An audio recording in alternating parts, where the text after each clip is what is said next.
Hello. Hello. I'm so frustrated right now. Oh my god, I'm having technical difficulties the last 20 minutes! I'm so sorry. I was supposed to be live sooner. Wait, is there an echo? Or am I just crazy? I'm just crazy. Oh my god. I'm having technical difficulties. Sound might cut out suddenly because I'm hearing popping noises from my headset now all of a sudden, and I was fine earlier. The moment I hit live, everything started breaking. Oh my god, I'm gonna go cry. Ah! I'm so frustrated. I'm so frustrated that nothing's working. Well, oh well. Well, I went live, or I posted I went live.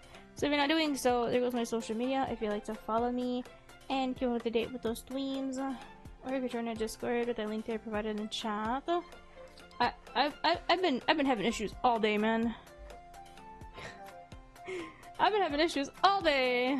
Everything sucks. Technology hates me. I hate technology. Oh my god, I want to end it all. I want to end it all. I'm so frustrated. I don't know. I might get DC'd, and if I get DC'd again, then that's it. I'm done. I'm done for the day. So my previous VOD to this game is not uploading to Twitch for some reason, so you're gonna have to watch that on YouTube. It turned into a two-parter on the same day because my internet suddenly cut out.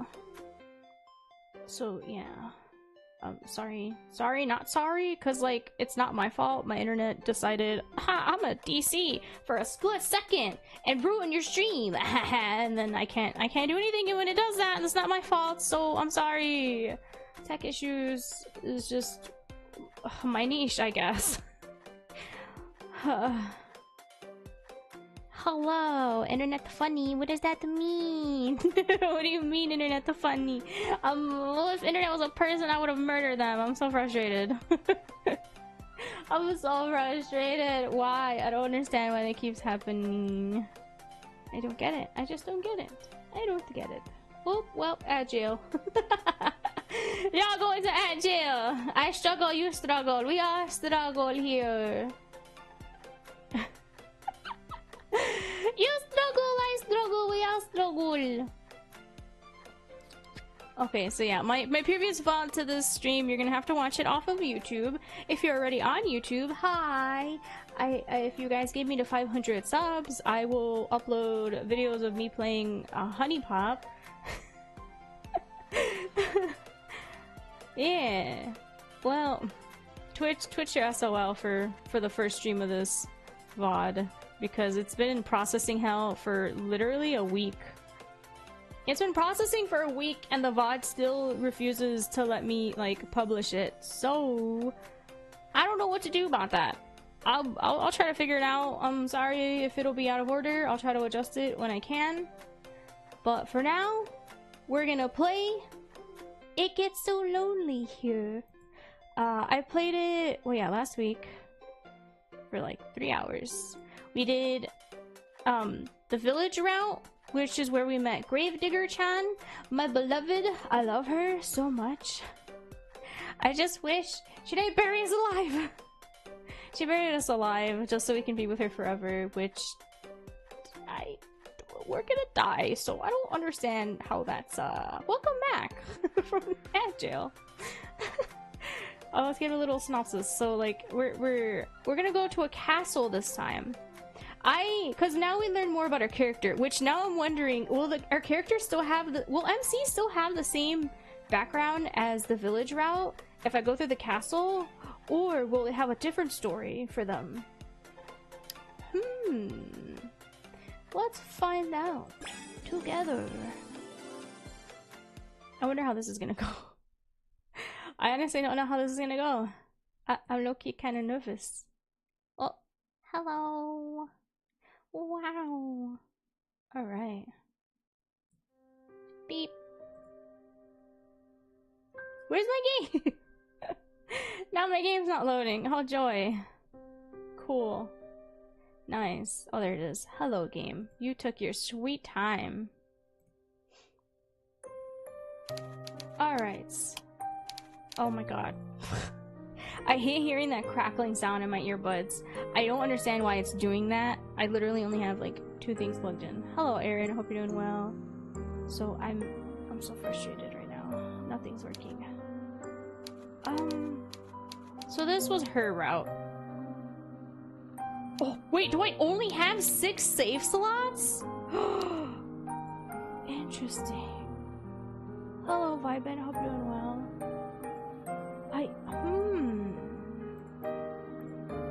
Interesting.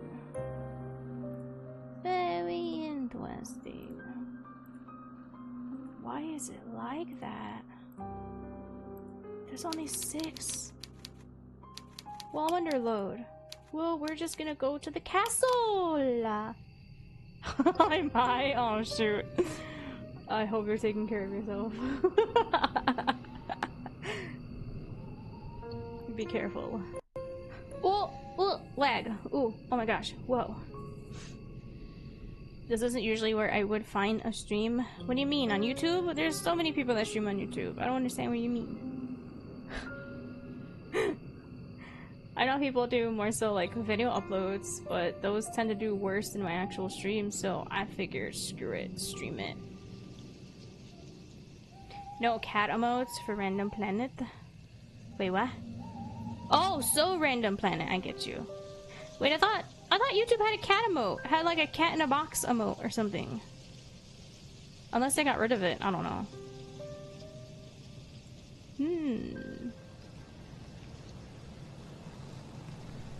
It does? Oh, well there you go. Yeah, I'm not a YouTube partner, so just like my normal Twitch emotes. Well yeah, Twitch or YouTube's different than Twitch. They have no use here. Yeah, the YouTube emotes are a little weird. If I was a Twitch or YouTube partner, I would be able to upload the emotes I have, but I do have emotes. They're found on Twitch if you're a tier 1 sub. Okay, so you want to go to the castle. Good idea. All decent fairy tales tend to include, wait, fairy tales?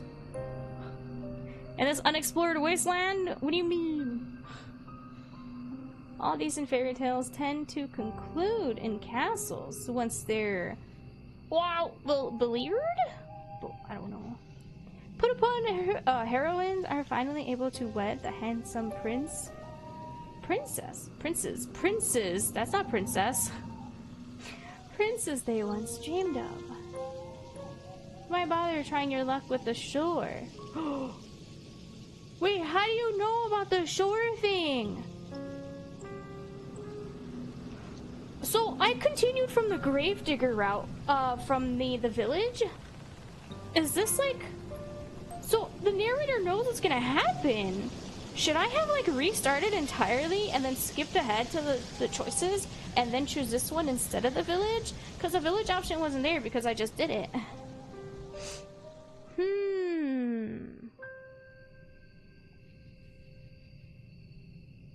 Interesting.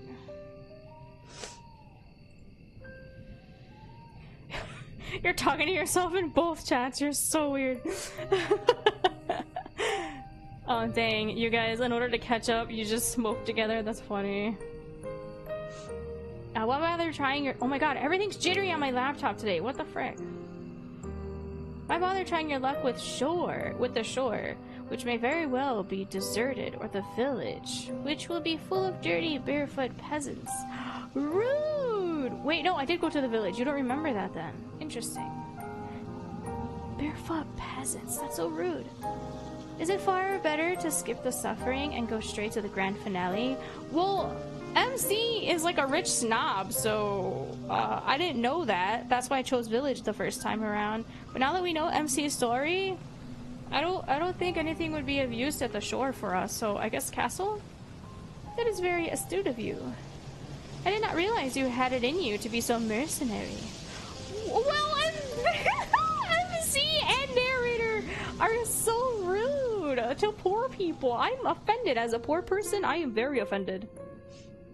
I can only wonder what you will uncover during your moonlight meanderings?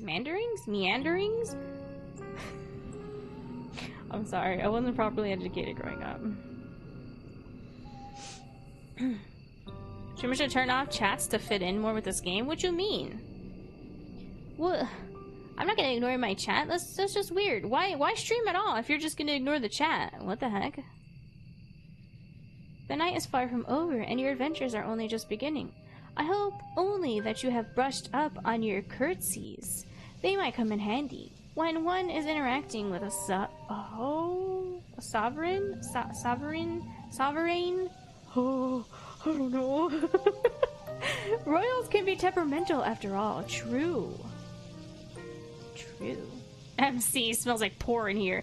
She literally did though. Like in Gravedigger Chan's home, she was like, "This ain't no sweet home. This is a hovel." She called it a hovel.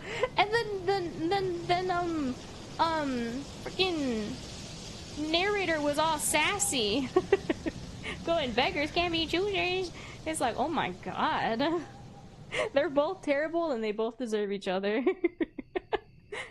If you fail to treat them with the prerequisite amount of respect, you might come to regret it. Well, I'm a poor person, so I'm already gonna regret this. Oh my god. I have soda in my hand, but I'll grab water. Oh. Our little footsteps.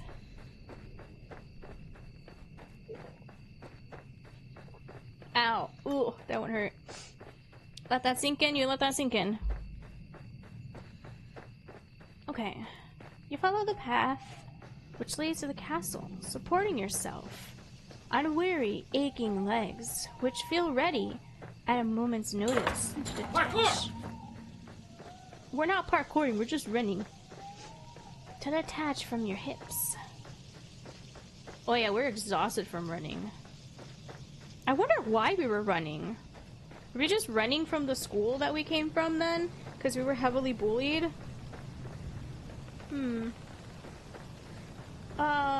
You are little more than a wisp of a girl, but you have been running for so very long, and your feet are so very numb.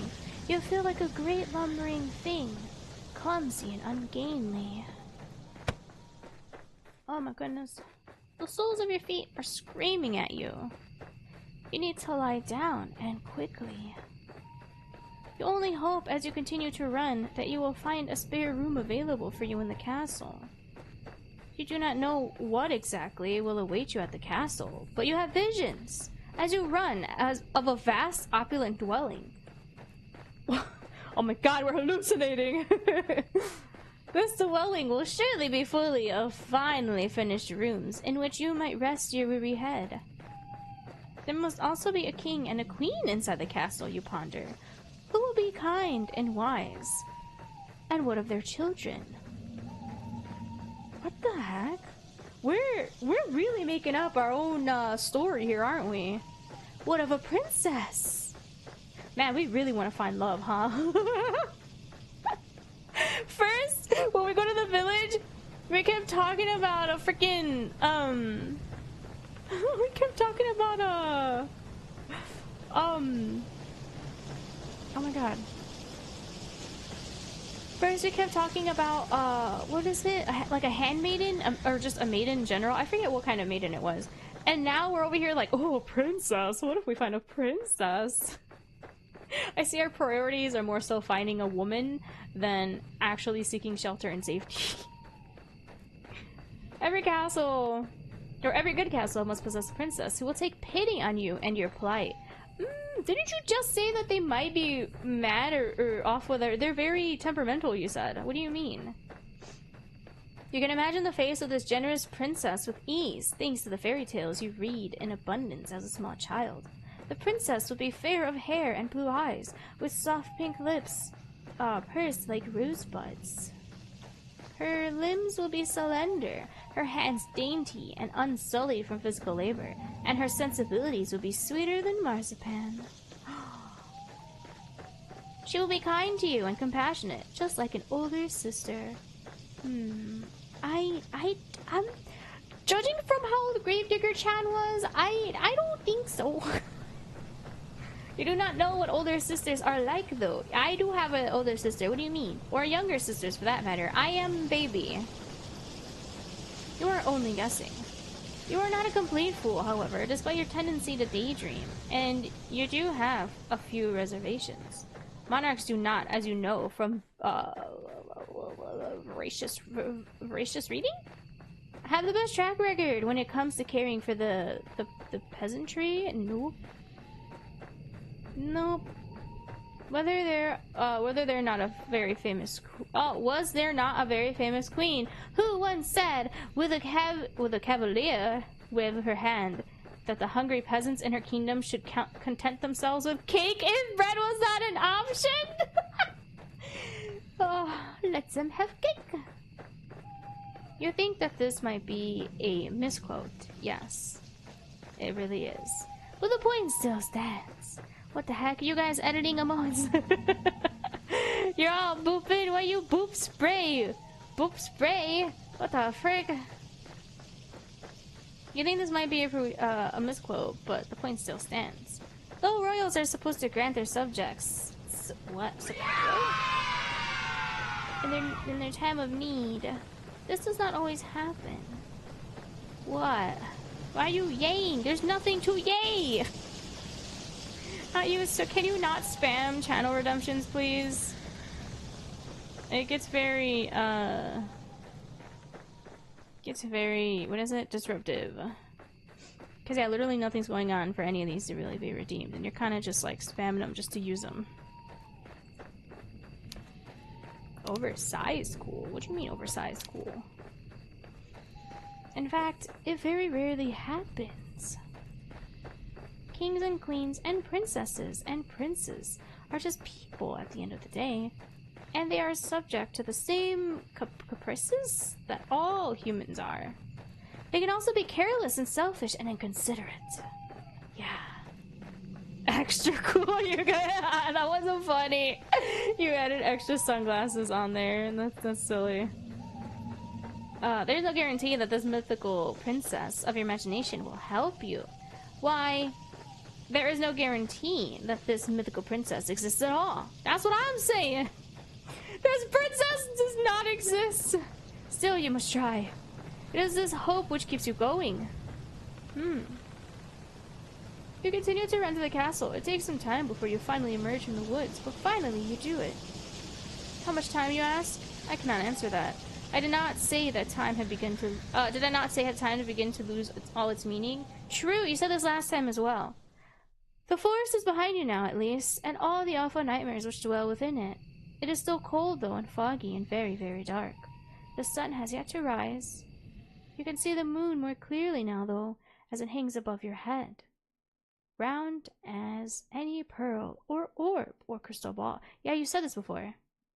The moonlight shines down upon the castle, which looms in front of you like a cliffside. Oh my god, it looks like the one from... It looks like the one from... Oh my god. Oh, the music one! Oh my god, what is it called? I forgot it! Oh, what's the music? I forgot the music one. This looks... It's reminding me a lot of the music one that I played last year. Oh my god, I don't remember what it was called. The one with the vampire guy, and the girl gets, like, banished to his island. Oh, excuse me, hang up. Oh, Ballads at Midnight. This reminds me of Ballads at Midnight. Yeah. What do you mean, does this game have a game? It's literally a visual novel. Do you not know what visual novels are? You read. A lot of games require you to read, but these types of games are choice-based games. Well, this one's more so just reading and very few choices. So yeah, it's a reading game, yes. The stone edifice of the building is imposing, and it draws you in. Shadows. What? And it drowns you in shadows. Oh my god, I can't read. Darker than the depths of the deepest ocean. The castle is not all dark though. Oh my god, I can't read today. Not like the night sky above. When you crane your head, you can see that there are lights flickering within. In the narrow, slitted windows. Never seen a game with this much story before something happens. Oh yeah, visual novels are all about story. That's the whole point of visual novels. That's why they're so fun. I didn't realize how like fun they were. There's so much lore. It's so captivating, depending on like what the characters are, what they say, the descriptive words as well as like the art styles and whatnot. I've played so many on my channel already. I love them. They're so good. It would appear that somebody is home. The king and the queen, perhaps? Yeah, visual novels are all different, just like other games are all different. It's all very fun. What of their servants? What perhaps, more pressingly, of their guards? You half expected as you stand there that armored knights will accost you for daring to approach the castle of king and queen so-and-so. Do you not know your place, foolish peasant girl with a dirty skirt? Man, she has such a wild imagination! Be gone with you! You are not, of course, a peasant. Your family is a wealthy one. I knew it! They finally said it. Your family is a wealthy one. Or rather, they were, before your father made a series of poor financial decisions. You do not look like a young lady right now, though. With your dirty face and your dirty skirt, which is torn at the hem. Oh yeah, I got caught on like a branch or something. If any guards were to take you for a vagrant, it would not be surprising. But though you stand there dithering, your filthy fingers hooked in front of your filthy skirts, you do not hear any cries. Nobody sounds the alarm. Oh my god. Lights must be on the inside of the castle, but there is nobody outside of its perimeter standing sentry. There is nobody to impede your entry, and the elaborate iron gates, which are set into the vast stone walls of the castle's exterior, are open just a crack. Wait, I can. Oh, dang! This castle is a lot larger than like this shows. It would be a trivial matter to slip inside. There is nobody to stop you. Why are you trembling now, you silly thing? How rude. You have come so very far. Whoa! It would be an act of foolishness to turn around now.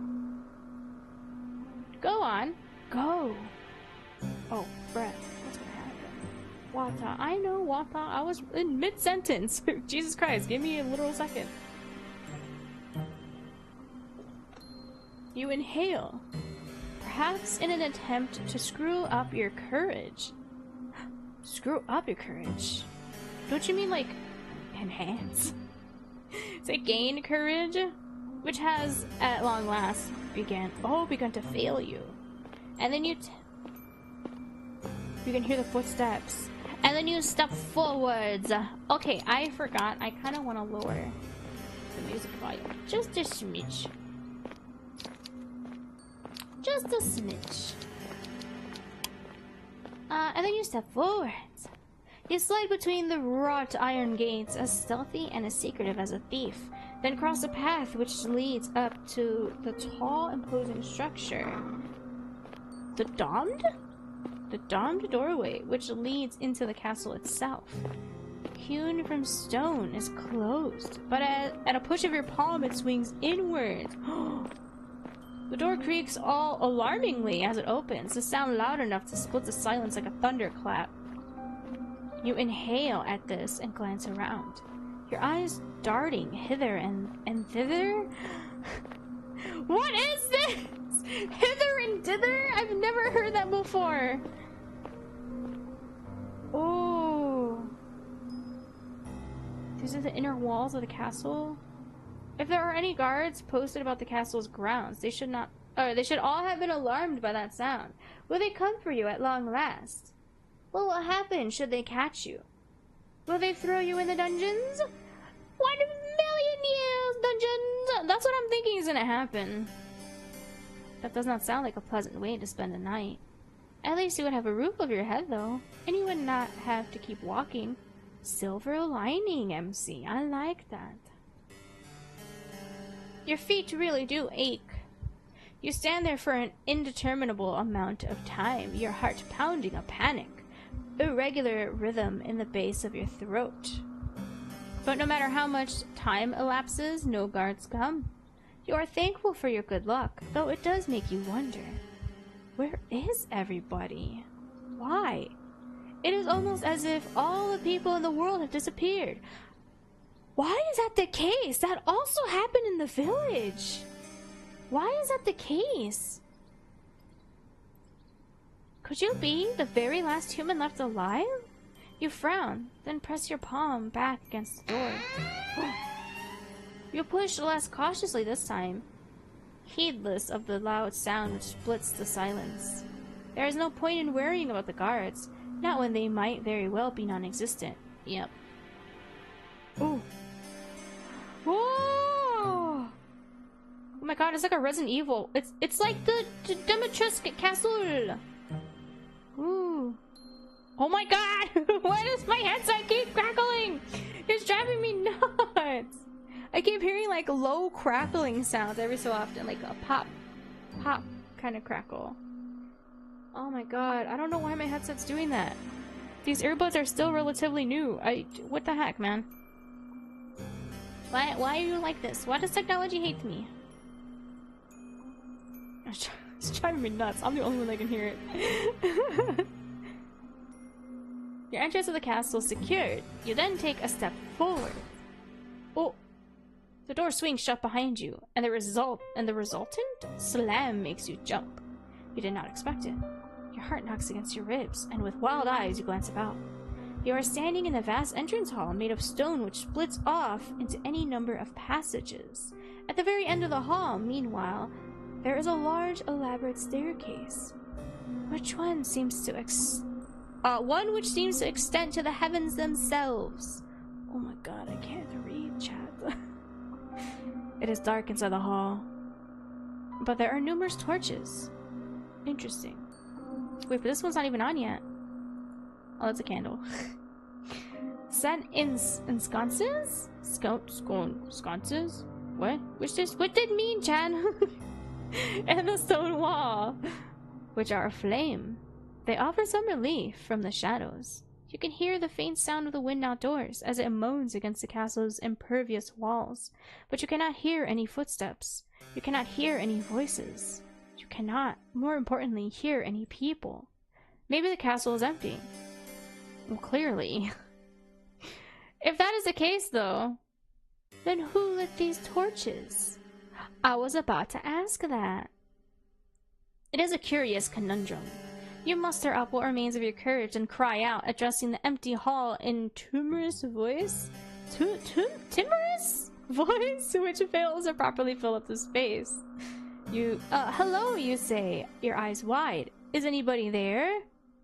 Your voice echoes through the vast empty hall, but it is met yet again with silence. I wish there was a way for us to know when MC is talking, because I remember when we were talking to Gravedigger-chan, and I was just reading. It was just a narrator saying, oh, we said this. But it was kind of hard to, like, I don't know, maybe I'm just dumb. Oh, excuse me, Upwarp. You cannot say you are too surprised, but it is somewhat disappointing. Not one to be deterred. You try again and again, your voice growing louder with each subsequent attempt. No matter how loud your voice, however, it fails to reach any ears. If anybody is here, they do not seem to be particularly sociable. Me too. That, or perhaps they simply cannot hear you. Could they be in another room? Yes, that must be it. Why are we trying so hard to make sure that somebody's here? I'd rather it be an empty castle. I'd rather it be an empty castle. I'm not playing. This is so creepy. You will never find that pretty fairy tale princess of your imagination if you stand idle, you know. It is time to get to work. Put those legs of yours to good use. Ooh, did you hear that lag in audio? That's probably my end. Not knowing what else to do? Is there anything else you can do? You begin to explore. You examine the rooms first on the ground of the castle, which are of a similar scale to the impressive entrance hall, large and richly furnished, but utterly unoccupied. Oh. After some time of aimless, meandering? Encountering nobody save the ghosts of eons past memorialized on portraits upon the walls. So we could get a feel of who used to live here. You muster the courage to ascend to the second floor. Wait, we already explored the first floor? Oh, that's creepy. Oh, this is like Lady Demetrius' castle. Or any kind of scary game castle. This floor too you examine, wandering through a seemingly endless series of hallways until at long last you find a door which is ajar. From between the crack of the door and the jamb... Huh? What? You can see flickering light. Irregular, yes, but it is light nonetheless. A light is on! Could it be a fireplace? That would suggest then that this room is occupied unlike all the others. Perhaps the kindly princess you dreamed of will be awaiting you in this room. It is with a trembling hand that you press your palm against the door. We just barge in? We don't even knock first? You remember how in the village we were knocking on all of the doors? We just barge in this time. Then you step inside the bedchamber, which unveils itself to you. Oh. Shyly, you stand at the threshold of the chamber, much of your courage extinguished, and gasp. The bedroom itself is gorgeous. It is a chamber so luxuriant. Luxuriant? Not even the shadows can obscure the fine craft of the furniture within it, nor the rich patterns on the walls. It is the girl inhabiting the chamber, however, who truly takes your breath away. Whoa! Oh. Oh. Well, it looks like she's wearing a chain chomp. It looks like teeth. That looks like teeth! I don't know, man! It looks like you have shark teeth earrings and a shark tooth crown. Oh no, why does she...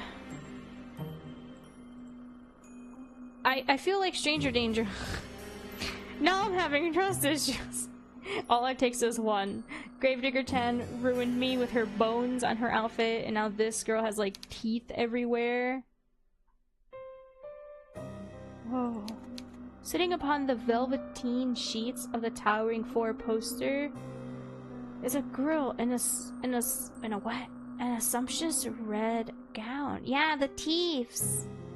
Who seems to be of a like age to you. You do not have a clear view of the girl's face.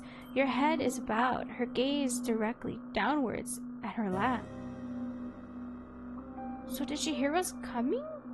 You can tell from her hair, however, and from her slender calves, which protrude from beneath the hem of her dress, that she is very pretty. The girl's hair is golden, just like freshly cut wheat, but it is the red of her dress which truly captures your attention. Red means danger! She is striking, she is so striking you cannot look away from her. What the frick? Baby! So random! Baby! The girl is not alone in her chamber either. She has a companion! Though this companion is not half so endearing as she. In her lap, perched upon her velvet skirt, is doll. Okay, I don't trust this girl. The doll's hair, like that of her mistress's, is golden, though much of it is hidden beneath a bonnet. The girl is adjusting the china teacup held in the doll's tiny hand. The sudden sound effect startled me. While the rim of the cup glints in the lights which exudes from the fireplace.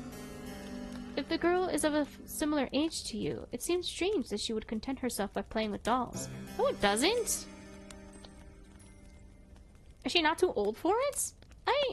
Playing isn't too old. There's some adults that when kids ask you to play with them, you play with them. Do you tell the kid, no, I'm a grown-up, I can't play with you? This girl's alone. Let her play with her dolls in peace. Why are we being so judgmental? Oh my god, it sounds like she set the room ablaze. This girl would be more at home, you decide, at a ball, wearing an extravagant gown, speaking with wealthy noblemen, perhaps even princes. She should not be sitting in what you presume is her bedchamber, adjusting a teacup in a doll's hand. But you are not afforded much more time to stand there, marveling at the girl, because she turns. Oh! She raises her head. Then her eyes meet yours. You thought the pretty girl when you... Wait, what? You thought the girl pretty when first you observed her. Oh my god, I'm sorry, I'm struggling to read today. Sitting on the edge of her plush velveteen bed, examining her doll. Yeah, we startled her. Now she is looking at you, however, her face illuminated by the flames in their grate. You can see that you were mistaken. Oh, I was like, what do you mean you can see you're mistaken? Mistaken by what? She is not just pretty, she is beautiful. So much so, it is breathtaking. She looks as though she has stepped out of the pages of a picture book.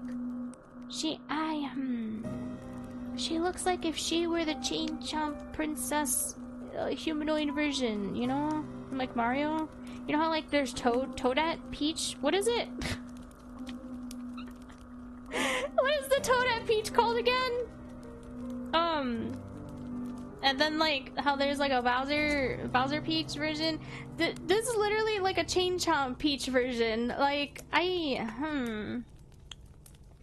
She is simply too perfect to belong to this world. Yeah, I believe it. Perhaps she has some kind of vision? A waking dream? A hallucination? But no, she has none of those things. The doll in her lap is a cold, hard thing made of porcelain. Ooh, fancy.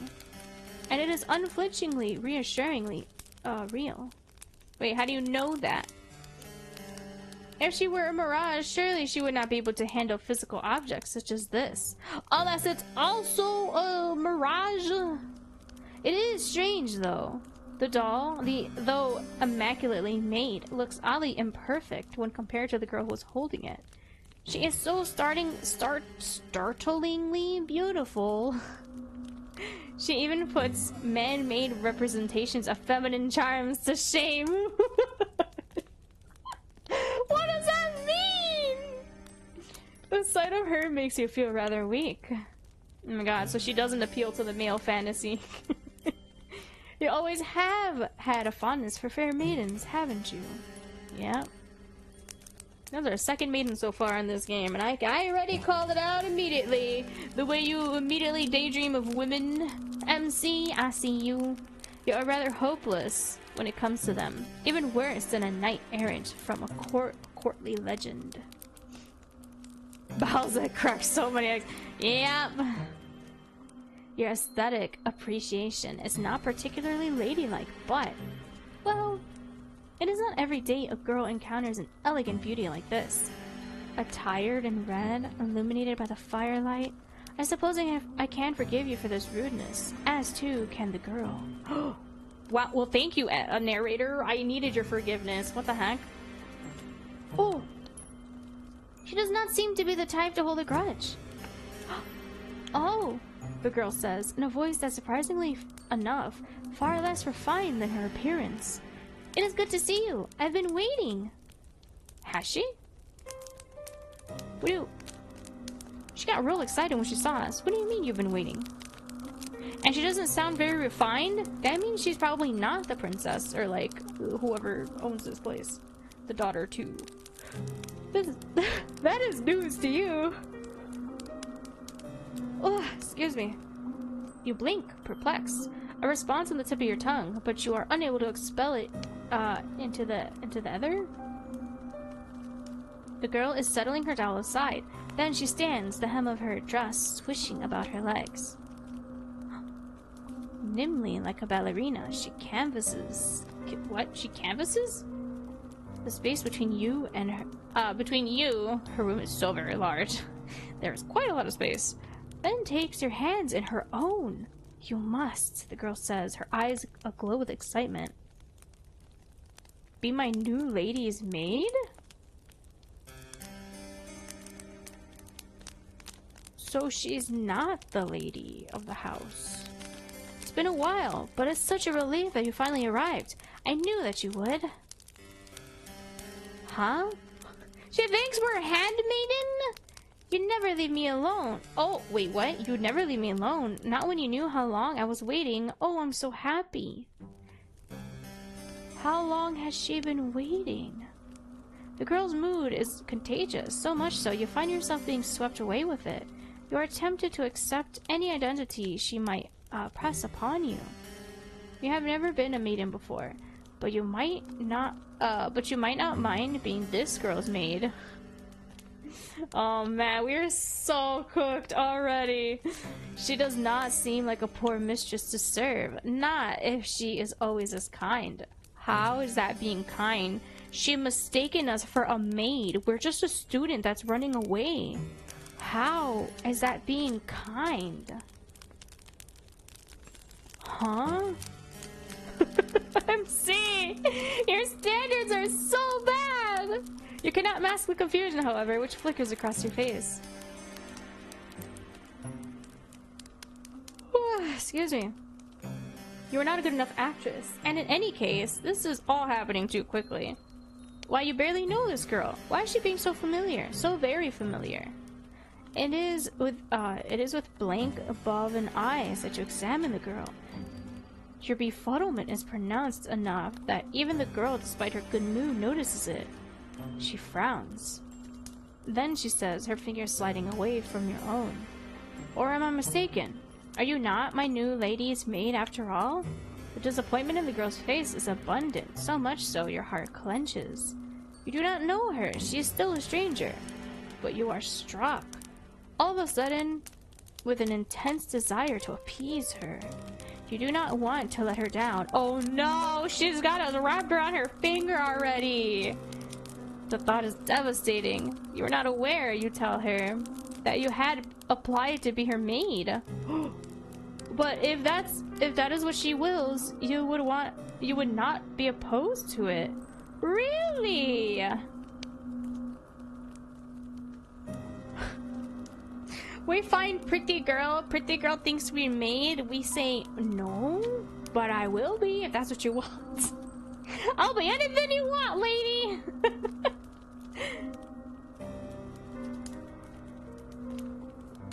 That's crazy. That's crazy. You pray that she forgives you, though, for your discombobulation. You come from a distant country, and you have traveled for many miles. You know not where you are, and you do not know who she is. What? You do not know who I am? It is regrettable, you tell her, but no, you do not know her. Though that is no fault of her own. Why, you have spent such a long time running, you hardly even know yourself. Ah, so you are a fugitive then from another country. I see. We're not a fugitive. I won't pry into your past then, if you'd rather forget about it. Why did she immediately think that we were a fugitive? Someone could be a runaway and not be a fugitive. I don't even understand why we're running away or who we're running away from. Hello, Davy. Hope you're doing well. I heard discombobulation. Is she gonna do the thing that Sherlock did to that one guy? Wait, what? Discombobulate, and he like smacks their neck or something? Is that what you mean? Is that what you're talking about?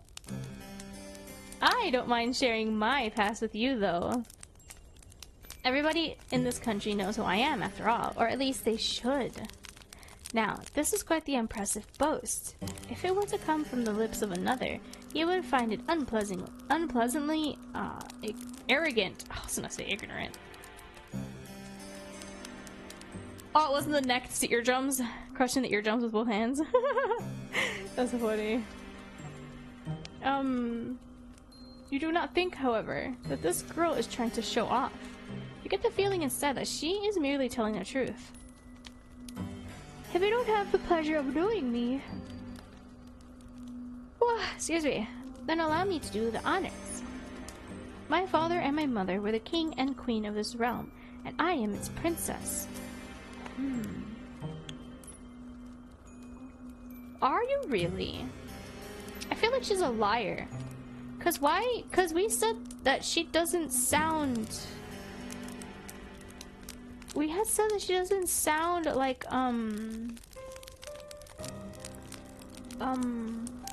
she doesn't sound very, whatchamacalls it?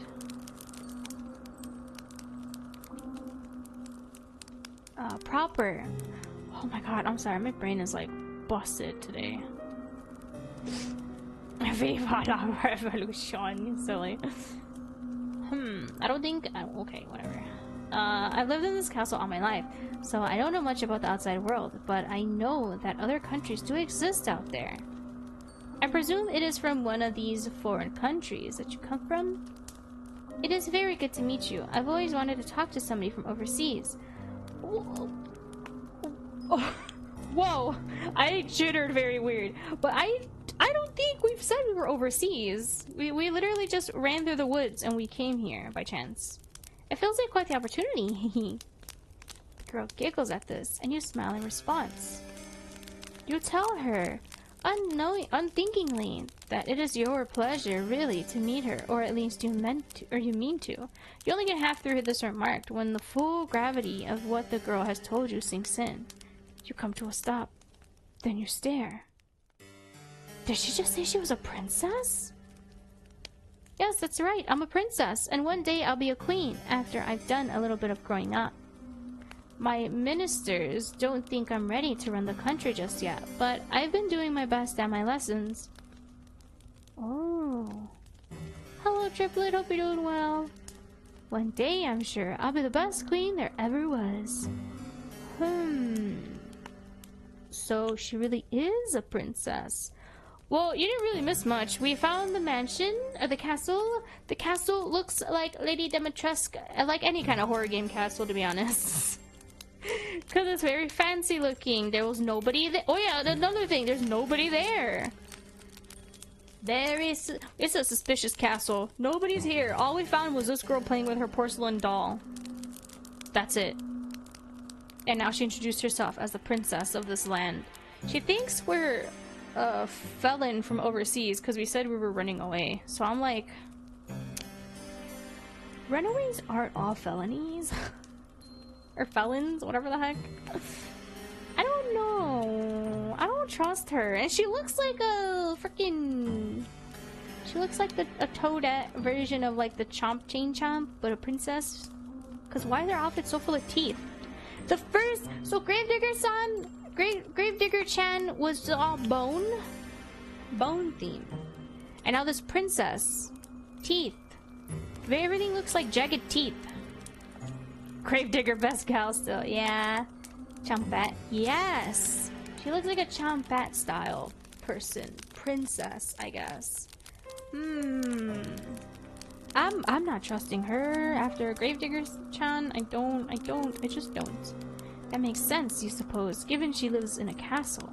But it comes as a surprise regardless. You hadn't known, before you entered this chamber, that you were trespassing on a lady of such great renown. Why, if she willed it... I've also been struggling to read today, like, more so than ever. You could she could have you executed for your carelessness, but she's not proper! What do you mean she's careless? An ugly red flush creeps up your face. A flush which is far more lurid than the princess's dress. Ah. As you look to your feet, bashfully, you stammer out a new address. What? That you are very, very sorry. Or that you were very sorry for intruding upon her, and you hope that she can forgive you. Oh yeah, we just barged into her room! Instead of knocking first, we're like, oh, there's light in this room. This castle's like super dark and there's no lights on. So I wonder who did the little torch lights that are around the stairs. But then we find a light in this room and we just barged in. We just barged in! We usually knock first. This time we did not. Oh, it's alright. Think nothing of it. I don't mind, really. We all make mistakes. And anyway, you weren't to know. You said you weren't from around here. You nod your head in silent affirmation. I mean, we're not. It isn't a complete lie. Yeah, we never said we were from overseas. She came up with that on her own. You really are not from this country. You're not from this world, after all. Wait. From this world? What? Well, hello, Blazing. I hope you're doing well. You're not from this world at all. We're not from this world? How wonderful. I'll look forward to picking your brain later. All of my servants come from the nearby village. Gravedigger Chan's village? Their tales are all the same, and so are their superstitions. I could do with a breath of fresh air. My last lady's maid told me I was too what? Impetuous? What does that mean? But I don't think there's anything wrong with wanting a bit of adventure. Oh, she's adventurous. Oh my gosh.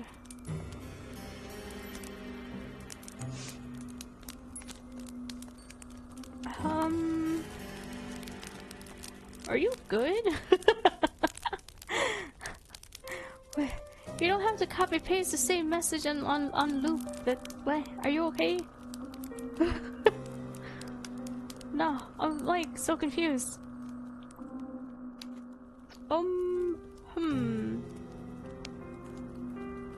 My last lady's maid. What does that mean, lady's maid? Aren't you the lady? See, the way she's saying that, I probably just don't know anything about rich people because I'm poor. But like, what do you mean your last lady's maid? Wouldn't they have been your maid? A maid has a maid and you call that maid your lady? I'm confused by this term. What does that mean? Not that I've ever been afforded much of that. I've been shut up in here for so long. What is with all these girls being locked away, or not even locked away, just alone for so long in empty places? This castle is completely empty. She is the only one here. I hardly ever get the chance to talk to other girls my age. My last lady's maid was older than me, and so was the one before her, and the one before her. Some of the princess's fair mood seems to dissipate as she speaks, her expression turning by degrees into something rather more pensive. I don't know how to say that word. I don't know how to say a lot of these words. This girl's too fancy for me. I don't know, man. She's a little too fancy for me. She's just a little bit too fancy. But I haven't seen any of my old ladies' maids in a while. Or any of the other servants for that matter. What happened to them? Did they all get like sucked up or something? They've all disappeared. But why? How? You must slay this princess or she will end the world. Wrong game. I've never played that game before. Slay the Princess? No, that's a different game from a different group. Now, that is quite curious. How could a whole household full of servants simply disappear? That, I don't know. This castle was full of servants once. My lady's maids.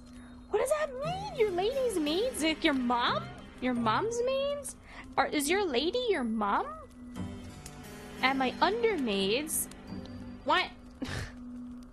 And my scullery maids. Chefs? And my housekeeper. And my cooks. Nope, not chefs. And a larger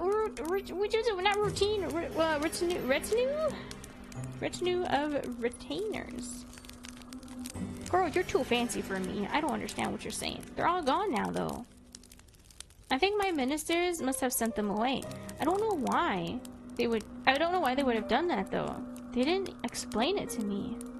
But then again, they never explained anything to me. They still treat me like a little girl. I mean, you were playing with a doll when I came into your room. It's so tiring. She said that her ministers sent her servants away? What of her parents, the king and the queen? That's what I'm saying. Would they not be the ultimate authorities in the castle's hierarchy? Hierarchy? Oh my god. Slay the Princess is a banger game. Highly recommend. Yeah, I hear nothing but good things about that one.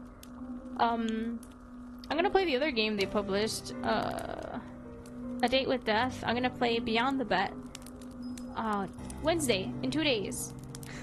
I'm so cooked, Chad. I'm not gonna be able to. I couldn't even do the thumbnail in peace.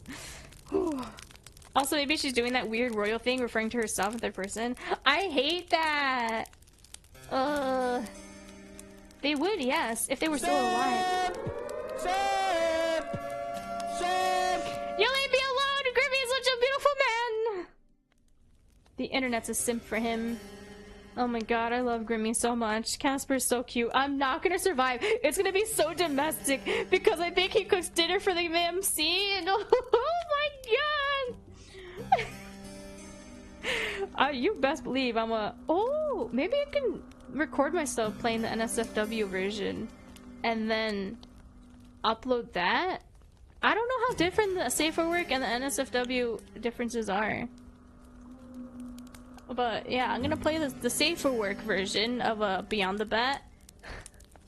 Thanks to you, chat. Triplet gave me the funds to freaking curb, not even curb. Actually, yeah, curb my freaking visual novel addictions. I bought the DLCs, so we're gonna play that on Wednesday. And I'm not looking. I mean, I'm looking forward to it, but I'm not looking forward to the person I will become. They would, yes, if they were still alive, but they're not. They died a long time ago. Oh, we were asking. See, this is why I wish we would. It would say. None of this was said that we said this to her, so I don't. It's so hard to tell when MC is actually speaking or not, because it's all just narrator. They would, yes, if they were still alive, but they're not. So her parents are deceased. They died a long time ago. A date with death beyond the... What? A date with death beyond the bet with a man and his pet. I'm the pet? Scarlet Hollow is the other game by Black Tabby Games, not A Day with Death, I think. Black Tabby Games. Ebihime made this game. And I thought, Two Stage Production published this one. I never heard of Black Tabby Games before. Or Scarlet Hollow. I thought it was what is it? Take Two Productions, I think was a lot of the visual novel publishers that I played indie visual novels for. But like, I think that's a whole other person. I have played a different Ebihime game before. No, for Slay the Princess. Oh shoot, I didn't know that. I only know that the people that helped publish it, the Take Two Productions or something like that. Take Two. I'm sorry. I'm sorry if I'm getting anything wrong. But no, that's what I meant, not the... Yeah, no. Those are who I meant, was the publisher. But yeah, they also... Cause Slay the Princess is promoted within A Day with Death. That's why I said, oh, the other... I meant to say like the other publisher for it. But yeah. Not the creators. Creators is a different thing. True. I didn't know that. So, I was raised for most of my life by my servants. Interesting. Oh, you answer, and then you flush. What? What do you mean you answer and then you flush? Why do I keep jittering? I keep like moving when I'm not moving. Is VTube Studio janky? Is my connection just janky? What's happening? I have proper lighting on, finally. Weird. You hadn't known.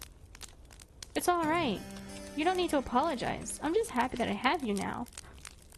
What do you mean by that? What do you mean you're happy that you have me now? What do you mean by that? What do you mean you're happy that you have me now? What do you mean by that? Hold on, let me calibrate. I recalibrated my face. I recalibrated my face because for some reason when I'm looking straight ahead, it thinks I'm looking a little off-centered. The lady she's referring to is the lady of the house, or pretty much the lady of the castle. Yeah, which is herself then, because she's the princess. So she's talking to herself as in she's third person? I don't know. I don't like that. It's so confusing. The lady of the house would be the queen, would it not? Or would it be the princess? I'd imagine it'd be the princess. I was getting sick and tired of only having my dolls to speak to. They aren't the best conversational partners. You can't imagine, so yes. You doubt any doll, even one made by a talented artisan with an intelligent face indistinguishable from a human's, would be very good at answering back. We're so sassy. Oh no, they aren't. They're hopeless at it, really. They're so stony-lipped. You have no idea how much of a relief it is to see you. This castle is so big, and without my servants, it feels so very empty. It gets so lonely here. Oh, she said it. Do they all say? She said the thing.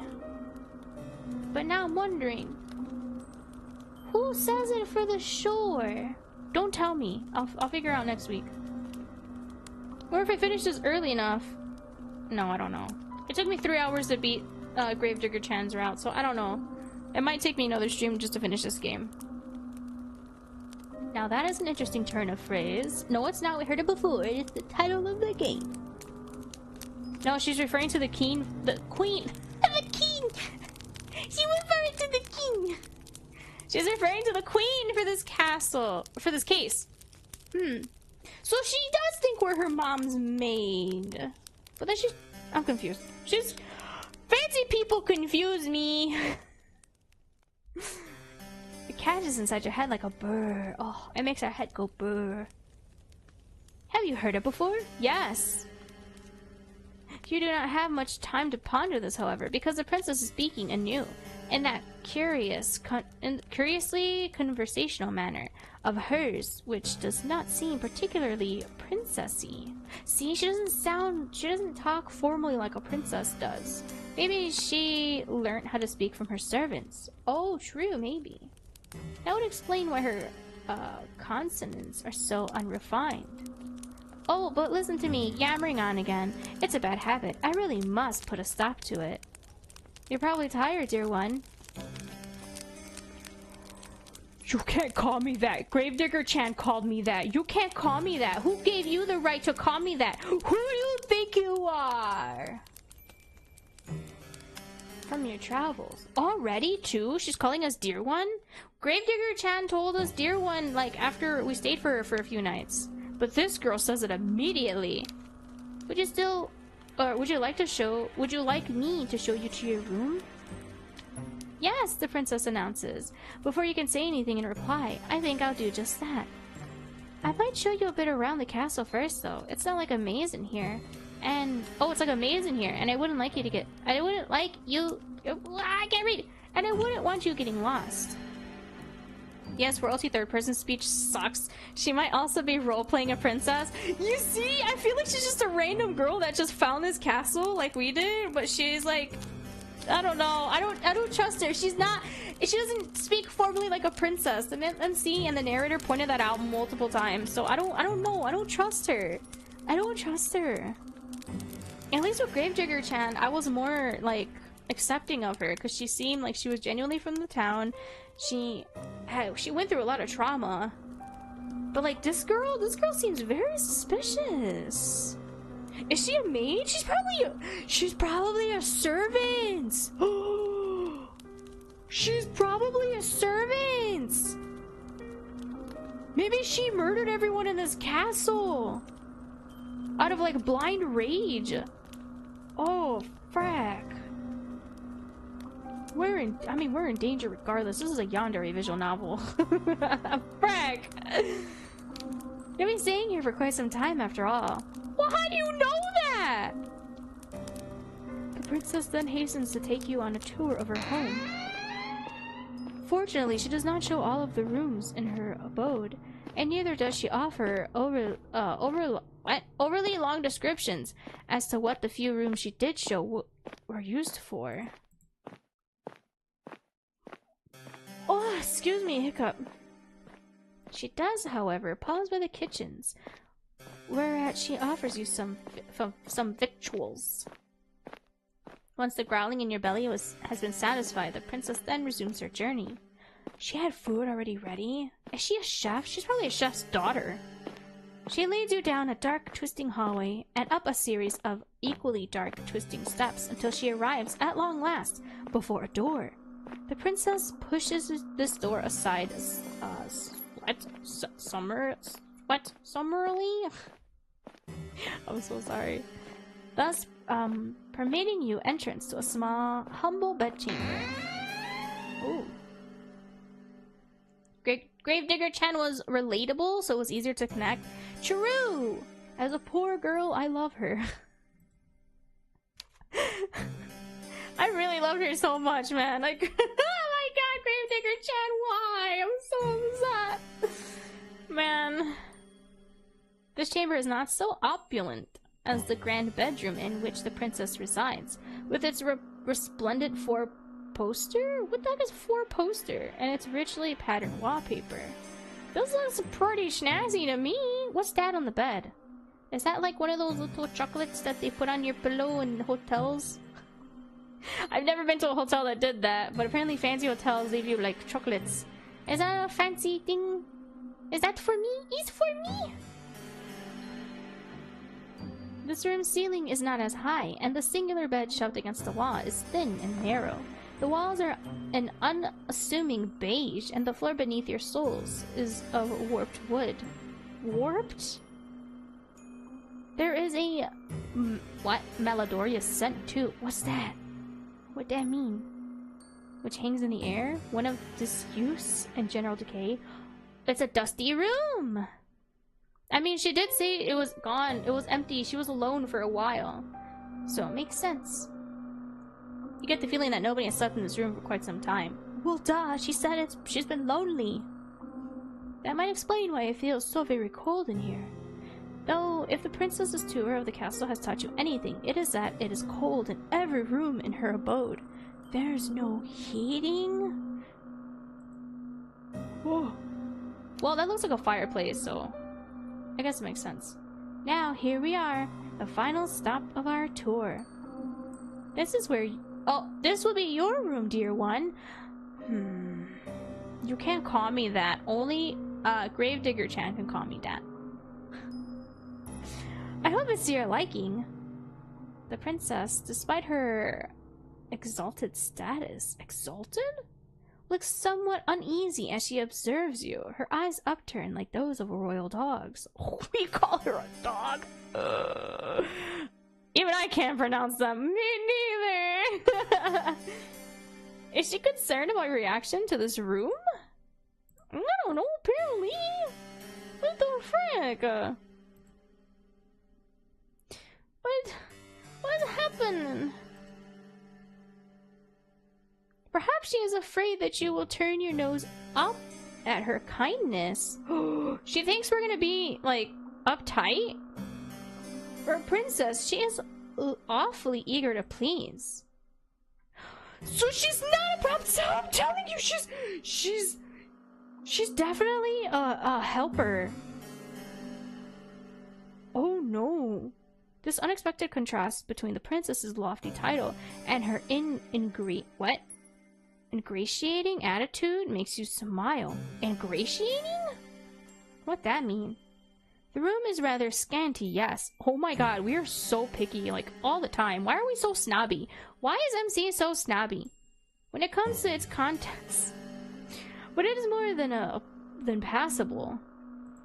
Wow, it's more than passable. This room looks lovely. What do you... Oh my god, we are so picky. It has a roof and 4 walls, and though it is cold, you fancy you will feel warmer once you have slipped beneath the bed sheets. The room is not quite so fancy as your dormitory at the conservatoire. Conservatoire? I still don't know how to pronounce that. And neither is it so large. And it does have one glaring improvement over your previous lodgings. I don't like how uppity we are. Like, why are we so uppity? I don't like rich people. I'm sorry. I don't like rich people. You will not be expected to share it with anybody else. There is only one bed in this room. Well, Well, duh. It's a single bedroom, yes. And this bed is to belong to you. You think that the peace and the quiet will do you a world of good. You tell the princess as much, and she smiles. That's good. I was worried you wouldn't like it. I know it isn't much to look at, but it's one of the nicest servants' rooms we have in the castle. Ooh. And there was only one bed. Oh, dang. Well, she has her own bedroom, though. She's not gonna come in here. Are you kidding me? Most of the maids sleep beneath the roof, in this teeny tiny room, which is all cramped. There's 10 beds up there, and they're so close together. There's barely any room to pass between them. How would you know that? I thought it was perfectly ghastly when I saw it the last time I went up there. Not that I was supposed to be up there. She's one of them! Is she outing herself for showing the maid's room first? She's definitely a maid! Cause how would she know that? It was a rainy day and I couldn't go outdoors, so I was doing a bit of exploring. If the housekeeper had known I'd be skulking around, I don't think she would have been best pleased. Well, in any case, nobody sleeps up there anymore. The scullery maids are all gone now. I couldn't put you up there, though, in the attic, with all those empty beds. I didn't think it'd be very cheery. Yeah, that would be very creepy if she let us stay up there. But the fact that she knows where the maid quarters are? I don't think a princess would have this knowledge, even if she would be exploring the castle. She's so suspicious to me. You're not just a scullery. What does that mean? You're not just a scullery maid. Is it like a lowly maid or something? I'm googling this. This doesn't even bother me. What the heck is scullery? Oh, am I misspelling it? How do they spell it? Oh, it is with an E. I spelled it with an A. A small kitchen or room at the back of a house used for washing dishes or dirty housework. Okay, so like a lowly maid. Yeah. Oh my god. She's so mean. Why is everyone so mean? The only nice one was Gravedigger Chan. I say that we haven't even met the third girl yet. You're my lady's maid. That means you deserve good lodgings. It'd be an insult to you to offer you any less than this. So a kitchen maid, pretty much. Yeah. Now it's getting late. You have to forgive me for rabbiting on. I've heard it's something I tend to do. Yeah, you said this twice now. It is a bad habit. That's unbecoming for a lady. Oh my god, I'll never be a lady. You can't yap. I yap a lot. You can't yap as a lady. You can't burp as a lady. I do all of these things involuntarily, though. Like, burps just happen. It's not my fault. Dang, man. The housekeepers warned me enough times. Professional yapper here. I'm learning. Let's go. You reassure the princess to the contrary, smiling as you do so. You do not mind if she talks too much. That is better than not talking at all. Her affable nature makes it easier to spend time with her. Manners be damned. Manners be damned. I like that. She's cute. I don't like that she's so cute to me because I don't trust her. What if she's like a chompette? I'm cooked. No, Gravedigger Chan, my beloved. I'm not cheating on Gravedigger Chan. No, you can't make me. You harlot. I'm sorry. You were always scolded too, back in the conservatoire. How the frick do you pronounce that? I'm googling that again. Conservatoire. What does conservatoire mean? How do you pronounce that? Conservatoire. Conservatoire. Conservatoire! Conservatoire. British. Oh my god, we're from British. Another term for conservatory. Oh. Dang, I'm learning so much today. Conservatoire. for your behavior. I'm sorry if I'm saying it really dumb. I'm an ignorant American. You know full well how aggravating it can be to be upbraided. But we have 2 braids. Not for any particular misdemeanor, but for being yourself. Can't be a professional yapper unless you yap for an hour before starting the gameplay. No, I can't. Oh god, I usually yap for about half an hour after stream and like 15 minutes to half an hour before stream. I can't stand when yappers just yap for literally 2 hours before they finally get into the game. I understand wanting to like say hi to your chat and, you know, greeting, and then you hang out in the beginning. That's cool and all, but 15 minutes minimum for me before I'm like, alright, I'm done.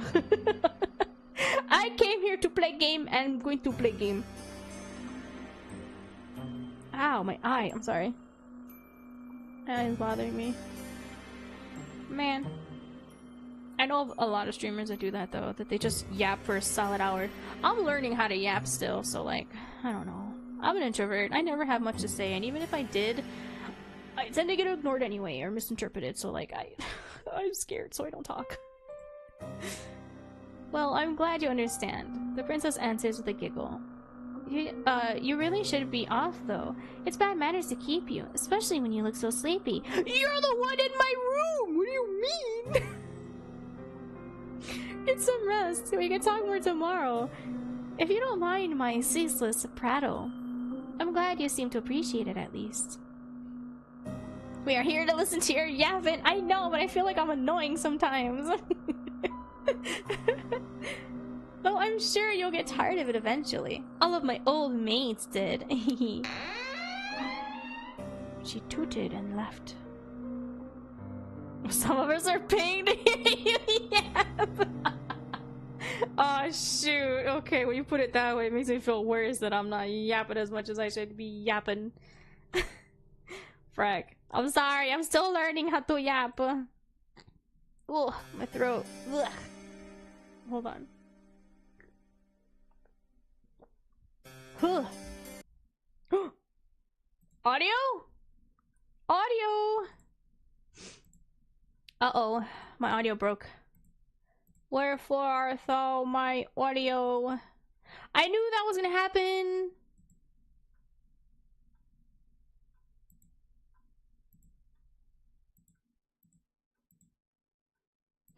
Hello?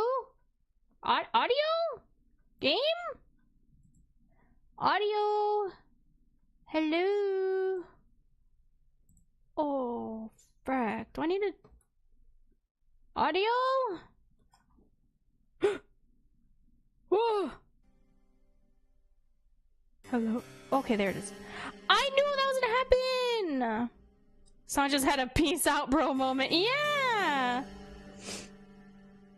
I knew that was gonna happen because it happened last time that my earbuds were doing the random pop crackling sound. Why does it happen to me? My USB hub, there's only 2 things plugged in. I don't understand why it's acting like it's full of a bunch of strong devices. It's literally just my cam and my earbuds. Okay, I think we're back. Audio's good? Are we Gucci? I'm so sorry. I don't know why it pieced out. What the frick? Laptop scuff be scuffing. Yeah. Maybe I need to switch back to my other USB hub. This one has 7 ports, but I only ever use like 4. Well, the reason why I got one with 7 was because I had a lot of things, but then I started plugging those things into my outlets. It made a popping sound again. Oh my god. I swear to god, if audio breaks again. The princess departs, and in her absence, you take a seat upon the bed, your new bed. But... So... It's our new bed. But where's our... Do we have clothes? I know, that's my freaking brand is scuffed 24/7. You cannot help but think that this is all happening very quickly. It does not seem very long ago that you were still in the forest, running from your life among the tall, imposing trees, with their gnarled, grasping branches.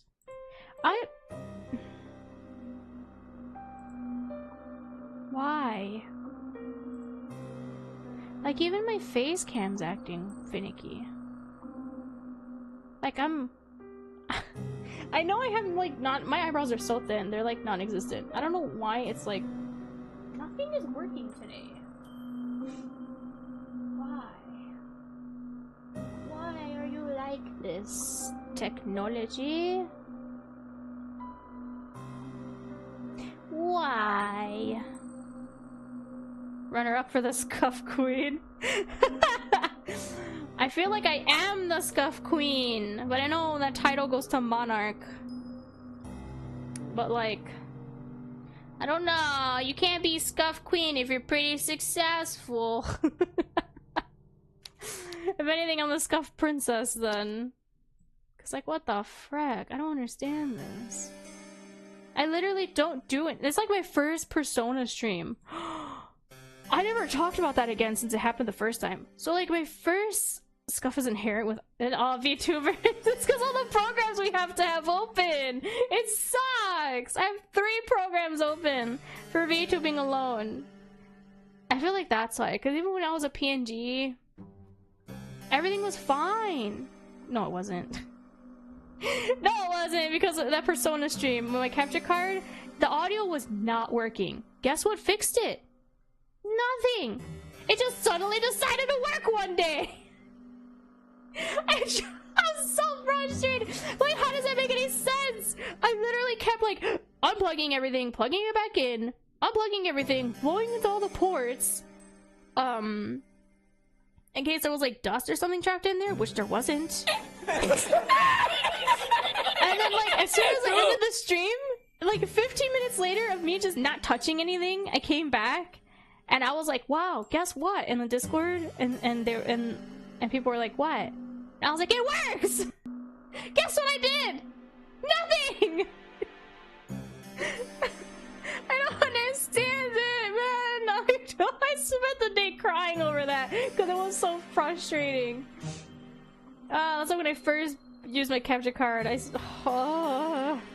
Someone was like, man, for Scuff and saying you're annoyed, you sound pretty fine. And that I broke down finally because I was like, yeah, because I hold back a lot of stress and stuff from you guys. You guys won't hear it and you guys won't see it. It just finally came up trolling you. Yeah, I basically did. Oh my god, man, I hate technology so much. I don't do anything and then it just suddenly decides to work. It's so annoying. And then because of our old house, because we had moved like 3 years ago, our old house, I was able to stream off of the Wi-Fi, so I never had anything plugged into the Ethernet except for my consoles, which now I can't have anything but my laptop plugged in, because I would need another like 6 foot, not even 6 foot, I think this is a 12 foot. I have a 12-foot Ethernet cable connected to my laptop because I can't stream through Wi-Fi anymore, and my consoles aren't even plugged in to my internet, and I need that, but we can't be having 4 cables running through the house. Oh god, I was wondering why I kept DCing it before, like 3 years ago. I'm like, why do I keep DCing all of a sudden? And then I realized, oh, I need an Ethernet cable for once. Frack. Oh my god, I don't understand it. Technology is so weird. The forest might as well be just, yeah. Oh, wait, already? The forest might as well be a distant memory now, though. Interesting. You are indoors. Inside a castle, no less. True. Very fancy. And you have been given a room in which to sleep and clothes that you might wear. That you might wear? You're not already wearing them? It seems premature still to declare that you are out of the woods. In a metaphorical sense, I mean. But things could certainly be worse. Don't wish it in. Could just be a bad router or modem. Oh no, this area, you need like a booster, which we don't have. But if we drilled a hole through my wall, I should be able to use. What could go wrong, right? They're I don't like that, jinxing us. Their narrator's jinxing us. I'd be able to fit all the cables through there, but like through, because the internet's like past my wall, so that's why I was like, what the frick, why isn't it working? But we live like a block away from my aunt, and my aunt's house connection sucks there. Connection sucks there. Like, they're constantly dropping phone calls. Like, they can't even, I don't know what it is with these houses. There's something, and I used to live in the city, by the way, and there was always metal interference with the connections and internet through there, but I was able to be just fine and stream just fine. But now out here, hey Castle, not sinking, but now through here, I need to be connected. Oh god, my earbuds are popping again. They don't do this. I don't know why this is starting. Why? These aren't even that old. These are not that old to be like popping. It's like the popping sound is like when your ears pop from when you finally get that water out your ears. It's like that. It's like small crackling popping, like very, very subtle. Does this mean it's my rancher time? I don't know. You gotta redeem that again. You little cheat. I don't freaking know what the heck is going on. That happens to my headset when I walk too far away from it. This is a wired USB earbuds. These are wild USB earbuds. I never had this issue until last stream where it kept crackling like this. I'm wondering if it's my USB hub. Maybe this is just a trashy one. I might try to use my old one. It has to be, because I keep jittering. Did you see that? I didn't even move, and yet I jittered. Fine, I thought we agreed I kind of passed, because I was honest and admitted it, but I'm redeeming it again. No, it has to be fair. It has to be fair. Oh my god. Play Slime Rancher, damn it. Fine, fine. Did it DC again? Okay. I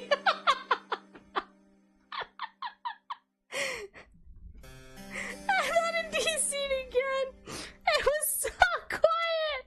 I second that opinion. Wait, which one? I'm trying to. I can't find it. Oh, I forgot to post that. I found a mint phantom sticker sheet, and I have it. It's so cute. Play Slime Rancher. Oh yeah, I'll play Slime Rancher. Don't worry, don't worry. Cassie redeemed it. Okay, I will play it. Don't accept it until I schedule it, though. Don't accept it until I schedule it. Oh my god, where? I'm trying to find my other USB hub. I'm gonna disconnect everything and plug it back in. Put it in, yeah. That's not how that works, Cass. That's not how that works. I have so much crap in my desk drawer. Where did I put it? I could have sworn I put it up here. You know what? I'm gonna look for that later. Okay, my bad. My bad, I'm wasting time.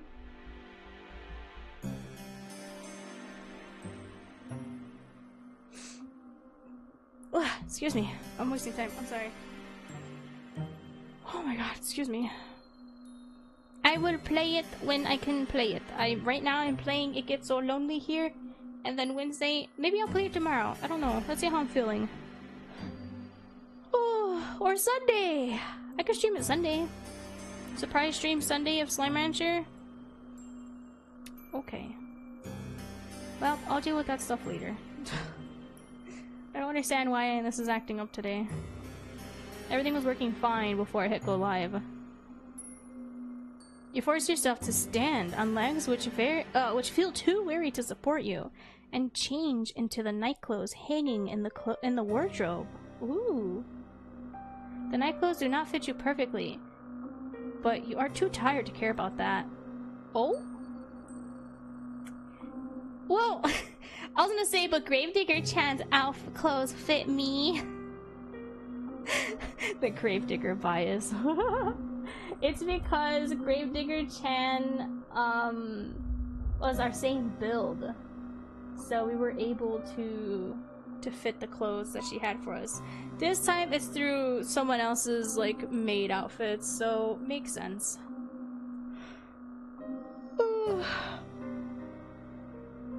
Excuse me. Gorilla streams are more fun for the streamer.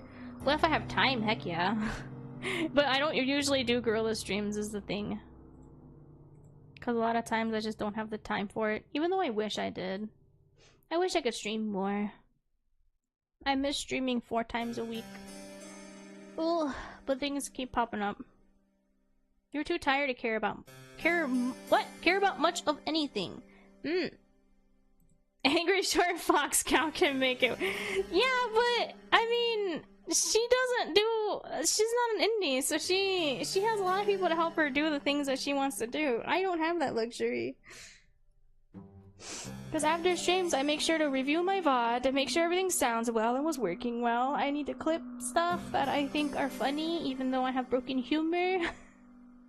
And then I have to make sure to save those, that way I can use them for promoting on like YouTube and Twitter and such. And then I need to make sure that some of them are configured well enough or slightly edited some. I'm still new to editing as well because I can't hire an editor. So it's kind of hard to like figure that out for myself. I'm still learning. And then I gotta make sure I post on at least once a day on socials. Yeah, true, you don't have any help with these things. Yeah, for her, it's just, she could stream whenever she, for a lot of corpos, they're just, or a lot of popular people, they're able to stream whenever they want, and their community kind of clips this stuff for them to promote them, and then they can work on other stuff behind the scenes. I have to do everything. I have to do everything behind the scenes as well as on stream. It gets overwhelming sometimes. You retreat to the bed and slide beneath its sheets. Then you let your eyelids fall shut. You exhale. And lulled by the breeze which blows outdoors, you fall asleep. We had the window open? You are so very tired. Your sleep is a deep, dark one. Darker even than the furthest abyss of the nighttime. Wait, we were actually able to sleep this time? In Gravedigger Chan's route, we weren't able to sleep. Because we were like tormented by our nightmares. But this time we were able to sleep? Huh. No, don't worry about it. You're fine. You're fine. You're fine. I don't expect anything from my viewers and community or people who just pop in. That's totally fine. That's totally fine. Sometimes it's a streamer's responsibility to take the reins and do things if you want to like promote yourself. And I'm so bad at that too. I'm so bad at selling myself. I'm trying to learn. Like the nighttime sky, however, which shimmers with stars, your sleep is not devoid of those prismatic fragments you humans call dreams. What are you, narrator? Though in this case, I rarely think your nocturnal imaginings are worth rather more than that. They're not any dreams, are they? Are they? To which... just... wait.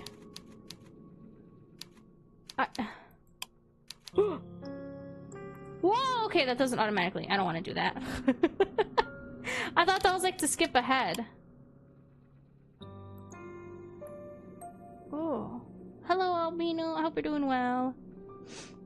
They are not dreams, are they? To which your slumbering mind is subjected. You know that they are not. Otherwise your body would not be so very cold. Not so clammy. Cold and clammy. The images that flicker beneath your closed eyelids, like the ghostly images in... Whoa! What? What? Phenakis... What? Kistoscope? What? What is this word? We are not conjured from within your mind. What? They were instead taken from your memories. You're not merely dreaming, you're remembering. You remember the girls who slept in your dormitory and how they always hastened to use the shower first, so you were last for breakfast. Oh, dang. Wait, we only had one bathroom in the dorm, despite there being a lot of girls? You remember how when you finally did arrive at the dining hall, the most desirable morsels had already been snaffled up by the girls who got there earlier? You struggled too to find a seat once you finally did get your hands on some food, because nobody ever wanted to sit with you. Oh my god, that's so real! I mean, there's usually an empty, like, chair, not even chair, an empty, like, table somewhere. Ugh, my nose. The other girls all acted like you were a leper, save for when they wanted favors. Ha! That's so real! They never asked you for these favors, mind. For... what? Mind? Mind you? Mind for why would they? To them, your father's prestige did not matter. They were all wealthy ladies too, many of them wealthier than you. When everybody has the airs and grace of a princess, how is anybody supposed to stand out? You stood out the least in your class, perhaps because you were one of the smallest, the frailest, the sickliest. You always came down with colds in the winter. Your poor health did not stop the other girls from treating you as a servant, though. Oh, wow. When they remembered that you existed, of course. It was your lot in life. As you dwelt within the stone walls of the conservatoire, to carry school bags across the field like a pack mule. So, they bullied us? The kids would bully us, pretend that we're non-existent, and they would treat us like a servant? What the heck? Then come the evenings. The girl in your dormitory had you sewing on missing buttons. MC must be from a well-off merchant family. I don't know. It was said before that we were definitely from a wealthy family, but our father I guess gambles or uses up his money too often.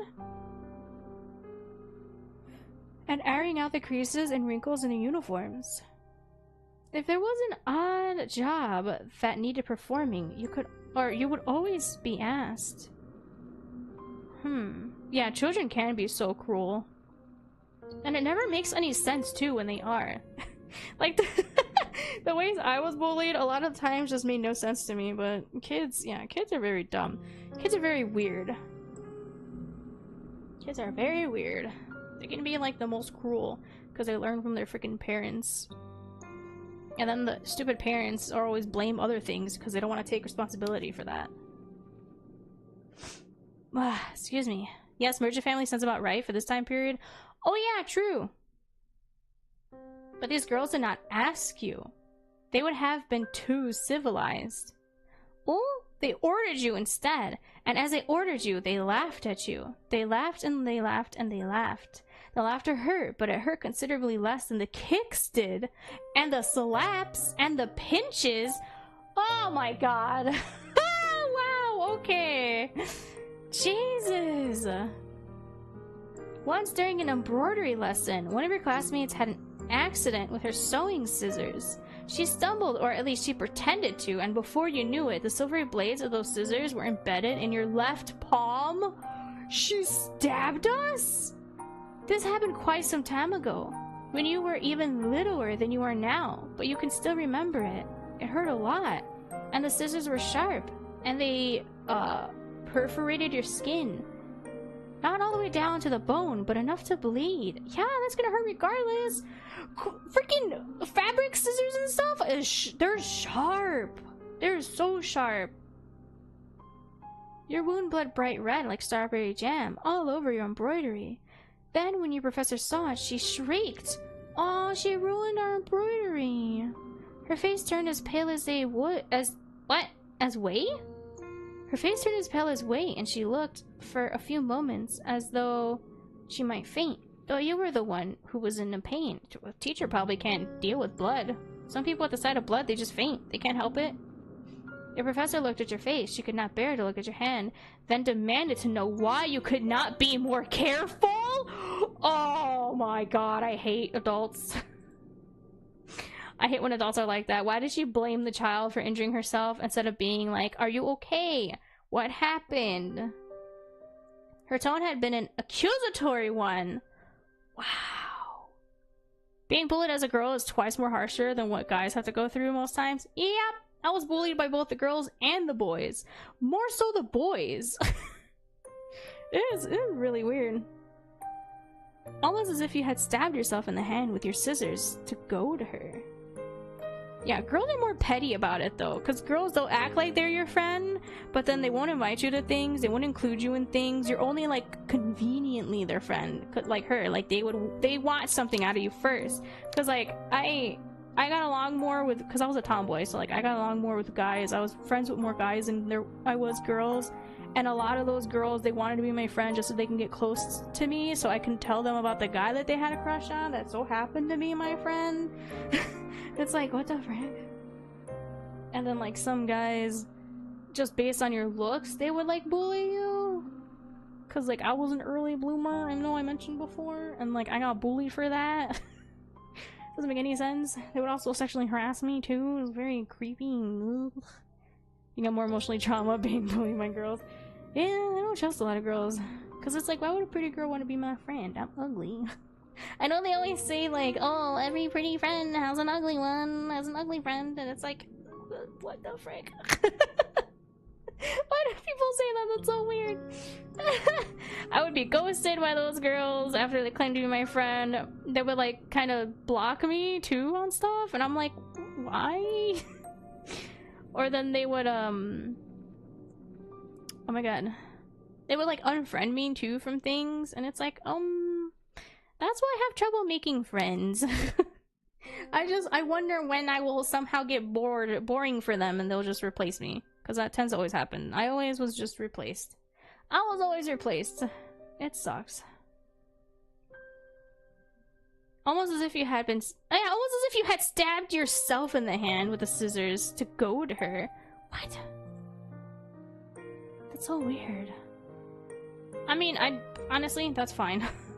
Because the girls in my neighborhood, they would literally have physical fights, rip each other's hair, and then suddenly they would be best friends.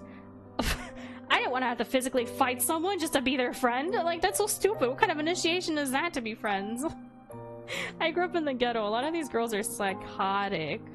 So, no thanks. And like, a lot of the guys that they did have crush on, if I was their friend, even those guys knew that they were terrible. And they would be like, nah, don't talk to them. And I'd be like, okay. I was like the little sister friend of all my guy friends. It's so funny. Man. Oh yeah, for sure. I have a lot of online friends. For sure. Like you and Cass. And a few others that I met like through Tumblr. If it wasn't through Tumblr, it was through Discord. But then through Tumblr, I just have the one. But like I've been friends with her for like almost half my life now, so... Wow! Crazy. The pain in your hand hurt, but the giggles of your persecutors? Persecutors hurt all the more. Dang. They never were punished for that. Perhaps your professor did not care enough to punish them. Perhaps she, like everybody else, thought it was all your fault. The wound, when all was said and done, was not too deep. You did not even need any stitches. Well, that's good. Seeing how no one even helped us, what if we did need stitches? We would have been really SOL'd.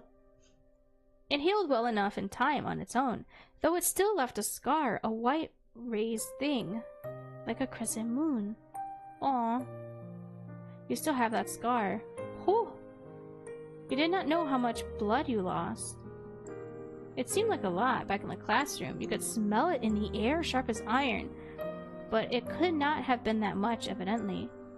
If your wound had been more serious, perhaps your professor might have cared.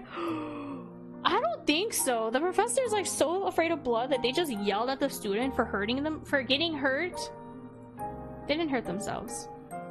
Perhaps your classmates too would have felt. Nope. Some modicum of guilt over what they did. I don't think so. Anyone that bullies someone never feels remorse, because they're just terrible people. But this seems very unlikely. You know that your blood meant nothing to your classmates. Why should it? If you meant next to nothing, then the blood in your veins was, if such a thing is possible, even more so inconsequential. Ooh, the big words. You feel disoriented when you awake, at long last with the rising of the sun.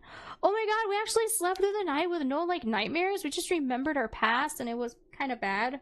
Before, well, no, never mind. You know what? This is similar to Gravedigger Chan's route, our first night of sleep. How we remembered our bullyings.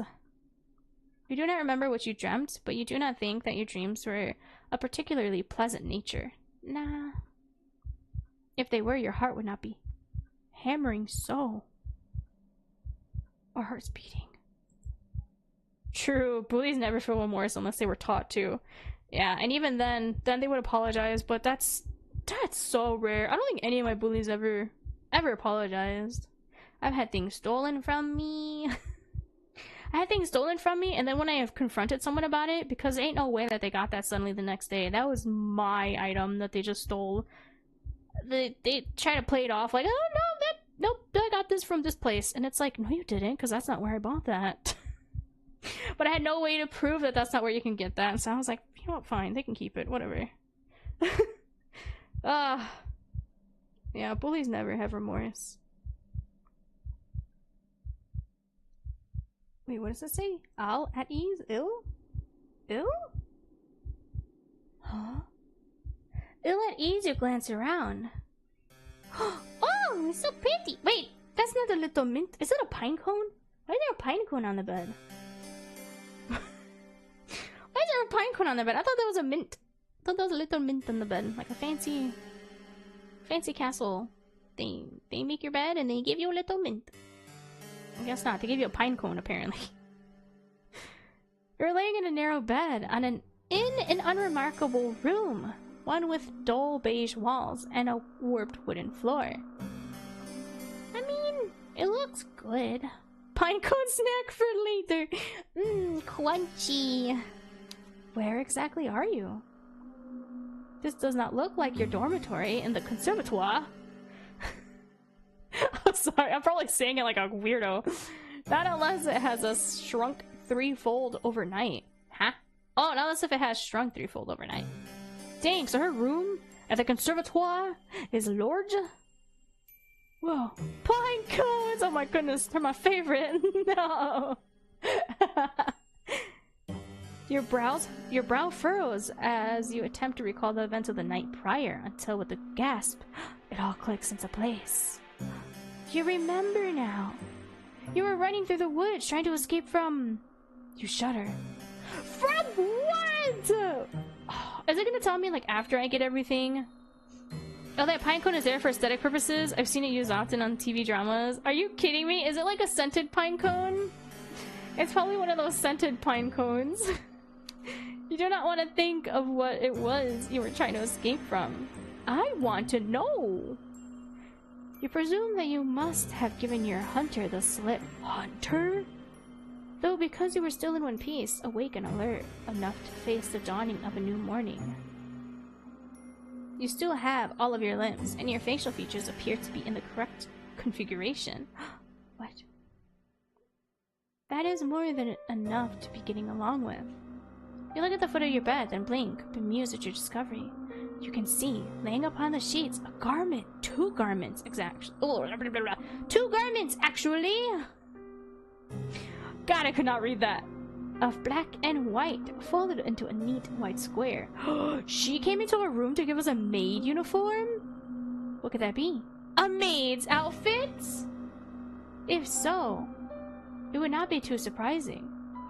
Oh man, the MC lore is wild. I'm so confused. Every time I think I have a grasp of MC's lore, they smack us with like something else. Like, what do you mean, hunter? You said we were running from someone, but who? Why? Where are we? We're not even in like our old world. We're in a whole new world, they said. What does that mean? How did we get here? I'm so confused. I wonder if all will be told when I see the last ending. The last route.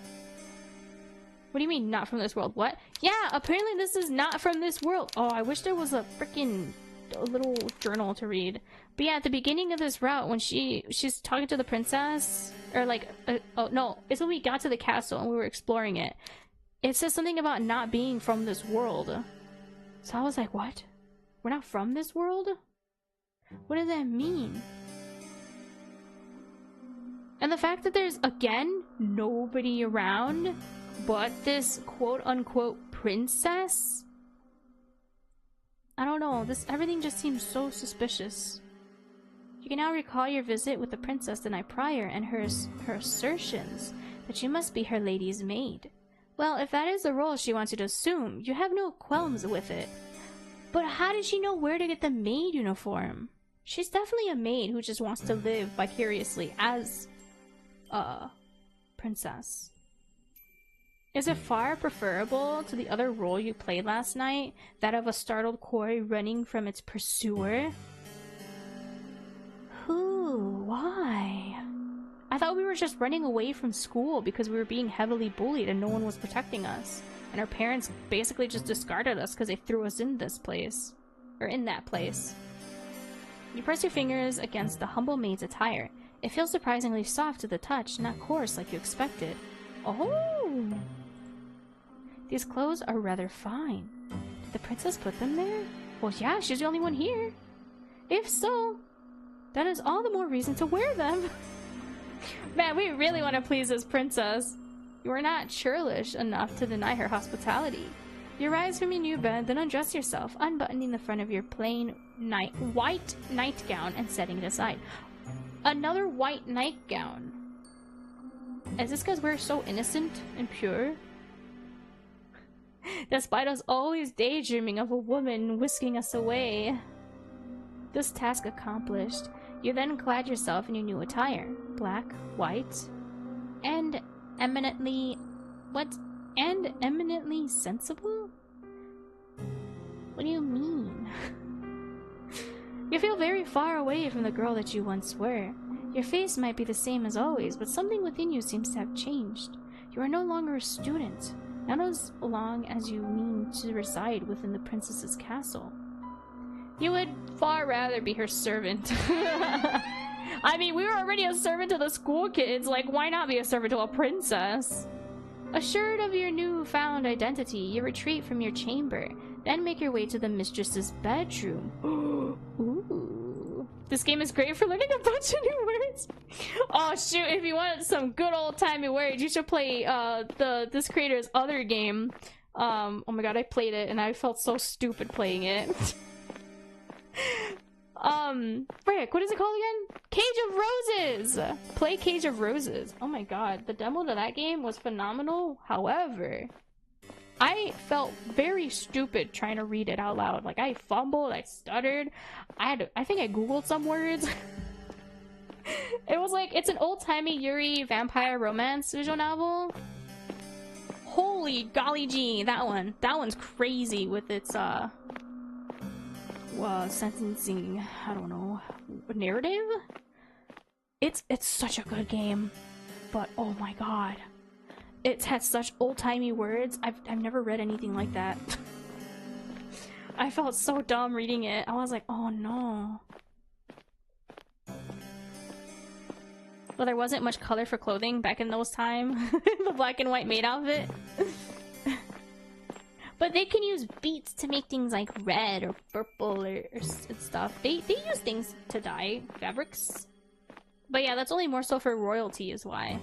If it's a maid outfit, of course it's gonna be bland. Bland colors for the bland people. The castle is a large one with many, many rooms and many, many hallways to connect them. And for a brief while, you find yourself horrendously lost. Even after she gave us a grand tour? You cannot remember where the princess's bedroom is. You're beginning to feel rather disoriented when, to your relief, your eyes snag upon a stairwell which looks rather familiar. Could this be the way? You ascend these steps, your footsteps cushioned by the plush carpet which lines them. Then find your way down to the very same hall you traversed the night prior. If your memory does not fail you, then the princess's bedroom ought to be... Yes, it is here! You rap upon the door, but receive nothing in the way of a response. Is the princess still abed? You wonder briefly whether you oughtn't wait until she has risen of her own accord. But someone left us this clothing! But no. The sun is high in the sky, and it would seem a shame to let the princess sleep through the day. You ought instead to rouse her. Ooh. Not that kind of rouse. I like how the music stopped in time for me to make that joke. Stop! Whoa, we should rouse the princess. She's gotten us pretty roused up, huh? That seems like the sort of duty a lady's maid should attend to. You enter the princess's bedroom and glance about. Oh my god! Oh my... What the heck is this? Is this like her bathroom? A lounge? Why? Huh? A bedroom with a whole table? Oh my god, so fancy. Her room looks much the same as you remember it from the night prior, though the ceiling seems even higher when viewed in the one morning's light. You can see, now that there are a few shadows to impede your view, how very opulent your young mistress's abode is. Her armoire is large and imposing, as is the grate in which you will be expected to keep a fire lit during the nights. Oh, like a fireplace. Okay.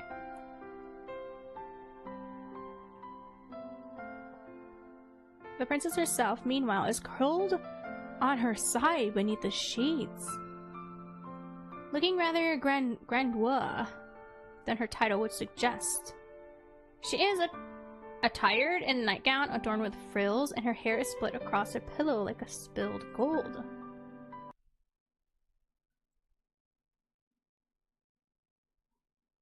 Why did the music stop? In her slender arms, meanwhile, held to her chest, is a doll, the very same one she was cosseting last night. Oh my god, what? Hold on, let me breathe. What if this is the maid, and the princess, she trapped her soul in that doll? Cause why else did the music cut off all of a sudden when talking about the doll? Do you suppose this doll must be her favorite? Probably because it's a princess.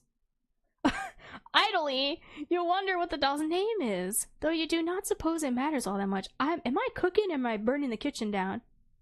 It is time to wake your mistress. Ooh. Not that kind of mistress. You call out to the princess, but she is largely unresponsive. Her eyelashes are still sewn tightly shut and her lips pursed in a slumber. You purse her lips too and sigh. Well, nobody ever said your job would be easy. Once again, you call to the princess, and this time she replies. Her response is not a favorable one, however. She sighs, then turns away from you, her doll clutched to her chest. Just give me a little longer. Oh, okay. Oh, I thought she was going to say something crazy. The princess sounds so enfeebled. Huh? What'd that mean? But you do not take pity on her. If you have learned anything from the conservatoire, save for knowledge pertaining to the respiratory tracts of fish, all meaning weak, it is that one must be cruel to be kind. No! What? She was bullied so much that she thinks you need to be cruel to be kind? You do not think this adage was practiced with any great success in the conservatoire? No. But perhaps it will have more of an impact upon the princess. You tell her once again to wake up, more sternly this time.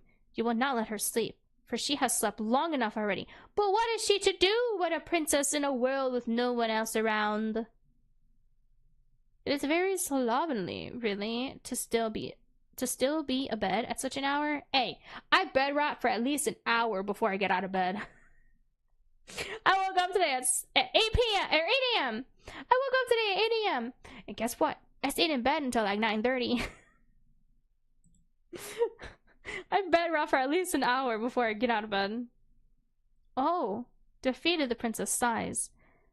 Alright, I can see that I can't twist you around my little finger. Bed rotting is the way, see?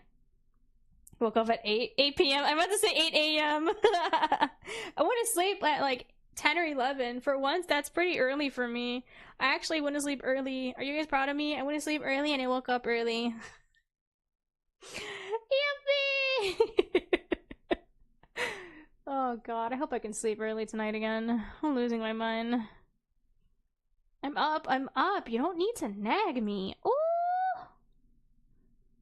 Oh, dang, girl. Her eyes are pink. She got pink eyes. Pink eyes, golden hair. That just looks like teeth to me now. The frills. Well, early bedtime, let's go! Yeah! Once you have roused the princess from her bed and you have put her doll to one side, you set upon her toilet. Her toilette. Huh? What? Oh dang, her nails are so long and red. You aid the princess in the brushing of her hair, a chore to which she submits willingly, like a cat might allow its fur to be brushed. Cats don't like that. Are you kidding? Do you even have a cat? My cat steals the comb or brush from me just to play with it. Like, cats don't like to be brushed. You allow yourself to ponder as you run the bristles of the princess's brush through her hair. How wonderfully soft it feels against your skin. But a curious query from the princess. Are you alright, dear one? Stop. I don't like that she calls us dear one. Brings you back to your senses. You are rather lost in thought there. Look lively now. You wouldn't want the princess to catch wind of your salacious thoughts, would you? Lewd thoughts of the princess because of her nice hair? I thought you had learned your lesson about that already. Subtly chastened? Suitably chastened, you finished with the princess's hair, then set the brush aside. Now that the princess's tresses have been taken care of, you must start on her attire. The princess remains seated upon the edge of her bed, looking up at you askance. If she's been here alone for so long, who was doing this for her before? How was she getting this stuff done? What? Did she not know how to do these things? Interesting.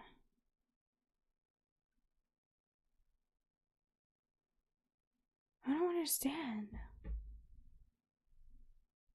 I don't like that it's so quiet, too. Someone play a sound alert. I'm so... I'm so scared. Why is it so quiet? Is it just me? I'm gonna play something. Okay, it is just me! My audio broke and I didn't realize it. Dang it! I don't know how to fix it.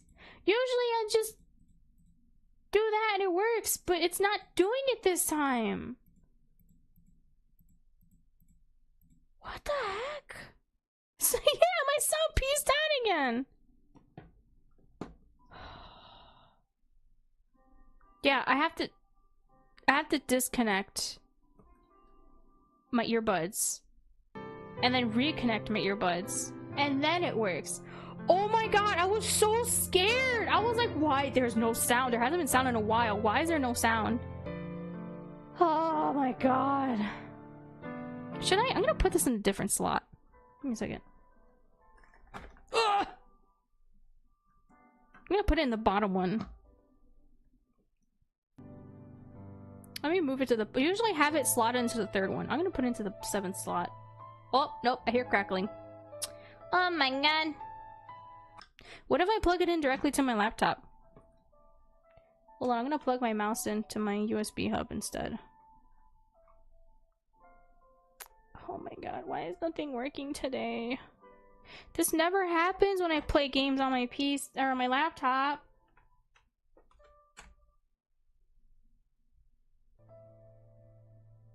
Okay. Is that better? I don't hear crackling anymore.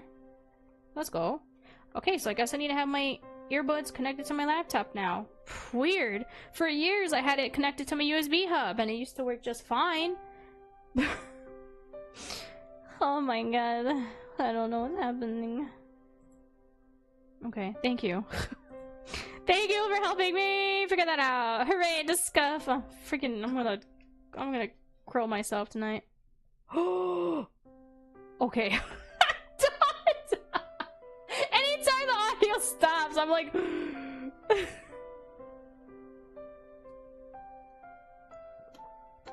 Oh my lord. You know, I'm losing my mind. I'm losing it! It is my USB hub! It just disconnected my mouse for a second. Well, who wants a lammy, lammy, lammy? I do! So go up and greet your mammy, mammy, mammy. Hi there. So march, march, march around the daisies. But don't you forget about the baby. Man. Yeah, my mouse DC for a second. I'm spinning it around in a circle right now. And it stopped at the top and I was like, oh.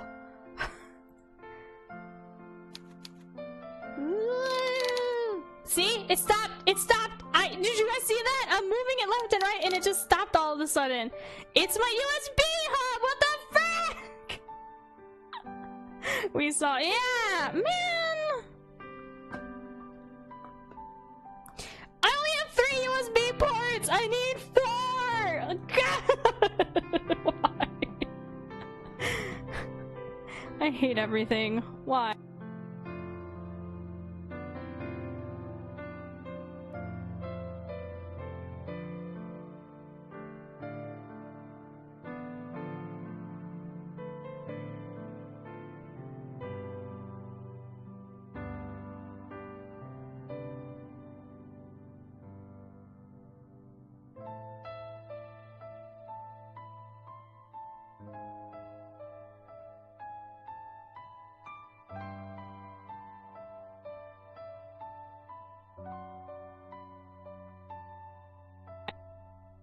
Nope.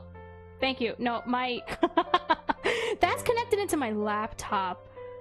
Wow! Why is everything breaking today? What the... I screamed, that's it! I'm killing myself tonight! And then you're like muted, and I was like, no...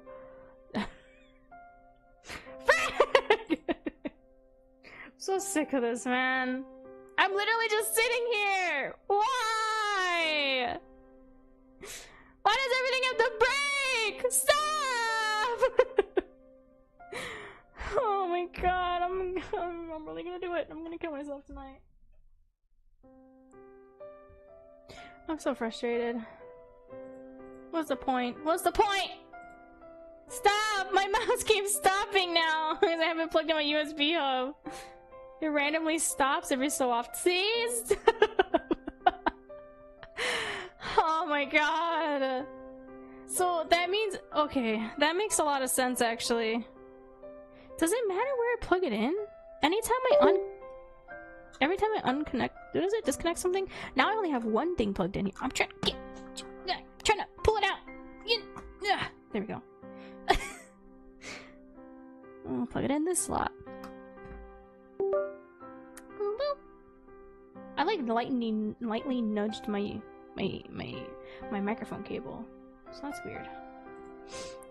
Nope, I was gonna say let's see if it works. Nope, it immediately froze up the moment I tried to test it. All right, I need a new USB hub. It keeps stopping. This is so infuriating. Oh my god, why? I'm glad I don't play games on my laptop that often, because if I did, this would be impossible to stream with. Oh my god, it keeps lagging! Oh my god, what is happening? I don't remember what my other USB hub is. Freaking A, man. I'm so sick of this. USB is spinning. Yeah, it's running into ruin. Why? It's only a few months old. It's not even that old. It's not 6. It's like less than 6 months old. I think it's like 4 or 5 months old. Like, I don't understand why it's not working. I haven't even had it for a year and it's already conked out. Amazon sells faulty products, man. This sucks. This sucks. Still have coverage for it yet? What do you mean? I was like, manager got it for me off of Amazon. It's trash. I had good reviews too. It's trash. I still have my other one though. That one was like gorgeous, so hopefully I can find that one. I don't know where that one is. Oh, from Amazon. Oh, yeah! I want to look for my other one right now. Ugh.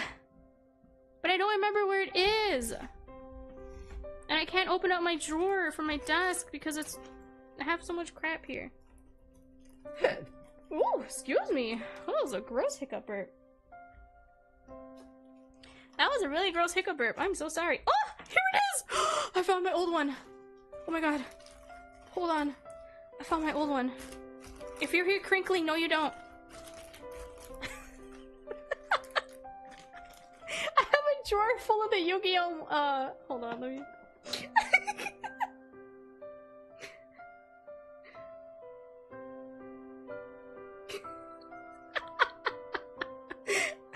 I'm gonna show you what all the crinkling was. This is so embarrassing, guys. Crinkle ASMR. I did not mean to do. I'm so sorry if that bothers anyone. I did not mean to do that. Oh my god, this is gonna take forever to post on here. Oh my god, oh my god, oh my god, oh my god. Hold on. I'll show you guys when I was crinkling. Ugh. This is my desk. Yeah, my desk. Whoa! Whoa! Whoa! What the frick is happening? My laptop is... What is happening? I'm so scared that my laptop is breaking. If my laptop is breaking, I'm gonna cry. Don't. One day when I was working on stuff, when I wasn't streaming, it black screened. And I don't know why. I got so scared. Like, I was literally just... I finished working on stuff for stream, so I just sat there looking at my wallpaper, and it just, like, shut off. Don't, that's my water. I'm drinking that little bottle. Oh my god, my mouse! Did you post it? I posted it in Discord, but I'm gonna show you on stream. Oh my god, this is so hard with a broken USB hub, because it's not... That's what I was crinkling, guys! That's my leg. That's my knee. At the bottom, that's my knee at the bottom. That's what I was crinkling right there.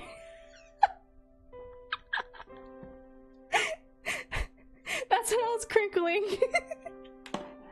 Okay, I'm gonna plug in my other USB hub. Hold on a second. I'm sorry. I'm gonna break my face for a second. Because my mouse is also... Or my... Oh my god.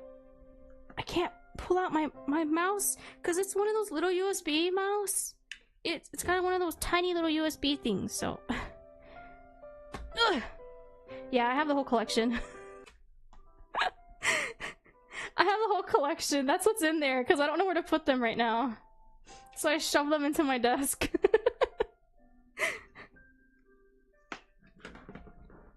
Alright, USB hub, I'm trashing you. Oh my god. What is this stuck on?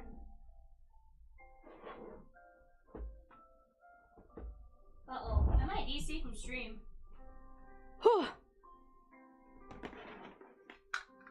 Because I accidentally touched the cable from my internet, and that is faulty as well.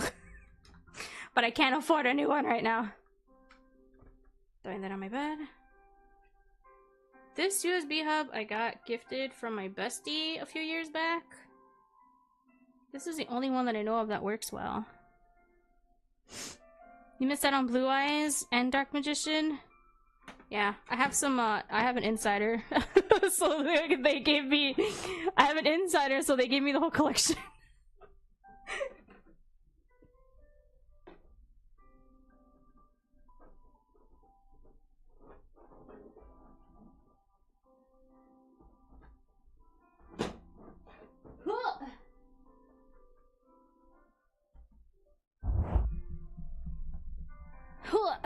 Sorry.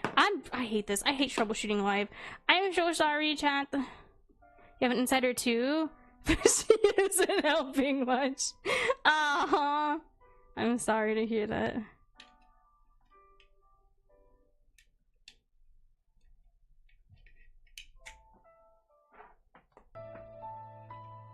Okay. I'm trying to plug everything back in, so give me a second.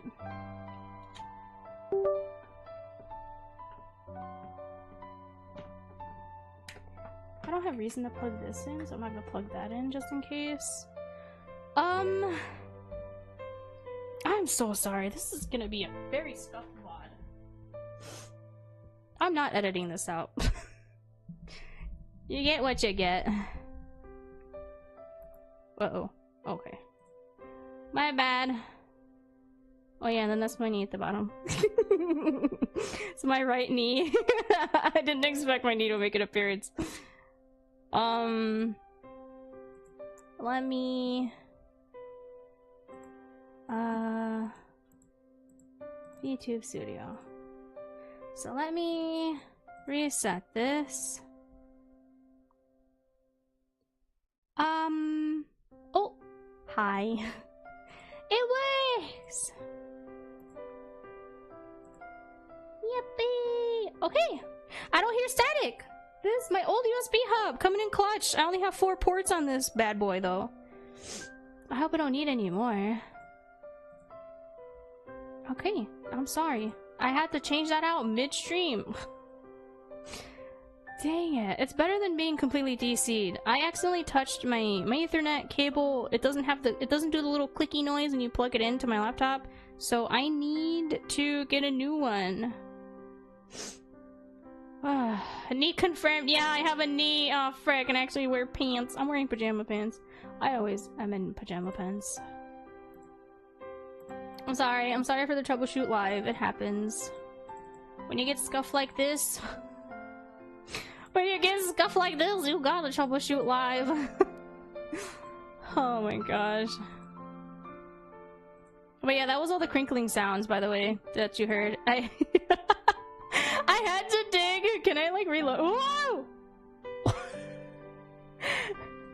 Yeah, I had to. That was all the crinkling you heard because my USB hub was under the Pochaka. Pochaka is his name? Pochako was under the Pochako oh my god, what's his name? The time Yu-Gi-Oh card. Oh my god, I forget. Yeah, I found it underneath my Cimarol freaking tuxedos. Yeah, Time Wizard, that's the one. Oh my god, fake Yu-Gi-Oh fan. Wait, get out of here! Where's my game? Where's my game? Where's my game? Come back to me. Oh frick, I broke it. I broke everything. What did I do? Come back to me! Please! Specific window. Come back! It gets so lonely here without you! Come back to me! Oh, frick. There we go! It gets so lonely here. She came back. I just have to say the game name. You have to keep this in the VOD. I am, don't worry. I'm not editing this out.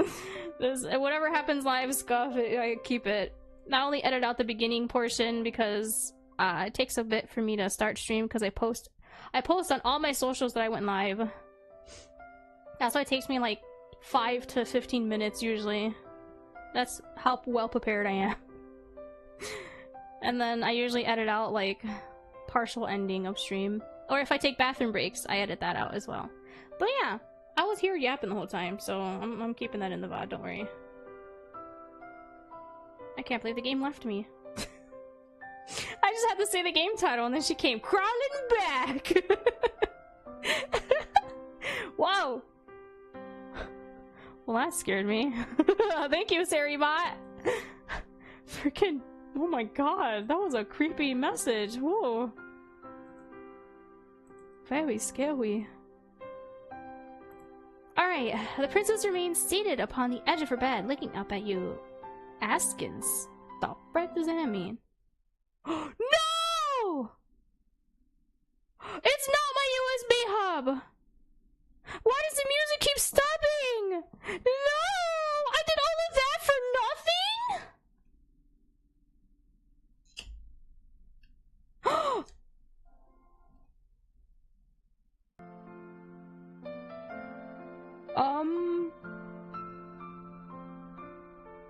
I'm not getting encoding overload though on OBS. It hissed at me. My USB hub hissed at me. Is it the game?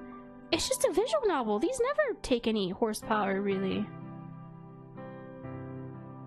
It hissed at me. It sounded like the squirrel outside my window that jump scared me that one day.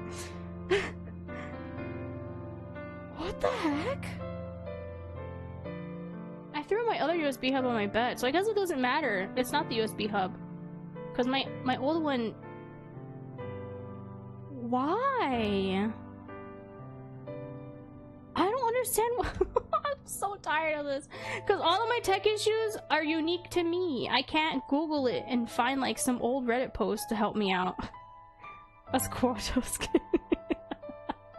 Okay. My room, outside my window is a giant tree. And it's got a very thick trunk. It's probably like 5 people wide, if not larger. It's a very large trunk. But one day I had my window open and I was playing, what was I playing? I was playing something. And it was like dead silent because I like finished the game. And then I heard something like skittering and I was like, what the heck? And then I hear a or like some weird like it was a very graggly like not graggly, what is it? It was a very gravelly, like I don't even know what kind of sound. It was a really weird sound.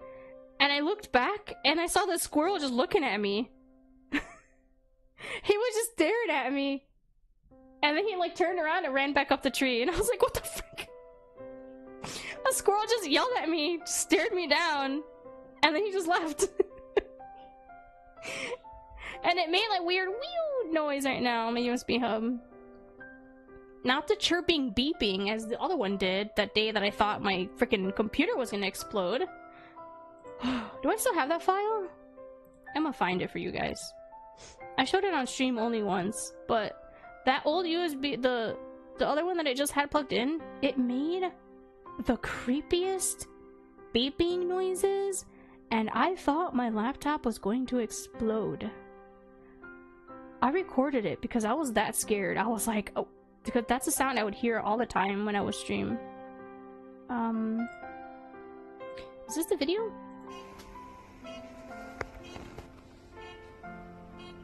Oh, you can't hear it because the game. How do you mute? You can't hear it. It was so creepy. Can you hear it? I can't hear it.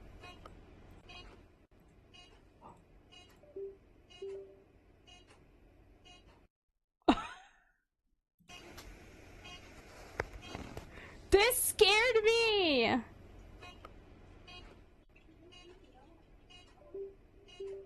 That was back in October. It kept making that crazy noise. It was like beep, beep, beep, beep, beep, beep. Yeah, see, that's when I had 4 things plugged into it, and it has 7 ports. It's because my laptops can't handle it, I guess. Oh my god, ignore how greasy it looked. I needed to clean it. I was so scared. I thought my laptop was gonna explode. I was so scared that time. But no, this time this one did a weird gravelly chirp noise too. It scared me. But it seems to be working now. Let's hope that doesn't happen again. Okay, I'm sorry. I took away from the game again. I'm so sorry. It sounds like it's making wow. What do you mean? That was so scary. Oh, excuse me. Oh my god.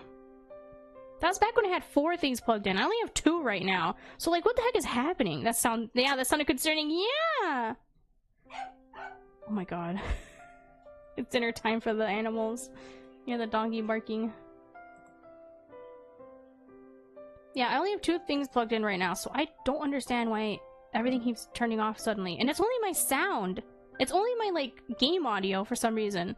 And usually I'm able to fix that fast, but this time I can't. I have to unplug and plug back in my headbuds. My earbuds. I keep saying headbuds. They're not headphones. They're earbuds. But I keep trying to call them headbuds. My earbuds! I'm going crazy. Headbutts. No! Not butts. Bud! Ugh, she does not ask you to avert your eyes, nor does she make any motion of divesting herself of her nightgown. Oh my god, she got naked in front of us. Earbud? No! Earbuds! She does not ask you. Yeah, I read that. Oh my gosh, she got naked in front of us. It really does seem as though she expects you to undertake this task on your own. She wants us to undress her. Is that alright? You ask the princess as much? You would not wish to impinge upon her modesty, but she only laughs. Yes, that's alright. It's what you're supposed to do if you're to be my lady's maid. I'm used to being dressed and undressed. I'm not a bit squeamish about it. She might not be squeamish about it, but you are. We just met. She wants us to strip her? You've never seen a naked woman before. Accepting yourself. Even then, however, you have always dressed and undressed furtively, not wanting to examine your body for longer than is strictly necessary. Oh my god, real. I hate my body too. You have never much liked the way that you looked. What'd I say? You make a few more mumble objections, but the princess sweeps them to one side easily. It's alright. I might be a princess, but we're both people underneath all of our clothes. I doubt we look much different. 'Cause we're both girlies? You are not sure about that. You have not yet seen the princess's unadorned? Or you have not yet seen the princess unadorned, but you already know to look at her face that you are different. Aww. She is much, much more prettier than you are. Aww. But she is waiting, and you do not wish to keep her any longer. You steady your nerves. Oh. Then you reach out with trembling hands, and you begin to undo the buttons, which run down the front of the princess's nightgown. Oh. Okay. You work as quickly as you are able to. As which you are able, sorry. I keep adding words. Which, given how badly your hands are shaking, is not very. You fumble with a couple of the buttons, flinching as you do. The princess, however, seems blissfully unaware of what it is exactly you are doing or not doing, for your fingers to have begun to seize up with the front of her nightgown. She is not even looking at you. Wow, imagine undressing someone and they're not even looking at you. I mean, this isn't supposed to be a sexual situation, but you can feel the tension. Instead, her gaze is directed beyond your shoulder to the windowsill and the sky above it. It isn't particularly sunny, but I don't think it's too cold outside.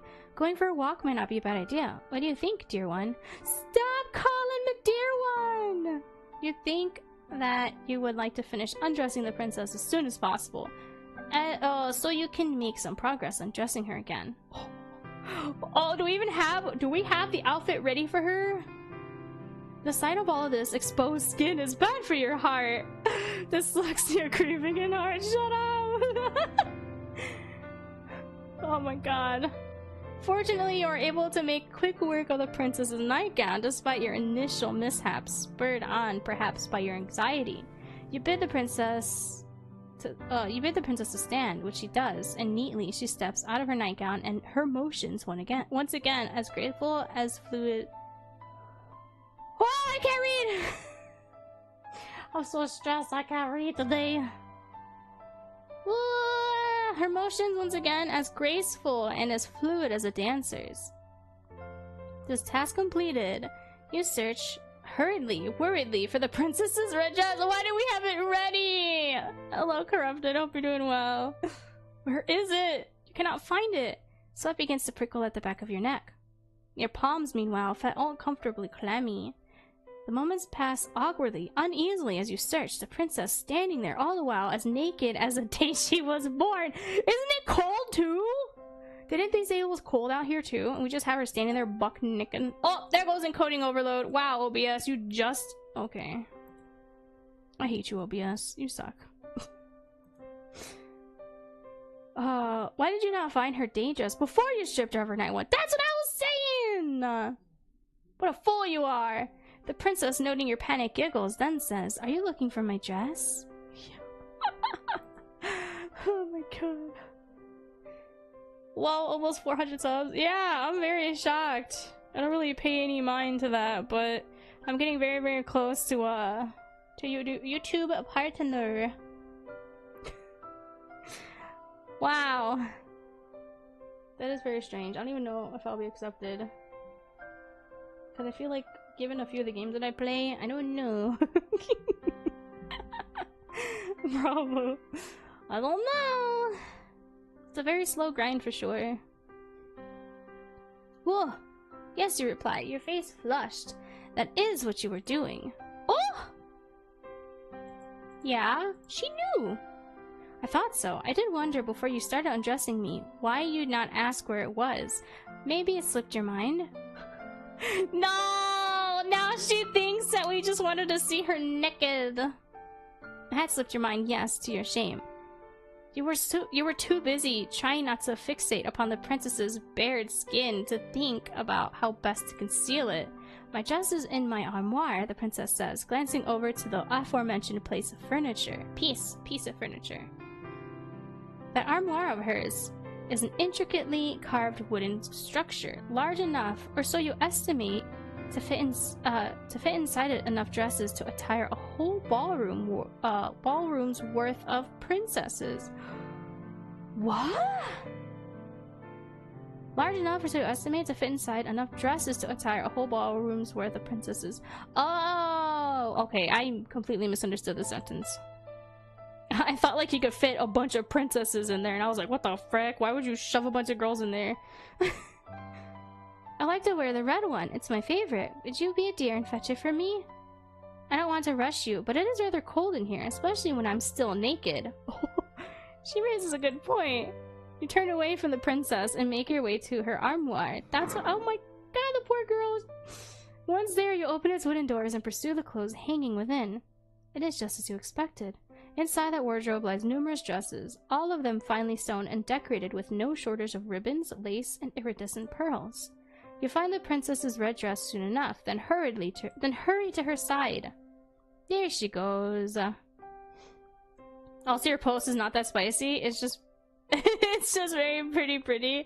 Yeah, I was like, what the frick? Is this too spicy? I was so worried that my schedule might be too spicy. Aw, take care, Davey. Thank you so much for stopping by. Appreciate it. What's your one more thing? Are you gonna let that sink in?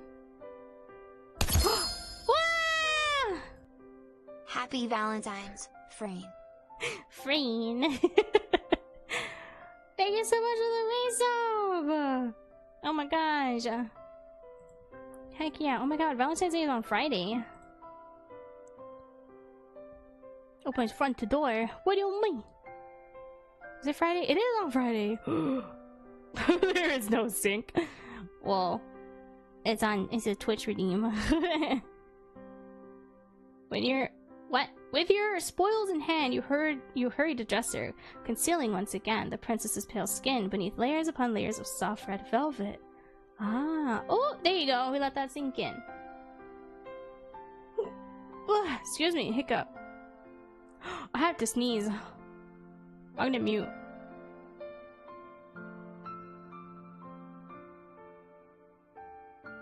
Oh god.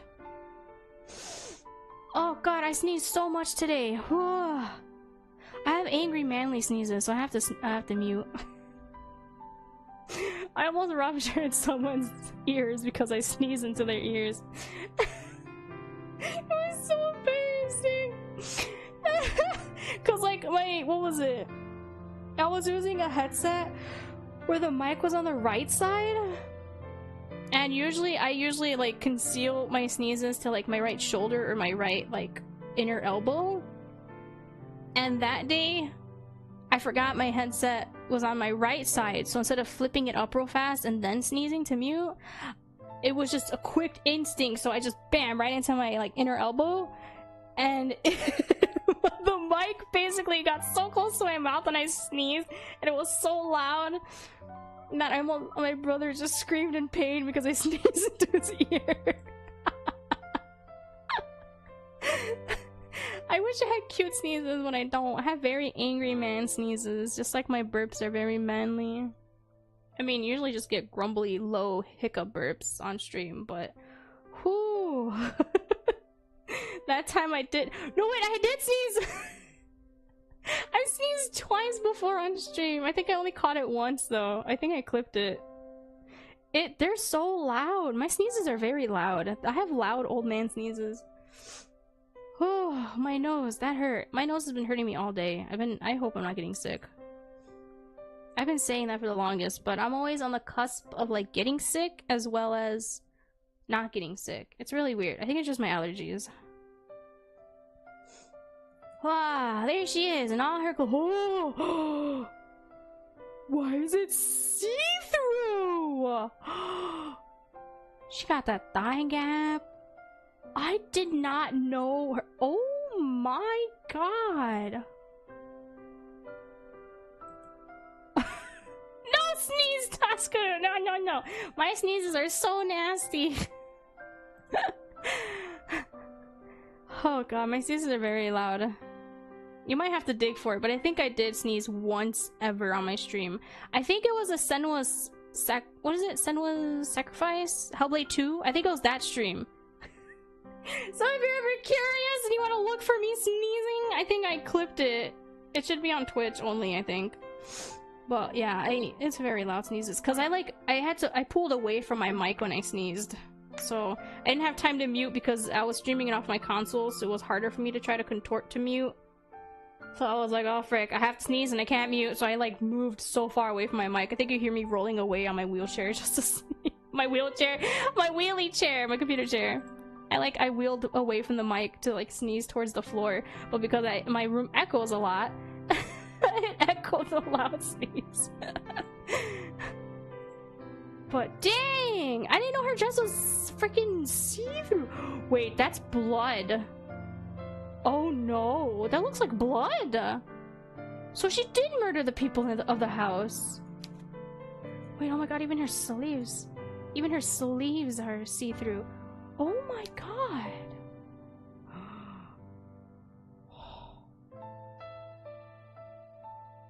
Wait, someone was trying to sneeze? No, I would never sneeze. I never like to sneeze on stream because I have such loud, angry sneezes. I always have to mute. I like how freaking... Who is it? There's this one person that before they burp, they scream, I gotta burp! And then they mute, and then they burp, and then they unmute, and then they're like, okay. I don't do that, I'll just burp.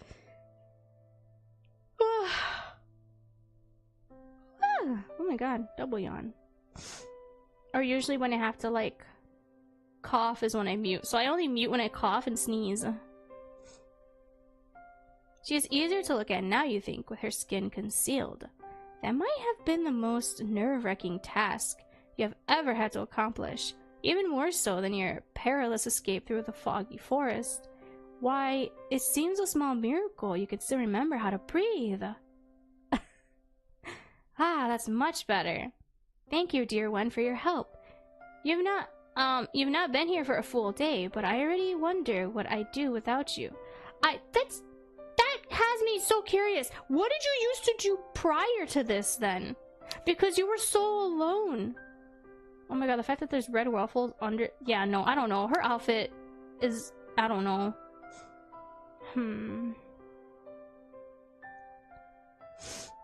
Oh my god. Why? I don't understand why people want to hear the streamer sneeze. It's so weird. But then again, I have really weird sneezes, so I don't like hearing. Shyly, you assured the princess that you did nothing, really. Nothing beyond your job. I was gonna say day job. You did not do anything incredible. And in any case, being complimented by somebody so pretty is embarrassing. Oh wait, does she have what? Okay, I thought she had a sharp tooth. Aw, don't be like that. People just want to hear girl sneeze? Well, I don't have a girly sneeze. I want to compliment you. Why shouldn't I? When you've been so helpful.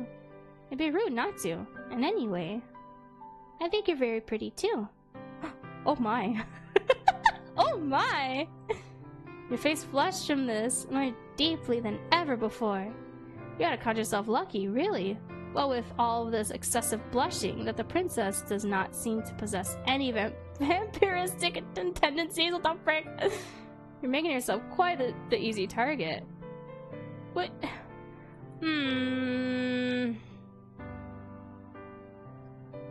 Actually, to be fair, I feel like some guys have cuter sneezes than girls. My manager has cute girl sneezes. He goes, cute. I don't know, apparently it's whenever they suppress their sneeze, which I don't know how you can suppress a sneeze. I can't do that. I always sound angry when I sneeze. I do the whole "Achoo" kind of thing. Like, it's gross. I'm not kidding. It goes "Achoo." Like, it's so bad.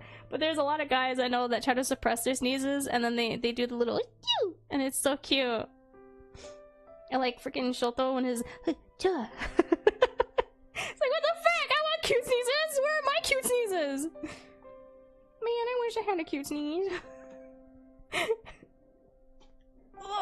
Okay, I'm trying to sit up more straight in my chair. Oh, my sinuses. Now I feel very like blech. You use as much air as possible before you sneeze to get those quiet sneezes. Really? But then whenever I have to sneeze, I do the whole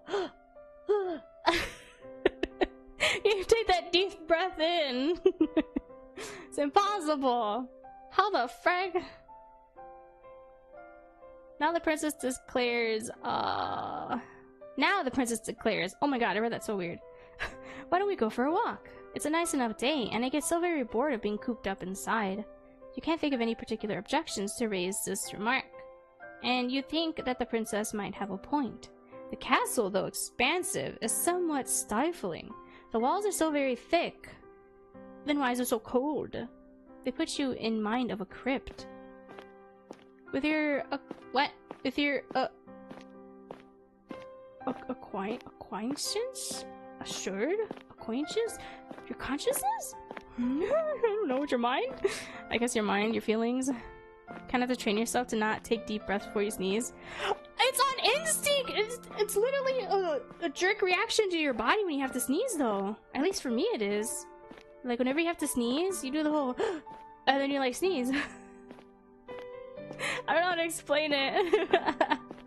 But that sounds so weird. You release as much air as possible? What? My nose. Now I feel all like runny nose. So sorry, I'm gonna be sniffling a lot now. You train yourself to do quiet sneezes? Man, that sounds so weird. How? The princess quits her chamber. Oh my god. Her posture elegant and her gait unhurried. Whoa. She seems not to walk. As she navigates... Wait, what? She seems not to walk. She's walking like she's really fast, or... As she navigates her way through the seemingly endless hallways of her home, but to float like a cloud. The hem of her dress swishes around her legs, and her hair shifts like a shroud. The castle's courtyard, meanwhile, is sadly lacking in comparison to the princess's beauty. Oh, it's so pretty! The courtyard is fenced in by the castle's walls, which look, in the stark midday light, tall and imposing. Faceless soldier standing sentinel? Though the sun is out, it is not particularly bright, and neither is it particularly warm. The courtyard itself, meanwhile, is in a state of disarray. The flower beds are in shambles, all overgrown with weeds. Oh my god, are we gonna be the gardener? It is all rather depressing. The princess's castle might be grand in scale, but the courtyard itself is simple, hemmed in to a claustrophobic degree, like a coffin. It's like my Animal Crossing island in New Horizons, where the flowers just kept blooming, and I didn't know what to do with all the hybrids, and I just kind of dumped them all on one side of my island, and then I quickly became overrun by the hybrids, and I was just like...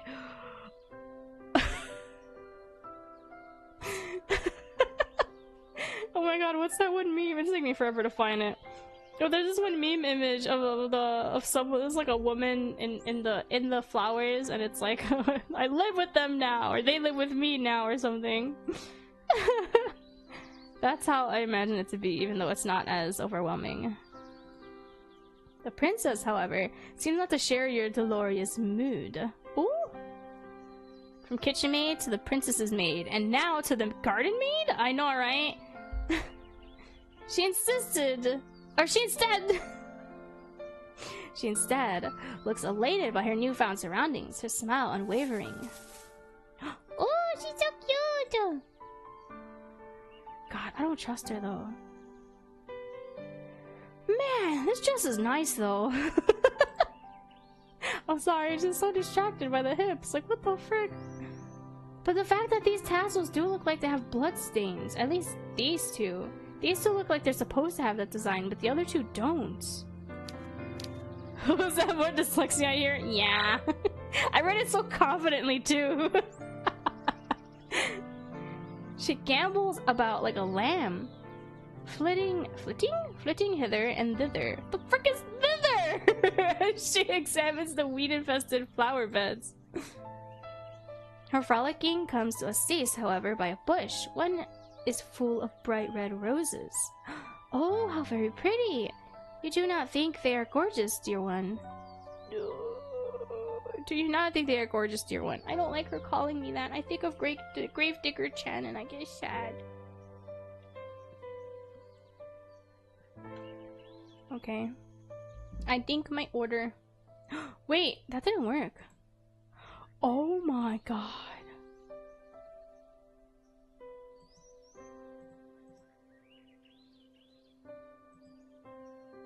Yeah! It's claiming my redeem is broken. But it's not. Oh my god. You need to connect the browser source. What do you mean? What do you mean? No, that's a different one. Yeah, let that sink in. Yeah, K-Bonk, I have it for... What? What do you mean connect to browser source?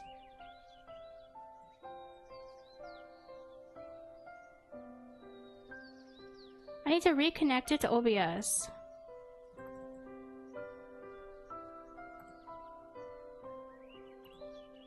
Did that work?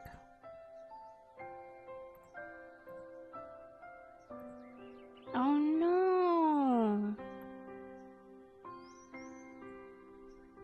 Are you kidding me? All of this disconnect and it broke the freaking bonk thing? Yeah, the sync will work. At least the sync is still left afloat. Reset cache of the page? Can I do that? Oh, ready! Oh! There we go. Interesting. Yeah, so like hydrate, gnome, and then the... I'm trying to... Okay. I think I only have 4 K-Bonk stuff. It's the small yeet, the hydrate, the gnome, and the... big yeet. Those 4 are the ones that, What? Yeah, it works now. Those 4 are the ones that I use K-Bonk for. And then Mix It Up is another program. That's where I do the toggle redeems. So let that sink in. Fragile. The post-it notes, like the lewd one, the head pat one, the big green one, The say so note. The cat mascot. The stinky one. The cheese slap. Maybe I should make cheese slap cheaper. I put it at 200. I should probably just put it at 100. Oop, yep, that one. Those two. There you go. Yeah, those two are from a different program. And that one's working. That's weird that it broke K-Bonk. What the frick?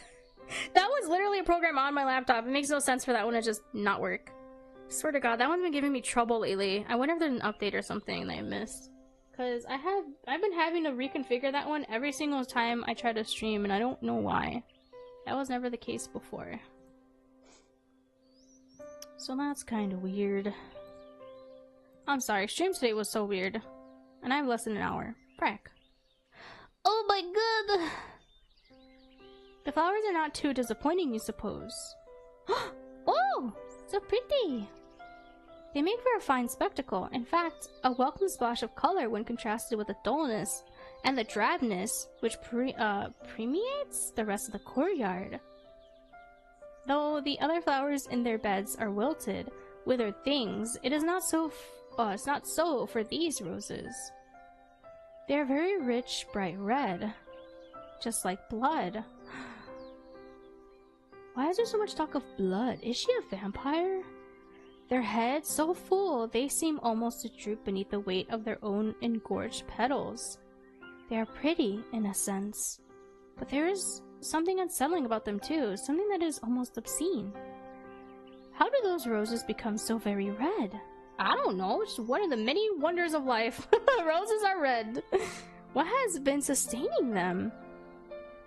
The weather? I don't know. What? Could it be possible that these roses have been draining the life from the other flowers which are struggling to grow within this garden? It's not a spider lily, it's okay. It is a fanciful thought, but... Oh, they are simply divine. Looking at these roses always lift my spirits. They really are my most favorite flowers. She's like the Red Queen. Oh no, not the blood roses, like from Alice in Wonderland. What do you mean blood roses? What does that mean? Is that something? I never heard that before. I thought of like, how spider lilies in anime are used to like, they're white and then they suck out the blood of the person that they got impaled onto. That's what I think of.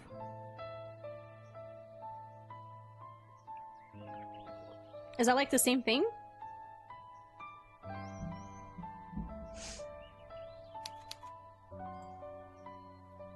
Or I'm thinking, of like Alice in Wonderland, how there were white roses and then the Red Queen wanted her to paint the roses red. Fairy tales of roses grown with blood instead of water? What? That's what I was saying! Maybe she did murder everybody! She gutted them? I simply must pick some of them. Perhaps I can use them to decorate my bedchamber. I could use a bit of color. What do you mean? You have a bright red bed sheets, no? The princess reaches out as to pluck one of the roses free from its resting place amongst its brethren. Wait! They have spikes though! The thorns. You watch her, your breath bated, anxious that this gesture might result in perforated flesh and bright red blood. But the princess is not as clumsy as you fear. Of course she is not. Who did you think she was? You? Oh, excuse you, we were stabbed with scissors. What do you mean?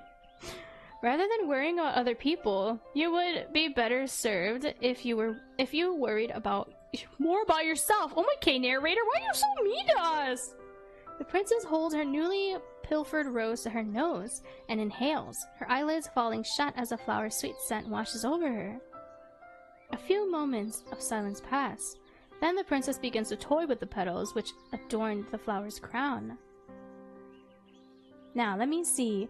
I wonder what fate has in store for me. She loves me. The princess plucked a petal from the flower's overburdened head. She loves me not. Oh! The princess continues with this childish incantation, all the while stripping her rose slowly and methodically of its petals. Why? You want to use those for your bath? Rose-scented bath water? These petals flutter about the princess's, These petals flutter about the The princess like bloody snow. I don't know why I can't read that. The princess's voice, meanwhile, echoes throughout the courtyard, even more melodic?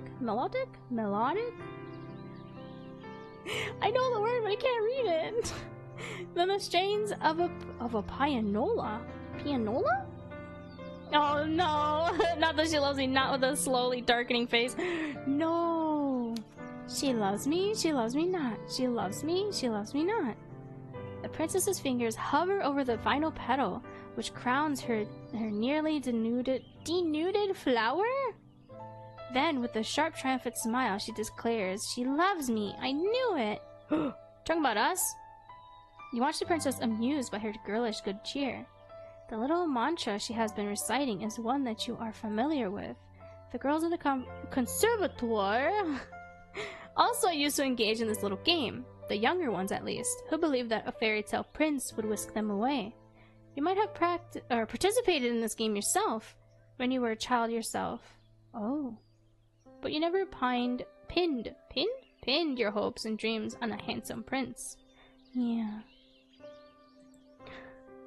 Oh good, we nearly landed on that black flag. What do you mean? That she's gonna hurt us? I mean, she is, but I wonder how. Your interest in princes has always been minimal, real. I never really cared for fairy tale princes. There wasn't many that I liked. Yeah, no. I don't think I had any prince in a fairy tale I liked.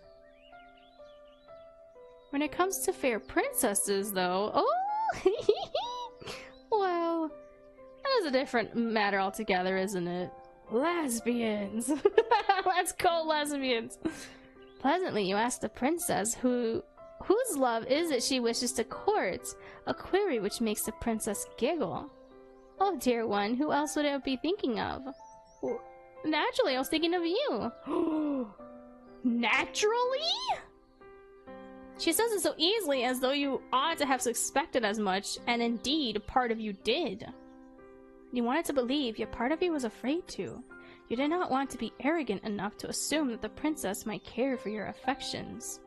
You begin to blush, your cheeks almost as red as the rose, while the princess laughs. She laughs and she laughs and she laughs, her voice clear and sweet like a nightingale's song, as though you were the funniest thing she has ever seen. Oh, wow. Imagine laughing at your crush. You never liked being laughed at when you dwelt within the walls of the conservatoire. But it is different with her. You have not known her for that long, but you are already entranced by her, ensnared. She has you wrapped around her little finger. That's what she wanted! Oh my. The princess's laughter tapers off into a series of giggles as, smiling, she wipes her eyes with the back of her hand. That was quite the amusing diversion, but I had just had an idea. You look at the princess curiously. What idea? You can't tell. You cannot even begin to guess. Yeah, what the frick? We literally met her yesterday and she's already like, I love you. What the heck? I just thought that all this watching must be boring you, the princess says, tossing the rose-stripped stem carelessly to the ground. You should give it a try. Please do, it'll be fun. The princess retrieves a second red rose from the bushes, deftly snapping it between her fingers, and offers it to you. I want to see what fate has in store for you, too. I don't trust that. You smile at the princess, touched by her enthusiasm. Indulging in childish games like this might not be the best use of your time, but the princess looks so very determined you would not wish to hurt her. But what could be the harm, really, in consenting? Consent? The only... I'm sorry. Consent! Consent's important, chat. And the only real casualty of this game will be one singular rose. The rose that the princess is holding towards you. You reach out, meaning to accept the princess's offering, but... Oh no! I had a feeling. We pricked ourselves, didn't we? Yep. You are clumsy, and you seize the stem of the rose with with too much strength. Oh, frick. What? The head of the rose might be pretty, but there is more to a rose than its bright red flowers. Roses have thorns too, a fact you are now being painfully reminded of. Pain flares through your finger as you gasp. You take a step back, the hem of your skirt swishing around your ankles. Oh my god. Your finger is stinging, and so are your eyes. You ought to be more careful. You might... What? Oh! Did that say, are you stupid? Well, at least this game is not a bad eerie game. Oh yeah, no, this game is amazing. You ought to have been more careful. Why were you so stupid? Wow, thanks, game! You poor dear, you're bleeding, the princess exclaims, alarmed. Then she frowns. This is all my fault. If I had not suggested a silly game, this never would have happened. Please let me take care of you. And how is she gonna do that? Perhaps she means to take a handkerchief from her pocket? With which she might staunch your wound? Or I just called MC dumb.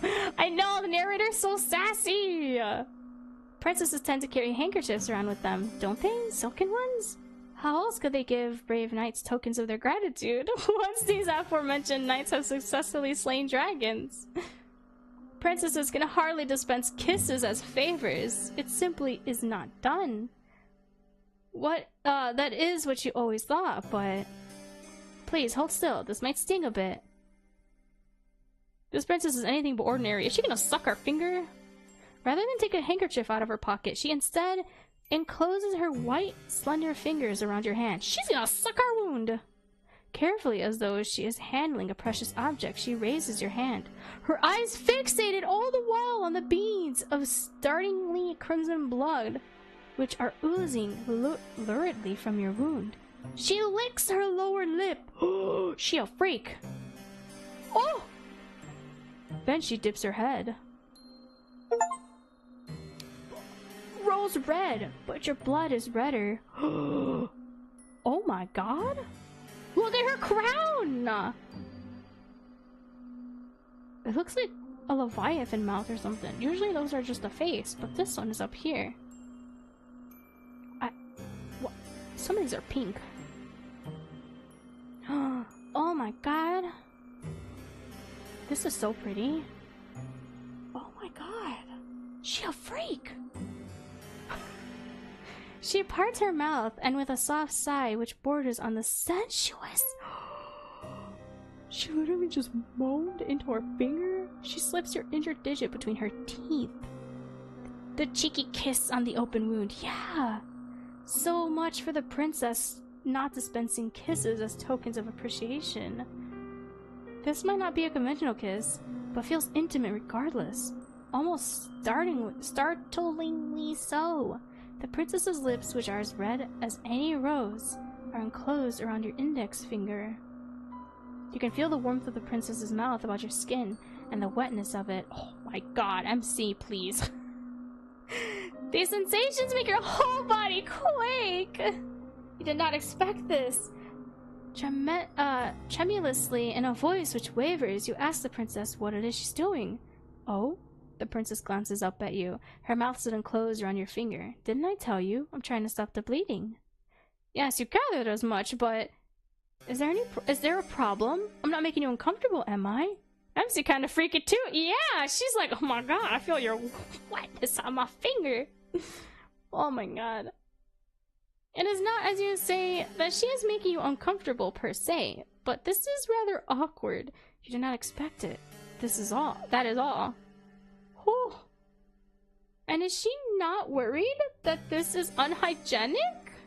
She's sucking all the blood from us. Unhygienic. The princess blinks. She is the very picture of innocence, which is funny, really, given your finger is still nestled against her tongue. I don't know what you mean by that exactly, but I've heard this is the best way to take care of cuts. My nursemaid used to do this for me when I was a child. It's what you're supposed to do. Lick the wound? You know, they do say if you lick the wound that, like, I don't know, it'll help heal or something? I don't understand that, though. Because aren't human mouths pretty dirty? I don't know, man. And you ask, your voice catching in your throat. Did her nursemaid keep staunching her wounds with her mouth when she grew older? MC? Well, no, but my nursemaid was dismissed when I was 8 years old. That's the normal way of things. I had my lady's maids to look after me then. How very interesting. And did they ever clean her wounds like this? No, the princess says, smiling mischievously. Because I'm not clumsy enough to cut myself, silly. Now that was quite the sharp retort. Yeah, she called us clumsy. Wait, her nails are multicolored. I thought they were just red. Black, black, no color, red. Red. You can't see the rest. I did not expect it. I heard my mom yelling. I don't know what she's saying. Your face turns even redder, if such a thing was possible. Though this might perhaps be to your benefit. With some luck, all of your blood will flow to your face rather than your finger, and your bleeding will stop. I don't think it'll only go to your face, but okay. MC is like getting so excited by this. Oh no, she had the MC with the silly. Yeah. Has it stopped? Your injury was not a deep one. There should be no need for the princess to keep on sucking, but she still is. You are not accustomed to intimacy of this nature. It is making your heart flutter. I told you, that blood's gonna start rushing elsewhere on her body now. If the princess knew what her mouth was doing to you, you are sure she would not be so very familiar. Princess with the hard wrist, she literally is just sucking her finger and she's making her like flustered. You feel quietly... What? You feel quietly? Crushingly confident that she would scorn you of your feelings and deem them unnatural. What do you mean? She said she loves you! Would not be the first time. At this point, you should be used to rejection. You would think so. It still stings though. Yeah. It stings much, much more than any thorn on any rose ever could. The days pass following your misadventures in the rose garden in a relaxed, unhurried sort of a manner. Your mad dash through the woods is beginning to feel like a distant memory. So much so you can scarcely recall the raw, naked fear you once felt as you fled for your life. Naked. There is no running. I'm sorry. I just been thinking, like, what the frick? Why did it say your naked fear? We literally dealt with a princess buck naked. There was no running to be had while you were while you are working for the princess. Oh. You would have nowhere else to run, and in any event, there is no longer any reason to run. I don't know why I just jittered just now. I'm sitting still. In shadows which once tormented you have at long last begun to recede. You can scarcely recall as you lay down in your bed.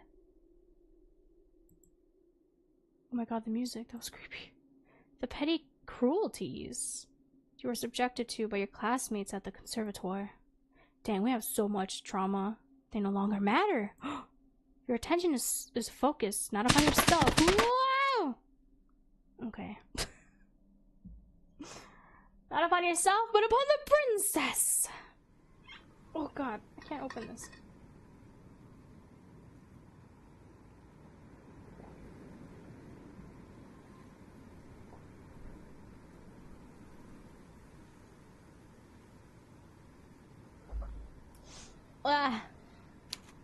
The more time you expend with her.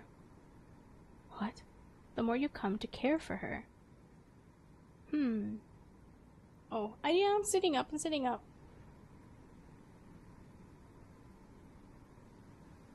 Ooh, okay. Stretch. You have become quite besotted with her, but you are yet to realize it. Past 3-hour mark. I know. Oh my god, I thought I'd be done with this game sooner. Well, I never. What? How very ignorant can one girl be of her own feelings? Oh my god, narrator's ripping into MC now. Well, again. Excuse me, I hiccuped. The princess is not half so ignorant as you are, though, despite having spent her whole life within the palace's walls. The weight of her own feelings are not unknown to her, and during one stormy night, she chooses to make them known to you. Are we on the floor? You're in the princess's chambers later. Perhaps. Then you ought to be. Oh. Later than is strictly appropriate. What? Is it naughty time already? It is dark outside, and there is little save the light of the moon to alleviate it. That and the fire which crackles in the grate. You have only just finished stoking that very fire, and now you rise. You look to the princess who is laying in her bed, and you bid her a good night, as you have many nights past. With a neat curtsy, you turn to leave, but the princess's plaintive voice gives you pause. Wait, dear one, do not go. Not just yet. Perplexed, you pause, and look back at the princess. Though she is smiling, her expression is unusually wan. Is she alright? Oh, I'm sure I'll be fine. It's just nights like this, you know, which make me feel a little out of sorts.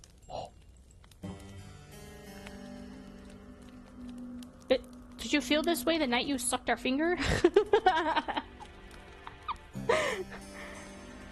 And what, you ask, does she mean by that? What? We are so dense. Only that it is very cold and very dark. She wants to cuddle. And it is very windy besides. I'm afraid there'll be a storm later. It was awfully cloudy earlier when we went out for our walk. The princess is not mistaken about that. The sky, when the pair of you, promenaded? I don't know. The chambers invite, wow! Yeah! About the gardens earlier was gray and steely, the wind bitingly cold. You can hear the wind rattling mournfully against the panes in the princess's bedchamber. The princess's castle is built of stone, and it is well fortified, but even with the fire it is rather cold. You do not like to think of how much chillier by comparison it will be in your humble bedchamber, which is not fortunate enough to have its own fireplace. It looked like it did! It might sound childish. It might sound childish. Oh no, the gravedigger flashback. Yeah, something's gonna happen. But that's the thing. The gravedigger drugged us. What can she do? But I've always found it hard to sleep on stormy nights like this. They make me feel uncomfortable. You look at the princess with no small degree of sympathy. No longer clad in the bright red dress, she looks oddly, uncommonly vulnerable. Oh. Whoa. Will she really be alright, all alone in her oversized bed, in her high-ceilinged bedchamber? You know, it is silly of you to contemplate such a query. Why would she not be alright? She drugged and then slept with the MC? That's more scandalous! Oh god! That's true! She drugged her to make her, like, more eepy. And then she, like, cried to her, and then they cuddled, and then they slept. And she was hoping that we would stay passed out longer while she buried us alive, but it didn't work out that way, because we woke up early. So... I wonder what she would do. Because the most she did was, like, suck our wound when we pricked ourselves with a rose thorn. There's nobody in the castle to hurt her, but still, you fret for her. Yeah, because that's still weird. She was still able to take care of herself, though. As her lady's maid, it is your job to fret for her. You would never want your mistress to feel unhappy. You ask the princess what it is she would have you do. And the princess perks up at this, pleased, perhaps, that you are taking the initiative. I wouldn't like to take up too much of your time when it is so very late. But would you mind sitting with me a little while longer and reading to me? Provided that you can, of course. Oh, she thinks you don't know how to read? Nope, girl, I can't read. I'm sorry. I learned how to read, but I can't do it well. Maybe have you rolled up in roses with the thorns bleeding the MC out? Oh my god, you think she's gonna bleed us dry? Oh. That's crazy. This is a fair enough question, but your pride bristles regardless. Hastily, you reassure the princess that yes, of course you could read. You were a poor student. Oh, you were a poor student in many aspects of the conservatoire, but you had something of a gift when it came to literary arts. Not me. Couldn't be me. Reading books is all you have ever been any good at. Nah, I have a lot of books, but they're mostly manga. Merchant family confirmed! Yeah, dang, so we're not as wealthy as I thought. She keeps making it sound like we were so wealthy, but I guess not. Too wealthy. We were probably like only slightly above average, maybe.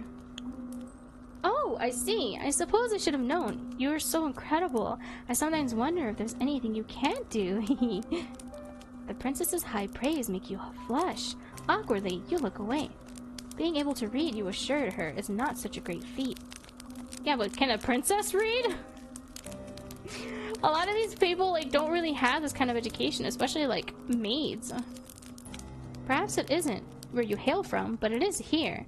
Very few books of my old servants, above the poor, but still too poor to be rich. Yeah. They're like middle class. That's the one. Very few of my old servants could read. Ah, and they certainly couldn't read the books that I like. Oh, so maybe she can read. This piques your interest. Intrigued, you ask the princess what books exactly she likes. Well, I'm glad you asked. I'm fond of fairy tales, you see. Old ones from centuries past. I actually really want to read old fairy tales, because I know they're a lot darker. Like the Grimm fairy tales or whatever the heck. I want to read those. I only heard of them. I have a collection of them here, the princess says, indicating a book on her bedside table, as thick as a mortuary slab. Whoa. The book is old, though, and the bindings are weak, the pages brittle, the writing woefully old-fashioned. Oh, frick, then I can't read it, girl. I don't know what to tell you, I can't read it then. I didn't trust any of my past servants with that book, but I think you would do a good job breathing life into those old stories. Oh no, that just brought up the horrors of the true Little Mermaid. Doesn't she off herself? I was gonna say, I think I remember that one. That was the one that I was gonna say that I've heard of, that I think she ends her life, doesn't she? Out of like embarrassment from the betrayal from Ursula? I forget. I remember that one a little bit. And Cinderella, how the sisters literally cut up their own feet just to make the shoe fit. Yeah, I don't remember too much. I remember some things. No, she outlives the prince, I think. What? Yeah, see, I want to read them! Those sound really cool. I always like that. I don't know, I like creepy things, but I'm a big old chimkin. Would you mind reading to me for just a brief while, please, dear one? Oh, please. The princess's request seems a simple one expressed so sweetly. So much so, you see no reason to refuse her. You take a seat beside the princess upon her luxurious bed, which sinks beneath your weight. Then you retrieve the leather-bound book, which is resting upon her bedside table, and spread it open. Oh, book! Book. The pages of the book are very brittle, like the princess said, and the bindings of the book are loose. You can feel in the heft of the book's manifold pages the weight of the ages concealed within it. Whoa, that'd be funny if they put the story of the Little Mermaid in the game. Oh my god. How old is this book? Perhaps it is as old as the castle in which it resides. It is with a quiet voice, hesitant at first, but you begin to read to the princess a tale of courtly love which culminates in a lavish wedding ceremony. All the while as you read, the princess listens to you, enraptured, hanging, or so it seems, upon your every word. I feel like everything's foreshadowing now. What do you mean, hanging on? Okay. Once you reach the final phrase embossed upon the pages of this aged tome, and they lived happily ever after, the princess sighs, as though this tale has touched her very soul. What that there was a handsome prince to marry me, she says somberly. Or better yet, a beautiful princess. At this point, I think I would even settle for a lowly scullery maid. You blush at this idle remark and mumble softly that this would not be proper. The storm outside is still squalling? And you have never been one to raise your voice. You do not expect, therefore, that the princess will overhear you, but she does. She observes you, one hand resting against her pillows, and says... her head resting against her pillows, and says... And what would be the problem with that, Oh? As my maid, shouldn't my happiness come before any silly ideals of propriety? Well, of course, you reply, but for a princess to marry a scullery maid... You're still hung up about that? The princess titters. Don't pay it too much heed. I'm just talking to myself. As if anything like that would ever happen. When there is no priest around, who would officiate it? What? She's like, don't worry, there's no priestess anymore, or priests anymore, so like, I won't marry you. What the heck? You think there is a greater issue with the princess's plan than the lack of a priest, though she dares present a good point. The castle is an empty one. Even if the princess were to find somebody that she loves, there would be nobody to make such a wedding official. I just looked it up. The Little Mermaid was supposed to off the prince, but off herself instead and become sea foam. Yeah, see, I knew she offed herself. Oh my god. I don't remember. Whoa, her having it. Whoa. Yeah, see, the stories are crazy. You cannot help but feel like you have avoided a good deal of what? Nuance? No. Nuisance? I don't know. But by the same token, do you not feel a touch disappointed? Well, never mind. That was a nice story, the princess says, but I'm not sleepy yet. And it's still storming outside. Won't you read me one more? You would not mind, you reply, but it is getting late. You really ought to return to your own chamber. I know, but you can't find it in your... but can't you find it in your heart to read one story to me? Just one? You can choose a short one. I won't complain. I have some doubts about that, but as before, you cannot resist the princess's demands. It is not, you think, because she is a princess, though that is, of course, a part of it, but because she is, well, radiant. We're MC! Are you kidding me? You would not, you think, as you turn to the next story, recounted in this aged compendium, want to upset her. You would rather cut out your own tongue. She wouldn't do that to us. Who would read to her?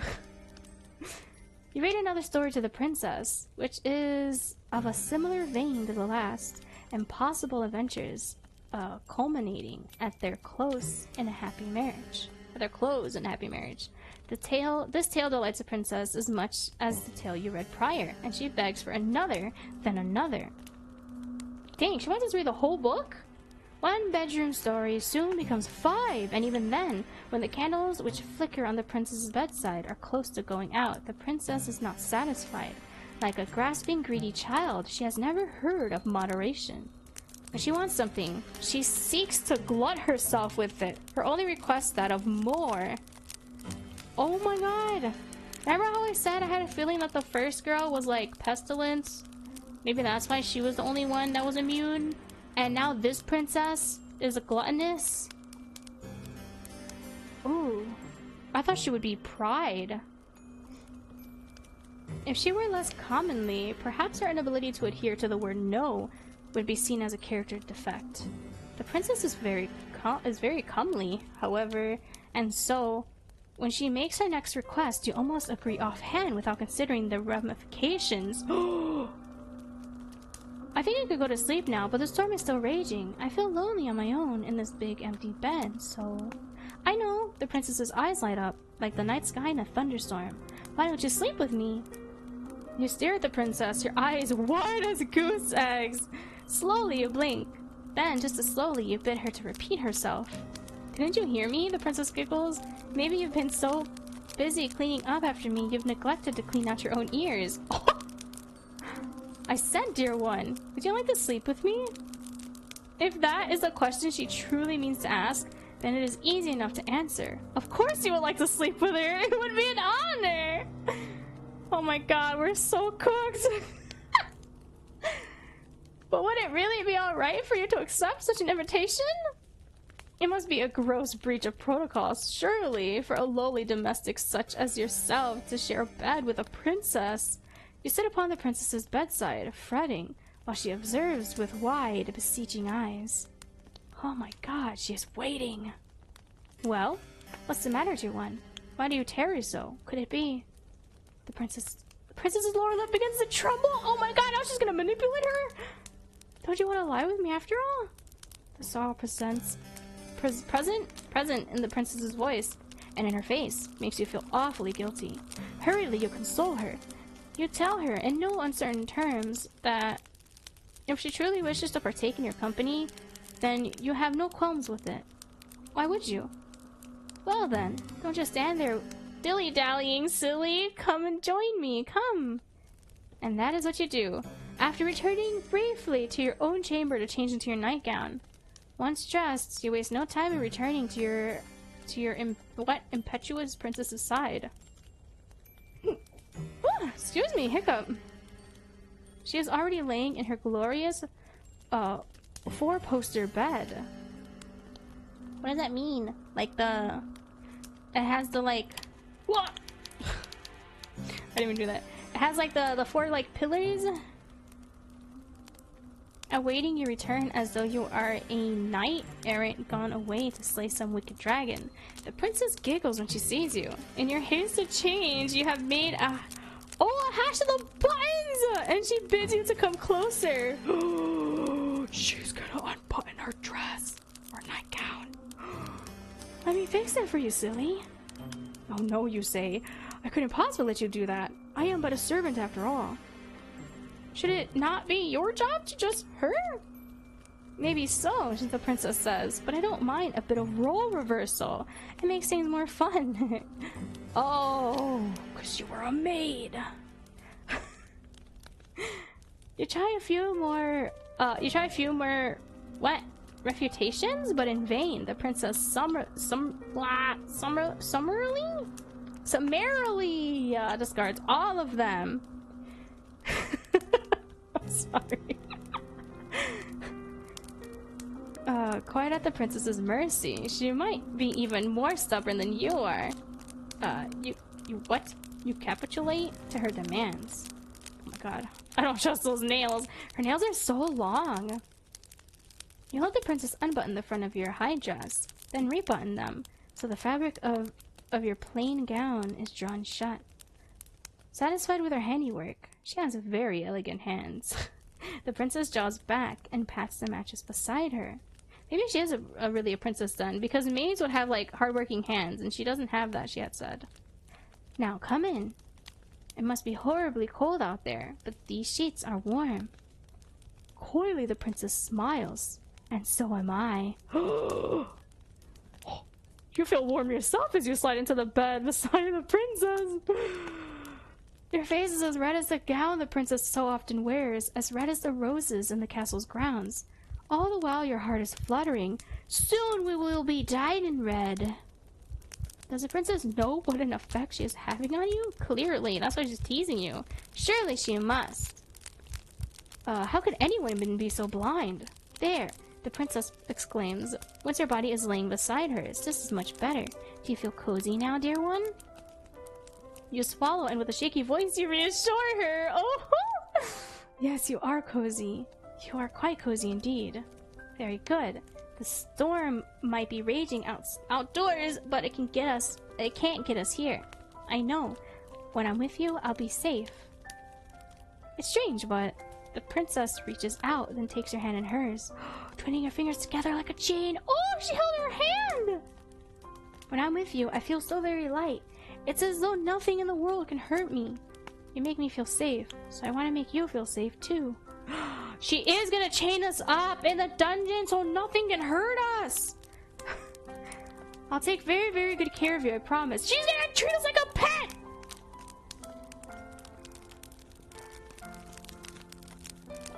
Oh my god, the fire. You return her smile with one of your own, touched by her thoughtfulness, though something about her promise does make you wonder. Should it not be your job to look after her as a domestic? In a way, the princess replies after a pause, but you've been taking good care of me already. Now I need to return the favor?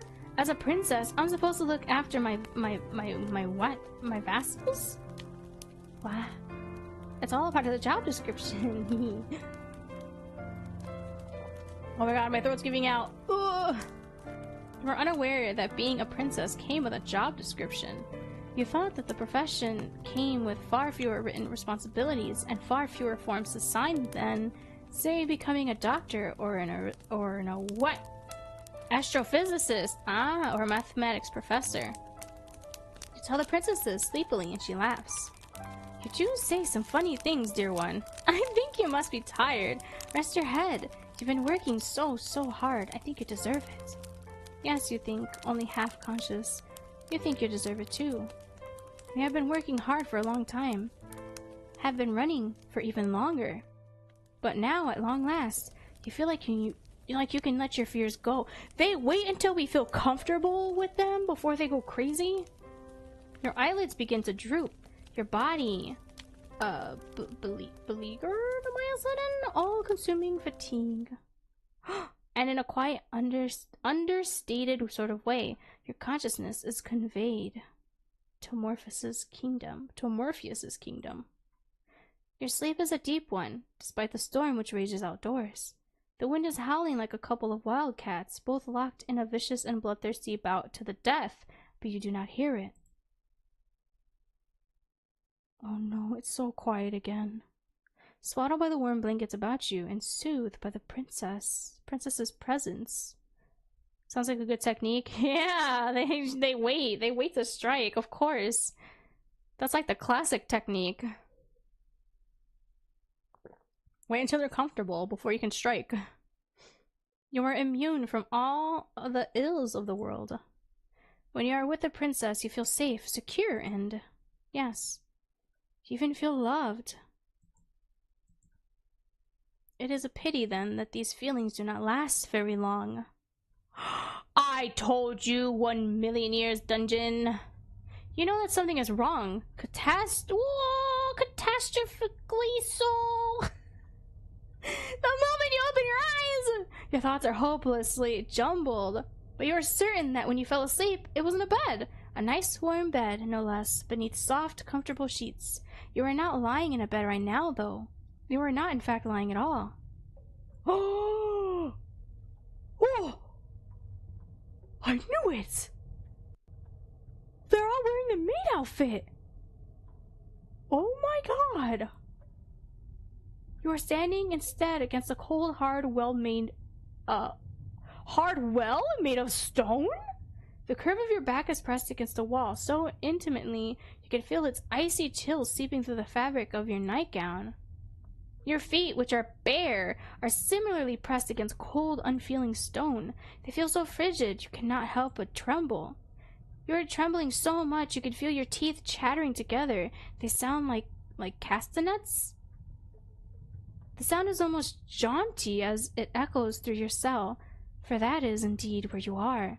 The princess's bedchamber, wherein you fell asleep, is a thing now of the past. You are standing instead, you realize, with a sharp start in the cell of some great underground dungeon! Oh, very nice. You're right in the beginning. I was kidding! 1,000,000 years dungeon! Oh no, not the breathing. Or is it Snoo Snoo dungeon? What if it's a Snoo Snoo dungeon? I'm sorry. Oh, she did not bleed us dry and suck our blood. She a succubus. Oh my god. What if she is? Oh, what is it called in Supernatural? The Wraith? Is it a Wraith? Or was it a succubus? Oh my god, what was it in Supernatural? Were they wraiths or succubus? Oh my god. Hold on, I have to Google this. Supernatural? Wraith! Supernatural wraiths. What? Yeah! Wraith! They had a little spiky in their hand, their wrist, and then they suck the stuff. Let me look at the wiki page. What do they do again? Wraiths are a type of monster that feed on human brain fluids. Oh, never mind. With high doses of dopamine.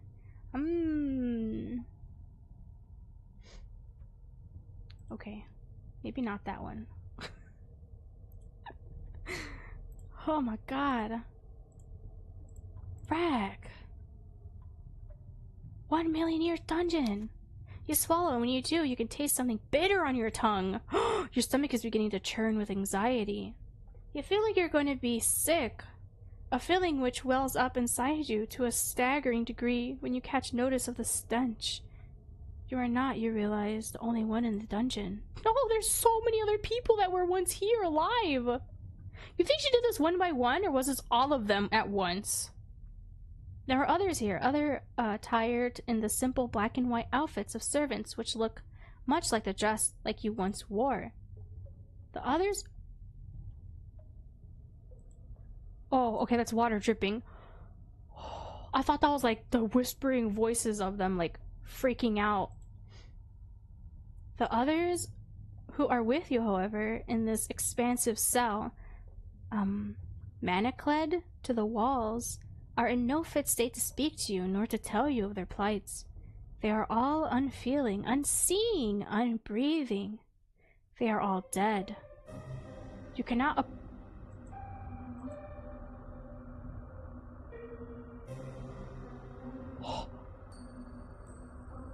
Oh. Must have been slowly locked up over time. Oh yeah, that too. This is a twisted take on the main song in the game. You hear it? It's like distorted. Oh my god, this game's soundtrack is so good. Oh, I want it. Can I use this for Spoopy-tober? Can I use points right, points left? Can I use this? I really love this game's soundtrack because, like, the main songs, like lullaby tune, sounds like what is it? Castle in the Sky mixed with freaking. Oh my god, I love it. It sounds so pretty. Even the distorted version, this one sounds so pretty. Distorted with a mild echo. Yeah, because we're in the dungeon. Oh my god, it's so pretty. You cannot approach these servants to check their pulses, for you yourself are restrained. But even if you could, there would be no point. Yeah, they're clearly deceased. Well, yeah, let me check their pulse. MC, come on. Yeah, this would be very good for Spooky-tober. Yeah! There is no way any human could survive the wounds which have been inflicted upon these sad, slumped bodies. Over there, you see a woman slumped, the front of her once white apron stained with blackish blood. She does bleed us dry! No way. There's a gaping wound in her stomach! There was someone recently here before us! Remember how I said how did she take care of herself if there was nobody here for some time? That means it wasn't that long. There's still a decaying body there. They have their wound on their stomach. Correction, ma'am. As you can see, they are still breathing and they're just sleeping. Yeah, I'm sure they are. It's probably someone out of sight with her the way she's looking.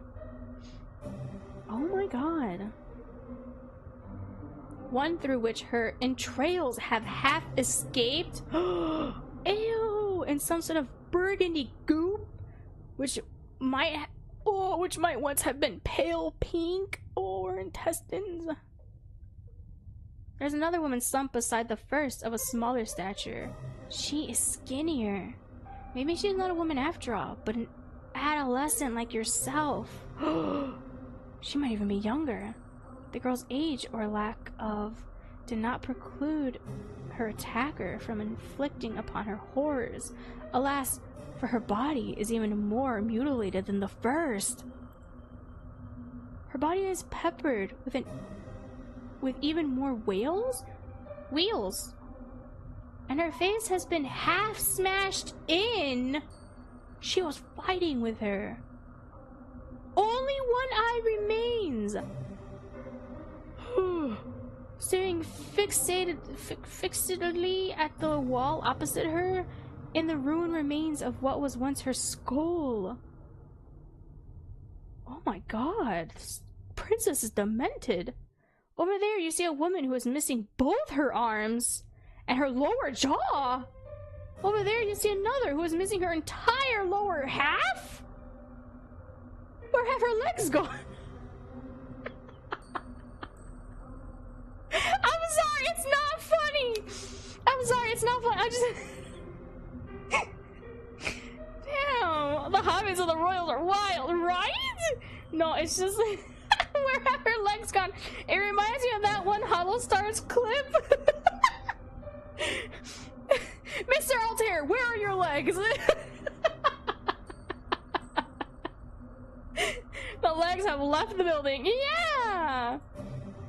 Oh my god, if you don't know the clip I'm talking about, please, please, I hope it should be on YouTube. Freaking Mr. Altair, where are your legs? That's what this reminds me of.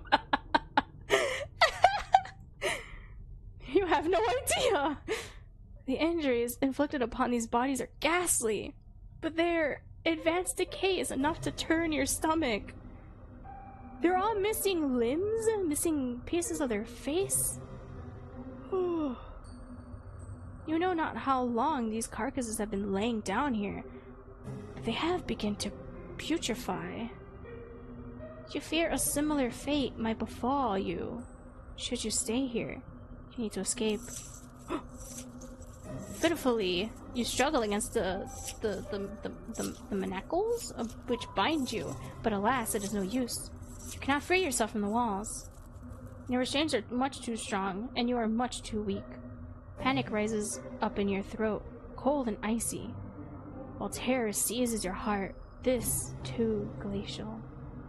It is obvious that escape is impossible, but still you squirm and writhe like a rat caught in a firestorm. There is little point, however, to your struggles. Missing body parts, I see. Maybe the princess is making dolls with body parts? Ooh, true. I thought oh my god. I thought that doll was like the soul of the princess and she was probably the maid, but no, she's definitely the princess. You think she's making... The doll was eerie, and the fact that we kept mentioning what happened to it too. It's just gone. There was like multiple mentions of the doll when we first saw her, as well as like the next day. But now there's no doll mention. Oh god. You think she makes like shrunken heads, but like shrunken body parts of people to make dolls of them? Oh my god. Succeed in nothing as you attempt to free yourself, save making the steel manacles dig into your abused wrists more sharply than ever. You gasp. That hurts. Well, you ought to have known that would not work. The very definition of insanity is, you know, performing a set action over and over again, hoping for a different response. Me when I'm frustrated. In that sense, perhaps one could argue optimism is not so very different from insanity. Now, that is an interesting point to consider. Would you not agree?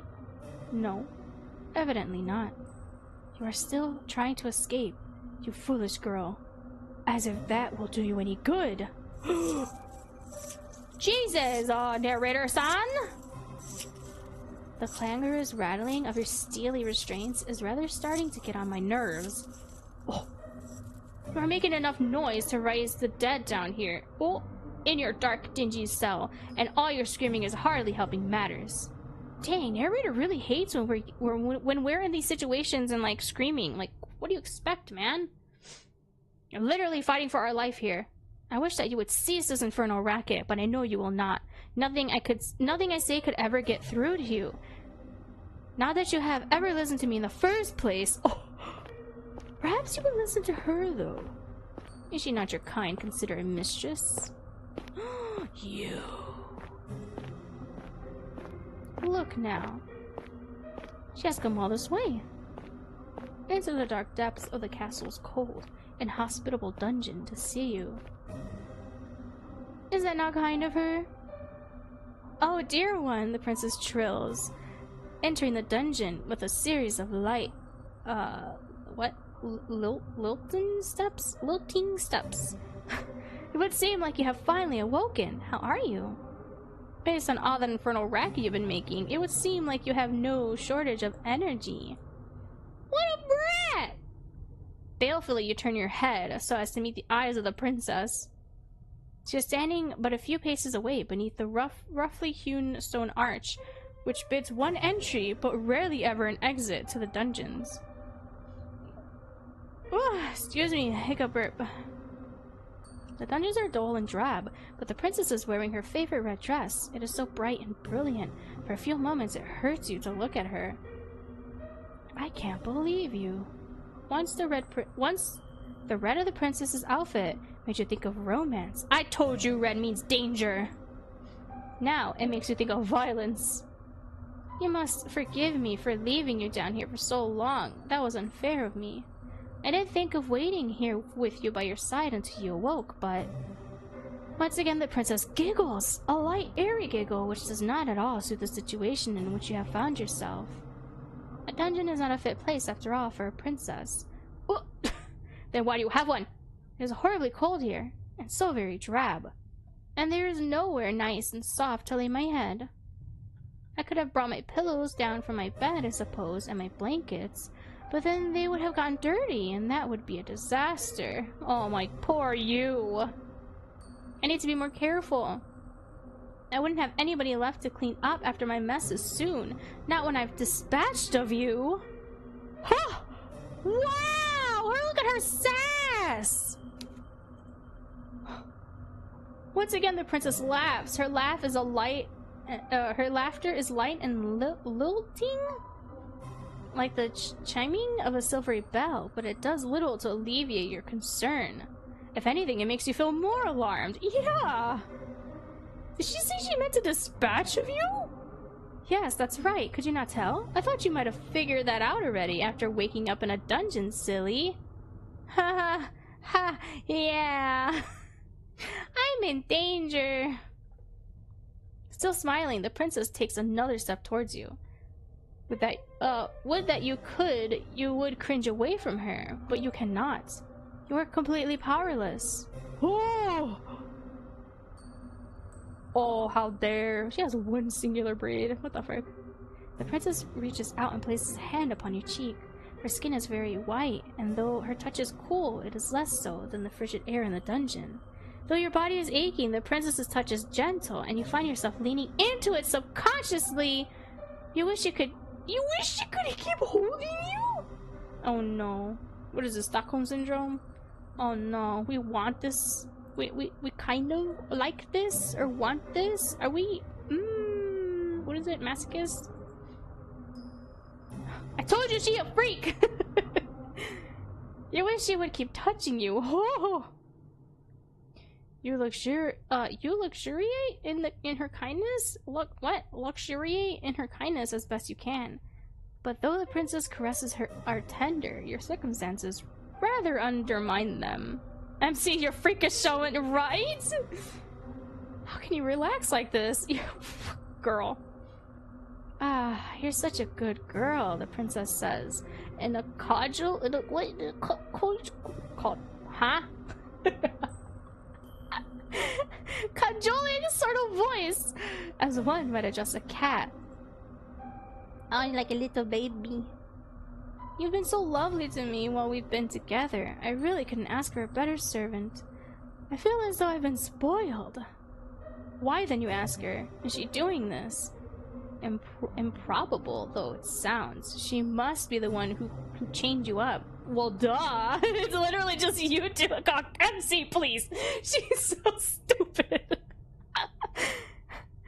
There is nobody else in the castle who could have committed such a feat.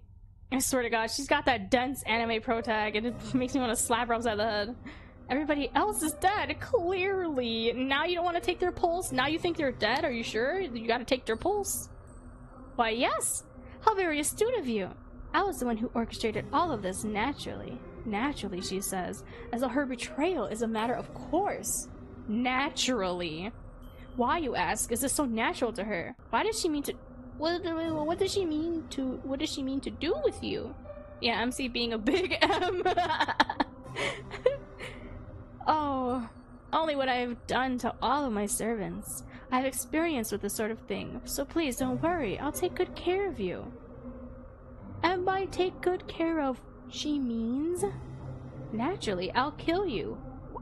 Okay, gathered as much. There it is again, that word, which seems grossly inappropriate given all which has transpired. Naturally. There is nothing natural about this. Do you not think so? The princess examines you, her expression ponderous. It's natural to me. Even if it isn't natural to other people, this just feels right. How? Maybe you're crazy people? Imprisoning her servants in the dungeon and letting them die? Yes, exactly. This is a bit more to do. There is a bit more to do it than that, though.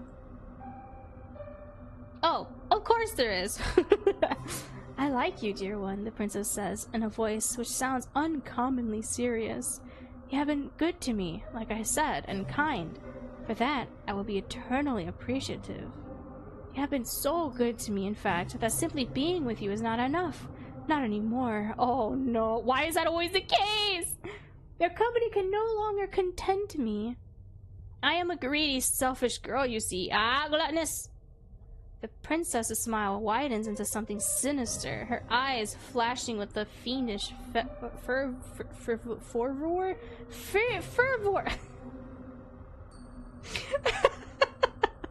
I can read, I promise. You have never before witnessed. And I don't want you to what? And I don't want to feel you beside me. I want to feel you inside me. Whoa! See, that could be arranged if you, let us go? Well, of all the things your charming captive could have said, you did not expect that. No, I did not. The princess, perhaps, noticing your confusion, begins to giggle. A giggle even lighter than meringue. And just as airy. The dyslexia is strong in this one. Yeah, leave me alone. I'm trying. It is just as inoffensive. I can see that you don't understand, dear one. But you aren't the only one. My last lady's maid said that too. Wanly, the princess sighs. A beleaguered woe is me sigh, which makes her look even younger than the scant handful of years she truly possesses. So she is inhuman. And the one before that, and the one before that, and the one before that. I thought that you, at least, might be able to appreciate my point of view, but perhaps not. She thought we were... Okay, we're a freak, but we're not a freak like that. Okay? We're a freak, but with standards. I don't think it should be too complicated to grasp, really. But maybe my way of looking in the world, of looking at the world, is a little bit unique. Psychotic! Yeah. That's why my nurse always used to say, at least, when she still had the breath to speak, of course. You look at the princess. Where else is there for you to look? Really? Your eyes fixated to her face. She's still smiling. But there is something sinister about her smile. Or perhaps in your anxious state, you're only imagining that there's something sinister about her smile. I don't know, man. This situation is pretty sinister. Wait, wouldn't she become a Wendigo? She's eating flesh? Is she a cannibal? She doesn't want us with her, she wants us inside her. But when you digest us and poop us out, we're not with you no more. She did not think this through. It is easy to see things which do not really exist when your surroundings are festooned in shadows. In actuality, however, the princess does not look any different to how she usually does. Neither is she acting any different to the way she usually acts. She has not changed. It is only your perspective of her that has changed. Tremulously, you ask the princess what she means, a question the princess is only happy to answer. It's simple, really, like I said. You were wondering, weren't you, why there weren't any guards or any servants in the castle when you first arrived here? The question has crossed your mind, yes? You are sure that the princess said her minister sent them away, though? Was that a lie? I wasn't being wholly truthful, no. I thought you would be afraid of me if you knew what had actually happened, and I didn't want that. I wanted you to stay with me. My ministers didn't send anybody away because I don't have any ministers. I dispatched of them too. Did she now? You suppose you ought to be not... I can't read. You suppose you ought not be surprised, but you still shudder regardless. My ministers weren't very much fun, I'm afraid. They had a lot of ideas about what I should and shouldn't do after my parents died. Shush! The princess stares at you, her eyes wide like black holes, empty, yawning abyss. So I killed them. I killed my servants too. Woo! Man, I gathered as much. Wait, that was my theory too, that she killed everyone. But that she was also a maid and she just killed everyone and then took the princess's place. So it wasn't a mutiny, she just wanted to murder everyone. So I did a more thorough job with them than I did with my ministers. I did not care for my ministers, you see. They were all fusty old men, and I did love my servants. I love my ladies' maids, and my undermaids, and my scullery maids, and my housekeeper, and my cooks, and my large retinue of retainers. They were like my family. They raised me in my parents' absence, and I adored them. They were so very dear to me that I had no real choice. What? I had to eat them? What? Does that follow? No. Where's the logic in consuming them? Because you love them? Not logically, no. Why, you ask the princess, your voice trembling. Would you eat the people that you love? Seems a poor way to repay them for their kindness. Well, why wouldn't you eat the people that you love? Huh? I don't think there could be any greater way of showcasing one's gratitude unless you have any better ideas. Not eating them? Telling them you appreciate them? Hanging out with them? Giving them gifts? Giving them hugs? Kisses? That's all not eating them. You weren't expecting the princess to turn the tables on you quite like this, and dumbfounded you stare at her. Oh my god, we're so dumb. You know precious little... What? You know precious little about love yourself. So it is hard for you to form a convincing rebuttal, but you muster up a few token arguments. You tell the princess that eating people isn't very nice, and neither is it strictly legal. No! You're gonna turn into a Wendigo. A better way to show your gratitude to your servants would be with increased wages and increased holidays. Yeah! Paid holidays. The princess listens to your arguments, her expression astute, like a student poised to take notes in a very important lecture. Once you are finished, however, her concentration fails her. Her shoulders begin to shake, and it is not with remorse for what she has done. Instead, she is laughing. Oh, dear one, that's very funny. But why should I care about the law? I'm a princess. One day, I'll be the queen. I am the law. Oh, no. That is a good point. Oh, you make a good argument. But would eating people not turn her subjects against her? What subjects? I'm no fool, you know, no matter how I might act, and I know what happens beyond the castle's walls. I know all about the plague. Once, I might have had a populace to govern. Populace? Never heard that. But they're all gone now. I'm a princess in nothing but name only. A monarch without any subjects. Gravedigger sounds alive. Don't you think that's sad? I know I do. It's so woefully lonely. If she feels lonely, then why has she been systematically slaughtering all of her daughters? Yeah! What the frick?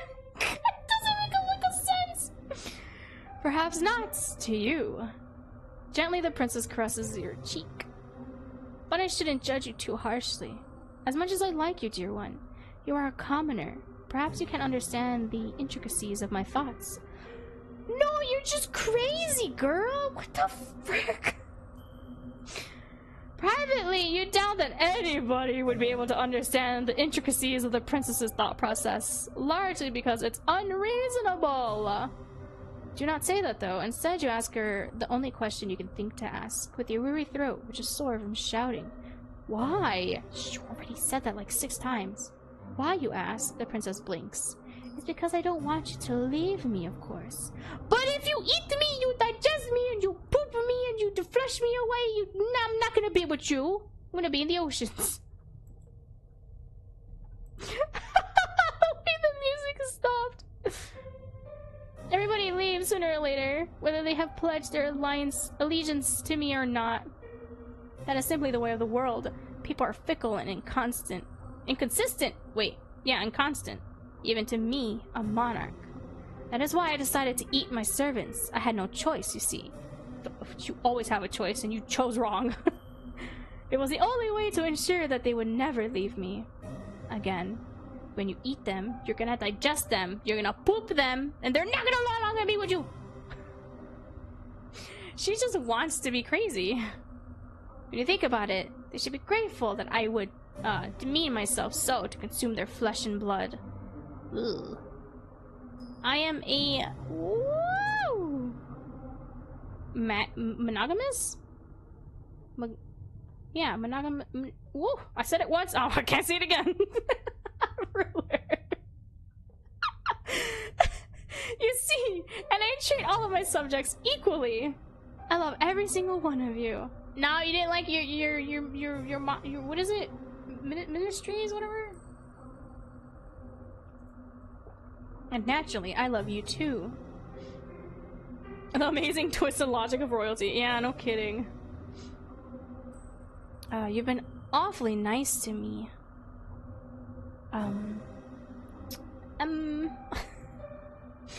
You have been awfully nice to me, and you are very pretty alongside it. Oh, stop. If you were a plain ugly girl, perhaps I would not shower you with affection quite as intense as this. But you've captured my heart. I think you're lovely. So I'll bestow upon you the highest honor I can conceive of. I want your body to mix with mine. Whoa! Say it like that. Then we can stay together forever and ever. That's not how, girl, you don't know how digestion works. The princess leans in. You can feel her soft, silken hair brushing against your cheeks. You can feel, too, the warmth of her breath as it ghosts against your skin. It is cold in the dungeon, but the princess's close proximity is, perverse through this might sound, something of a comfort. Her eyes are wide and her lips are so red. Her smile, meanwhile, is so sweet. I've been doing my best to fulfill the role that fate has dictated for me, but really, you chose this, fate! What are you talking about? The princess exhales. Her eyes, which are boring into yours, are like 2 dark tarns? Tarns? Finally, you think you can see an alarming lack of light. What? The lack of anything. Oh, in her eyes. In the princess's gaze, some degree of humanity. It gets so lonely here. She said it again. But it's only gonna get lonelier because you're gonna eat me. But this brief flicker of understanding, which passes between the pair of you, is soon cut short. The princess dips her head. She parts her lips, which are as red as the petals of a carnivorous flower. You feel the princess's breath against your neck. Ooh. It is warm in the icy chill of the dungeons, and you shudder from it. For a few moments, you think that this overture of the princesses could be romantic in a way. But this too comes with a swift and merciless close, girl. Oh!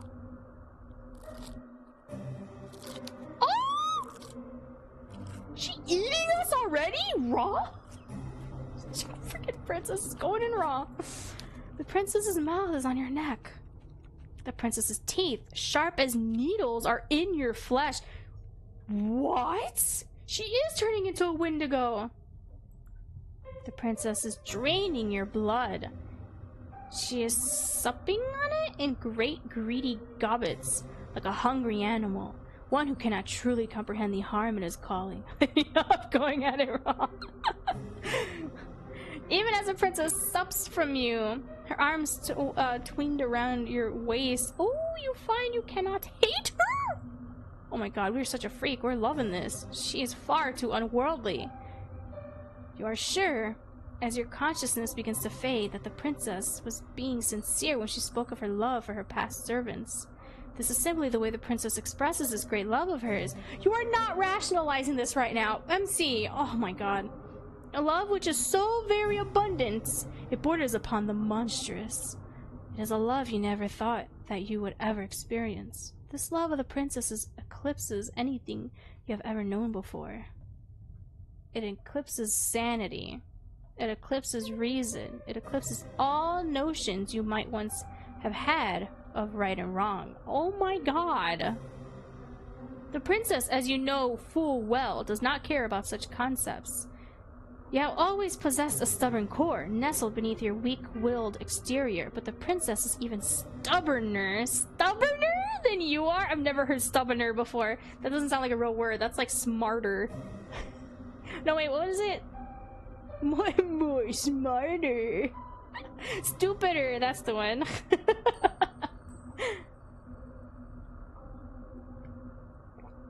In the face of her love, you have met your match. What?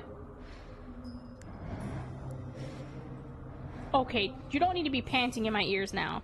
The princess draws back desperately. You gasp for air, but she does not give you any quarter. As before, she dips her head. Hard red lips, redder still with your blood, then splits apart her jaw. She's a monster! What did I say? She's a chompette. Her teeth, which are impossibly inhumanly sharp, glint wickedly like knives. She's a freaking Wendigo! Then she tears out your throats. The front of your nightgown was white once. Now it is red. These are white when I bought them. Okay, Patrick. There is so much blood, you can smell it when you inhale, sharper than metal. It is so potent, you can taste it on your tongue. You try to inhale, but this task proves to be beyond you. What with the twin perforations that have ruptured your skin. Your attempted breaths, when they escape your lips, sound like sad, sorry wheezes. Your whole body, meanwhile, feels as though it is on fire. You make for quite the sorry sight indeed. But you'll forgive me if my sympathy is limited. You did bring this upon yourself, you know. What? Narrator, you suck. You reap what you sow. We didn't know it was gonna be like this! And in your case, you made a series of bad decisions which led to your ultimately demise. Now, what do you want to do? Will you accept this fate of yours and rest in peace? Or will you try to fight against it? Oh, mother! I'm gonna save here. I guess I'll do these 3 routes. Let's fight against our fate. That is a good answer. I must admit I like it. We literally can't do anything. We're chained up. It is impressive, and our throat's been ripped out. It is impressive how very defiant you can be, even in a situation as discomforting as this. Now, try not to cry. Keep your chin up. This is but a minor setback in your story. Like all fair maidens, you are deserving of your own happy ending. You need only the strength to try and seek it out. Why don't you give this another go? Just try not to ensure the hearts of any more monarchs, particularly those with unusual appetites. You are undestined for far higher wait. You are destined for far higher purposes than being an entree?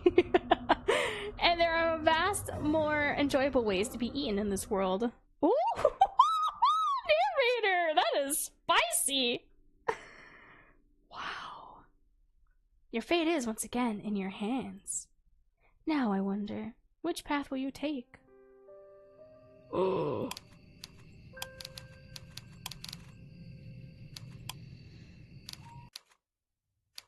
Accept your fate. What, really? You're fine with being eaten alive in a dark, dingy dungeon than being left to rot? Well, can't do nothing else. Let's let her have her way with us. That does not sound like a very satisfying ending to this particular narrative. But if that is what you want, then so be it. I do not mind indulging you. That is what I have always done, after all, from the moment we first met. True. I have dedicated myself tirelessly to answering your wishes, and this is no different. Do not be so foolish to think, though, that you can escape me, even if your life's blood has mingled with that of the princesses. Narrator? Narrator's another villain after us? I'm not going to relinquish my hold upon you that easily. Narrator? I did pledge, after all, to remain by your side. Come what will, fire or flood, I will never leave you. A love that consumes. How does it feel to be adored so ardently? You will never be lonely again. Narrator? Oh my god, wait, more is being uncovered the more routes we do. Oh! Oh wow! Oh wow! Oh my god! More lore! Where the frick is our other pages? Oh. Oh. Oh my god. So then what the frick are these two? Are those the shore? What are these two? Oh my god, this is so pretty. But this! The fact that she liked it! Look at her! She a freak. Music. Oh my god, my beloved. Oh! Oh!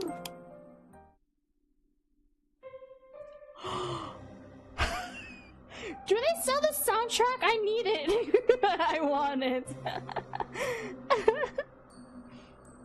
Oh my god, I really, oh my god, I really love this soundtrack so much. Nah, I like this one.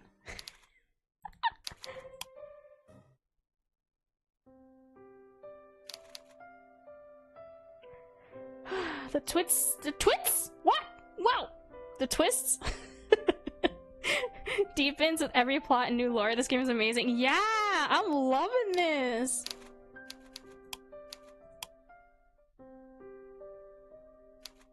That's not the main one. Dang, I really love Gravedigger. Oh my god. Gravedigger is still my favorite route. Minor spelling error. No, I get you. Oh my god, I really love... Oh wait, is it in the credits? Music. Oh, it opens up their Twitter page. Oh my god, I'm linking in chat. That's the artist. That's the music. Oh my god, the music is so good. Oh my god, the music is so good.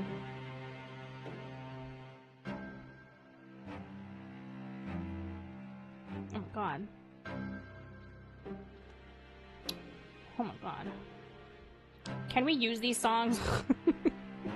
Emmy, man, can we use these songs? I really, oh my god, that's so good. Urgh. Oh my god. Oh dang, it actually stays. Whoa! It actually stays! That's a musician's Twitter. Oh my god. Dang. Oh, this is so good. I really... Oh my god, man. Oh my god. This game is so good! WAP. wonder, this is probably for like the final route then. Look at that, it goes down the list. I'm saving for these because I don't know if there'll be something more. So this is for the shore route, and this is the shore route. Yeah, no, there's just 6 saves. You can't do any more than that. There's only 6 saves, and there's 3 routes. Maybe 4? Am I allowed to show the final thing on stream? Will I be in trouble for that? I imagine not. Maybe? I don't know. I hope not. Oh my god, this game! Oh, wait!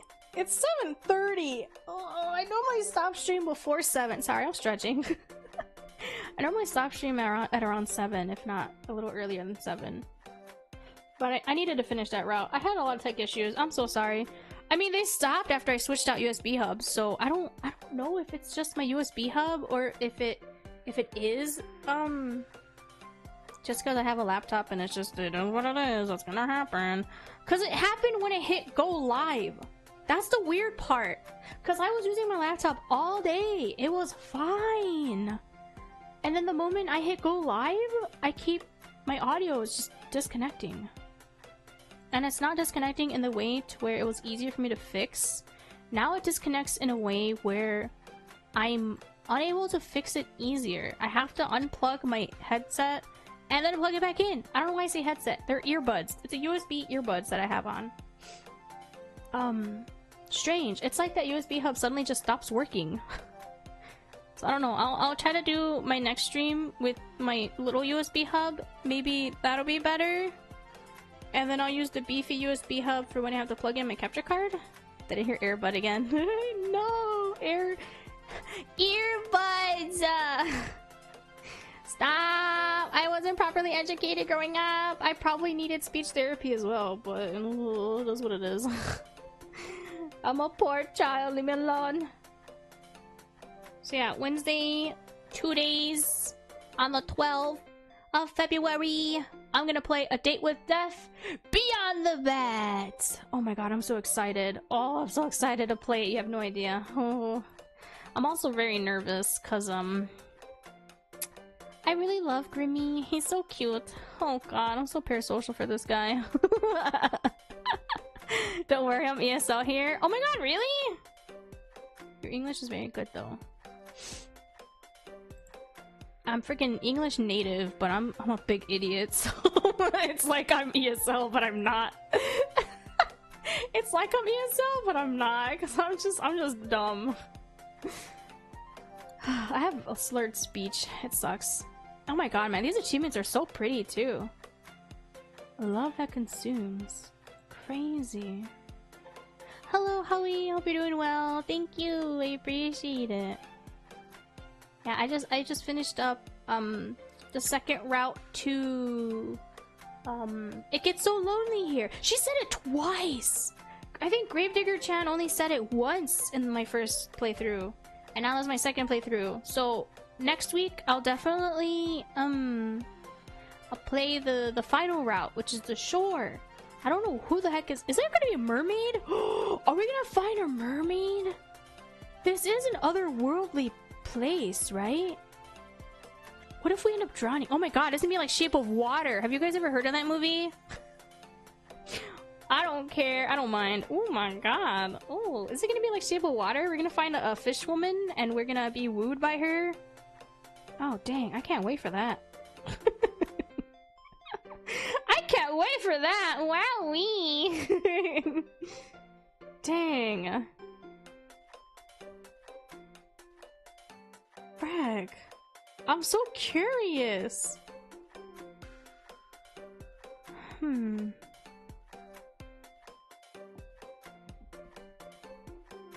Interesting. Fish lady who slowly drowns us with the watery love. Heck yeah! You see, you know what's up. Oh heck yeah! I would love that. Ooh, take me away. Oh. You guys are so mean to me. It's simp month. Let me simp in peace. For some reason, I keep getting made fun of. Let me be a monster fricker. I love monsters. Have you not seen me play Persona 5? I'm not. And what of it? What of it? I'll cut you. I'll cut you. I'll shank you. I'm from the ghetto. Don't play with me. Let that sink in.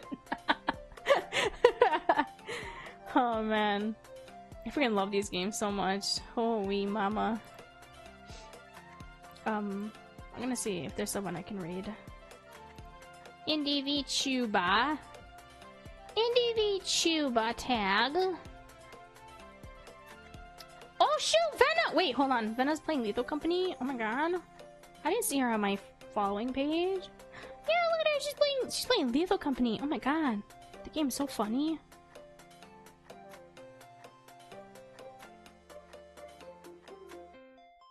So yeah, next stream will be on Wednesday. Wednesday on the 12th at 3 p.m. I'm gonna try to start earlier. I'm gonna try to start earlier.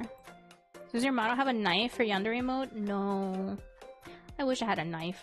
What do you have? A knife! No, I don't have a knife. Nah. I have blood splats! Oh. There they are! I have blood splats, but I don't have a knife. I have this one, I have this one. I have the pouty face. I have the star eyes. I have the heart eyes. I have the blushes. I have the sobbing face. I have a controller. I have a microphone. But yeah, that's about it. That's all I have. Microphone gives me sleeves, and so does the controller. It always makes me laugh. Cause like, I don't have sleeves. But I'm like, what the frick? That's so funny to me. That it gives you sleeves.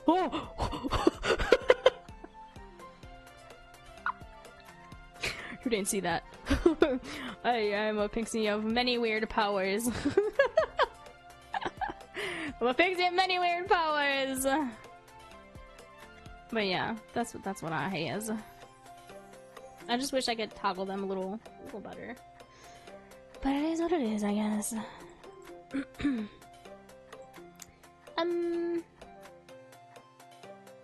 Let's see. Oh my god. First time Borderlands 2? Oh my god, I love Borderlands 2. Wait, no, I wanna read Venna. Venna's playing Lethal Company. Dang, that's a big collab. That's a big collab. It's gonna be very chaotic. Oh frick, you guys might hear it. Never mind, I'll zip it and give it in time. Let's go. Whoa! Whoa! Okay, let me copy. So I'll see you guys Wednesday. Thank you so much for hanging out with me. I really, really appreciate it. Thank you so much for all of the lurks, as well as the all of the lurks, all of the chats, the follow, the resub. I appreciate it so much. Thank you, thank you, thank you. Yeah, thank you so much for coming. I appreciate it. Thank you, thank you. This route was wild, man. Cannibalism was... I was not expecting cannibalism. I was expecting to be, like, you know, bled dry. And... well, I was right. We were locked away in the dungeon. I was right. Getting close to you, partner. I am so nervous for that. I'm gonna play A Day with Death, a safe for work version of Beyond the Bet. If I'm able to play the NSFW patch, I want to see... I'll try to record myself. I'll do a test of that then, I guess, to get ready for freaking Honey Pop. I'll play the I'll record myself playing the NSFW of freaking A Day with Death Beyond the Bet. I'll obviously censor things. And then I'll like edit those short form content to upload. But until then, take care. Bye bye.